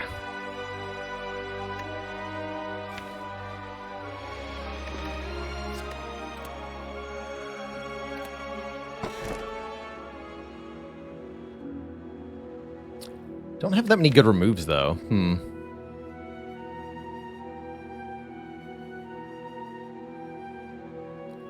I guess defend bite? Sure.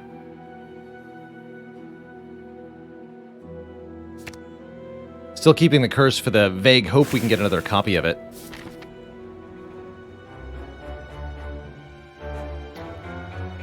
Could maybe remove Poison Stab, but that leaves us with Bouncing Flask as the only poison starter, and I really don't like that. I think that's too unreliable for some fights, namely Shield and Spear. Still need some solves for those things.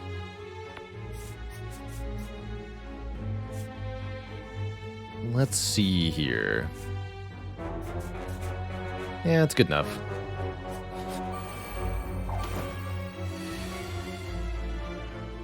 Bummer.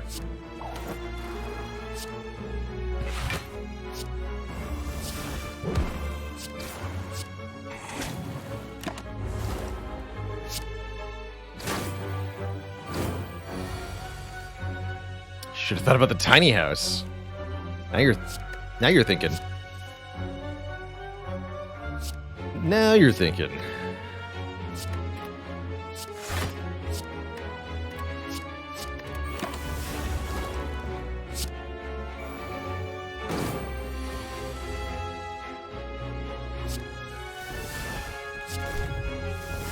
Whoops.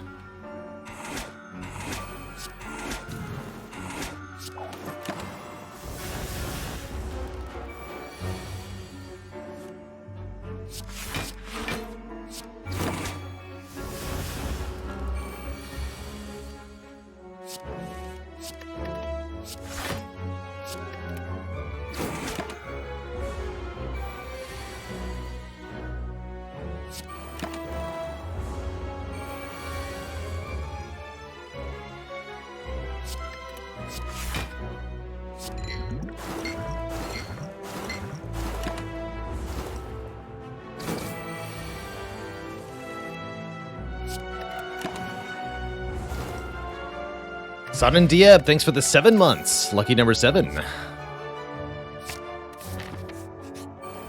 Dodge roll plus with 7 dexterity seems pretty good.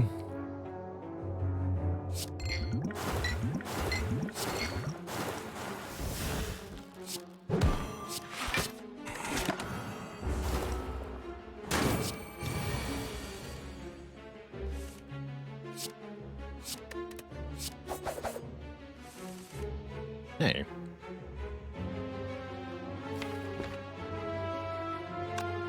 Rude.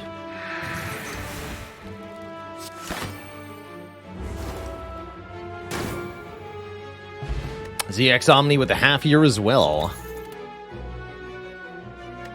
Another unupgraded Acro? No. Not unupgraded.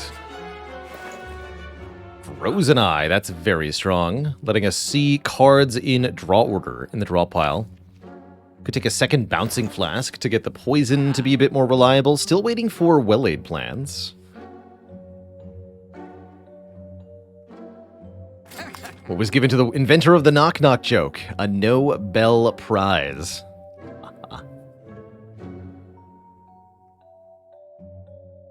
Even more feet. Do kind of wish we'd bought that frozen egg we saw earlier.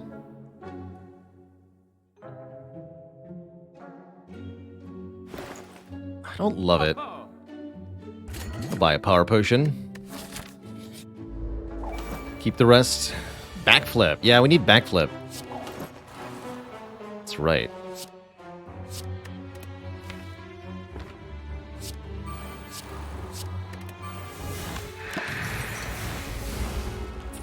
Just getting rid of the piercing well there. We don't need it.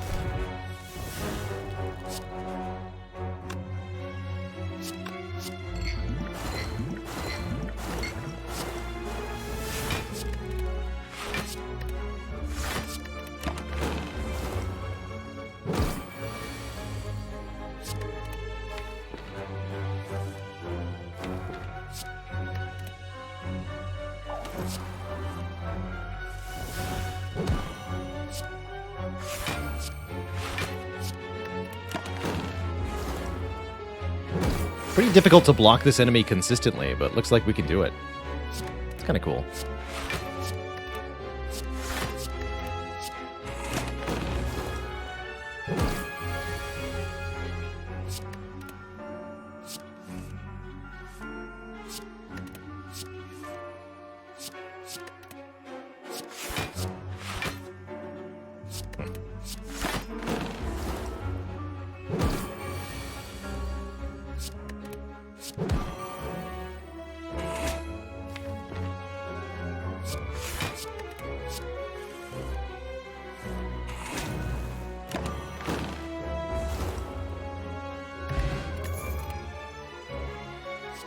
Okay, if it's free, I'll take free.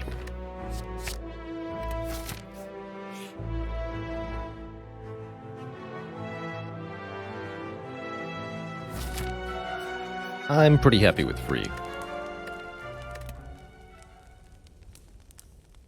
Speaking of free, we need Tools the Trade and maybe Terror to be free, as we're struggling for energy at the moment. Could get another upgrade going here.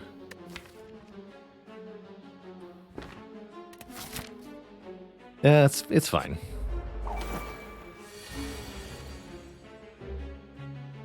He's okay.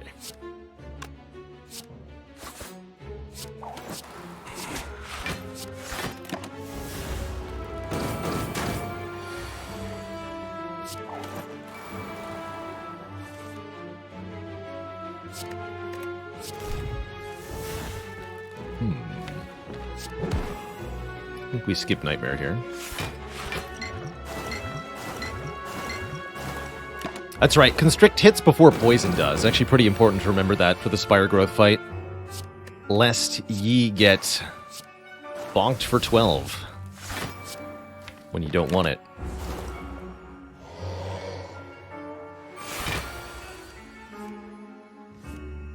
How rude.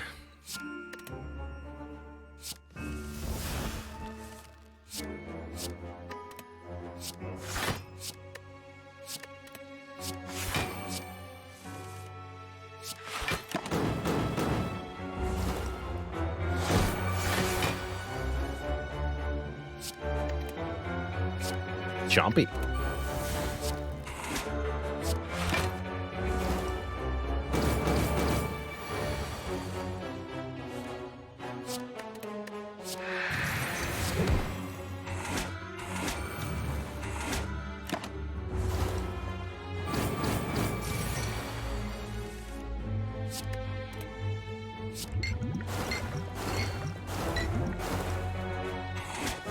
Popeye the Sailor Man, thanks for the Prime sub. Welcome to the Cozy Sub Club yourself. There's Backflip.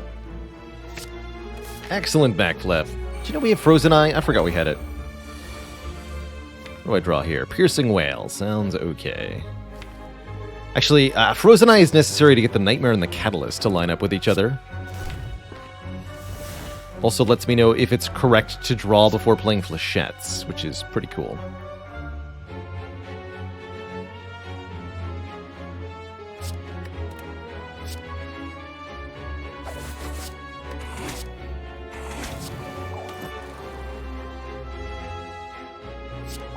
Take a little here. Can easily heal back up. Or not. Or not, I suppose.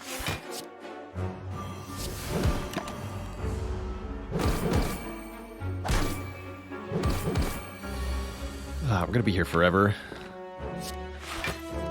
Oh no. Oh no.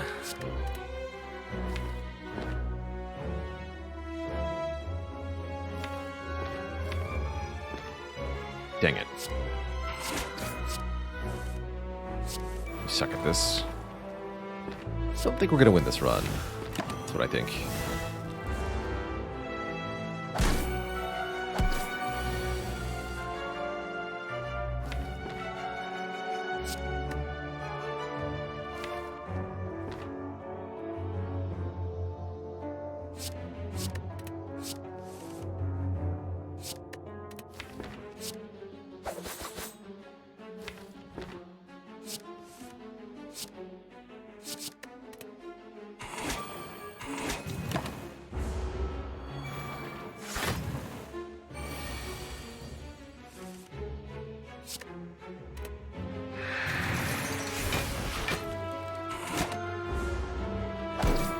Bronze scales, you have to do all the work here.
Like 27.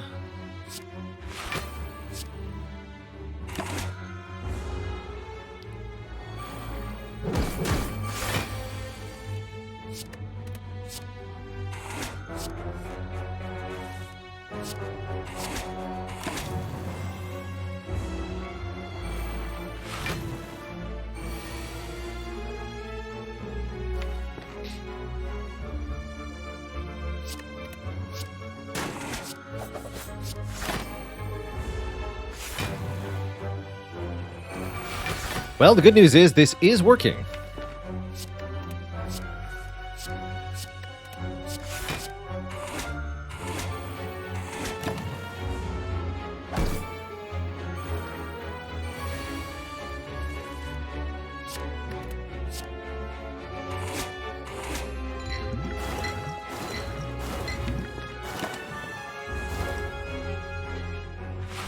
Let's just stay here forever.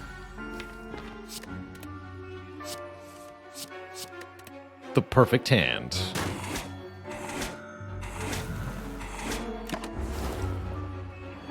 There we go, back to full.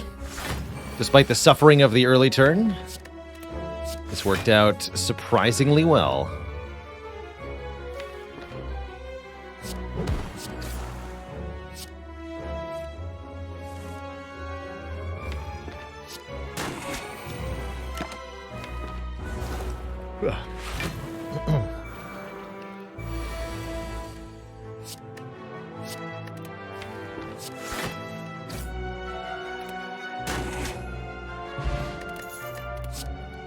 Glorious eventual success.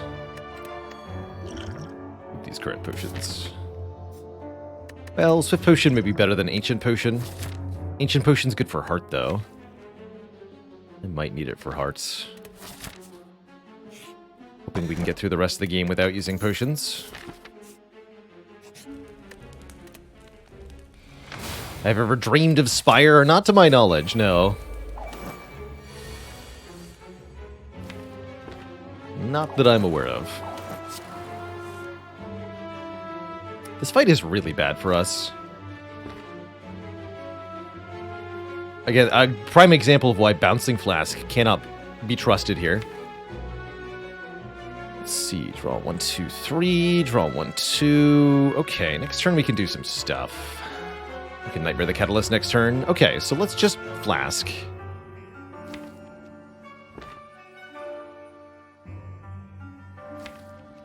Unless you want to draw now. This would be 1, 2, 3, 4. 1, 2, 3. 1, 2.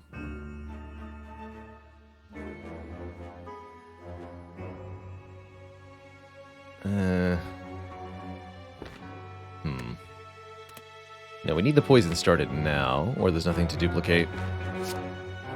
Hopefully at least one of these hits Repto. Good.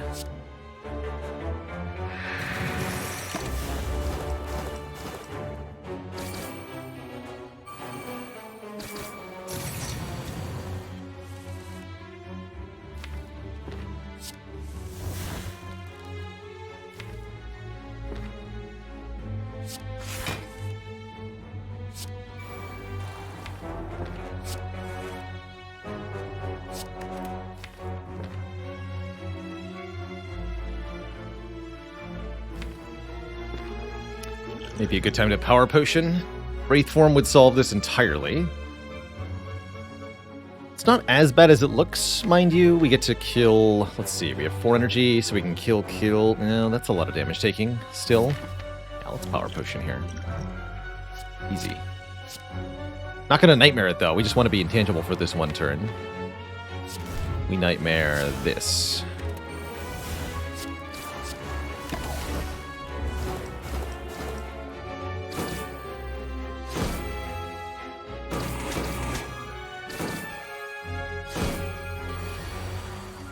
Well, that certainly went well.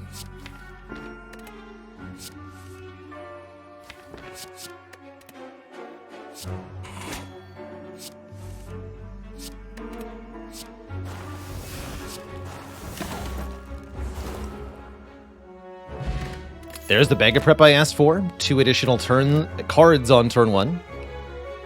Could take a deadly poison with no upgrade. I think we're fine.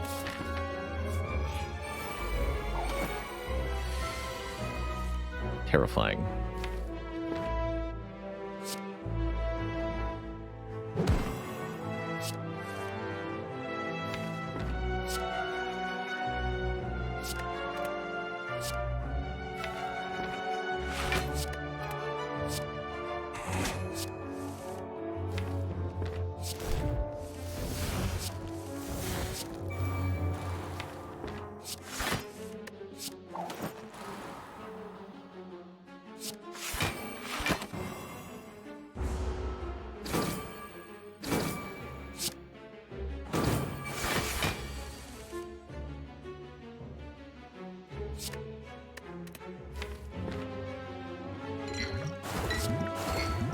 For shame. You can explode, huh? Wait a minute. I'm gonna get hit by an explosion. Shoot. Oh, I'm dead. Rip. That's quite the thing to die to. That's so funny. We're just straight dead. GG, I guess. That's a good sign. I need to go back to bed. I haven't died to an exploder in a very long time. Holy crap. First time for everything. So the cookie crumbles. It's life without enough damage on silent. Get down, sir. Why so sleepy? Lack of sleep will do that. Speaking of... I'm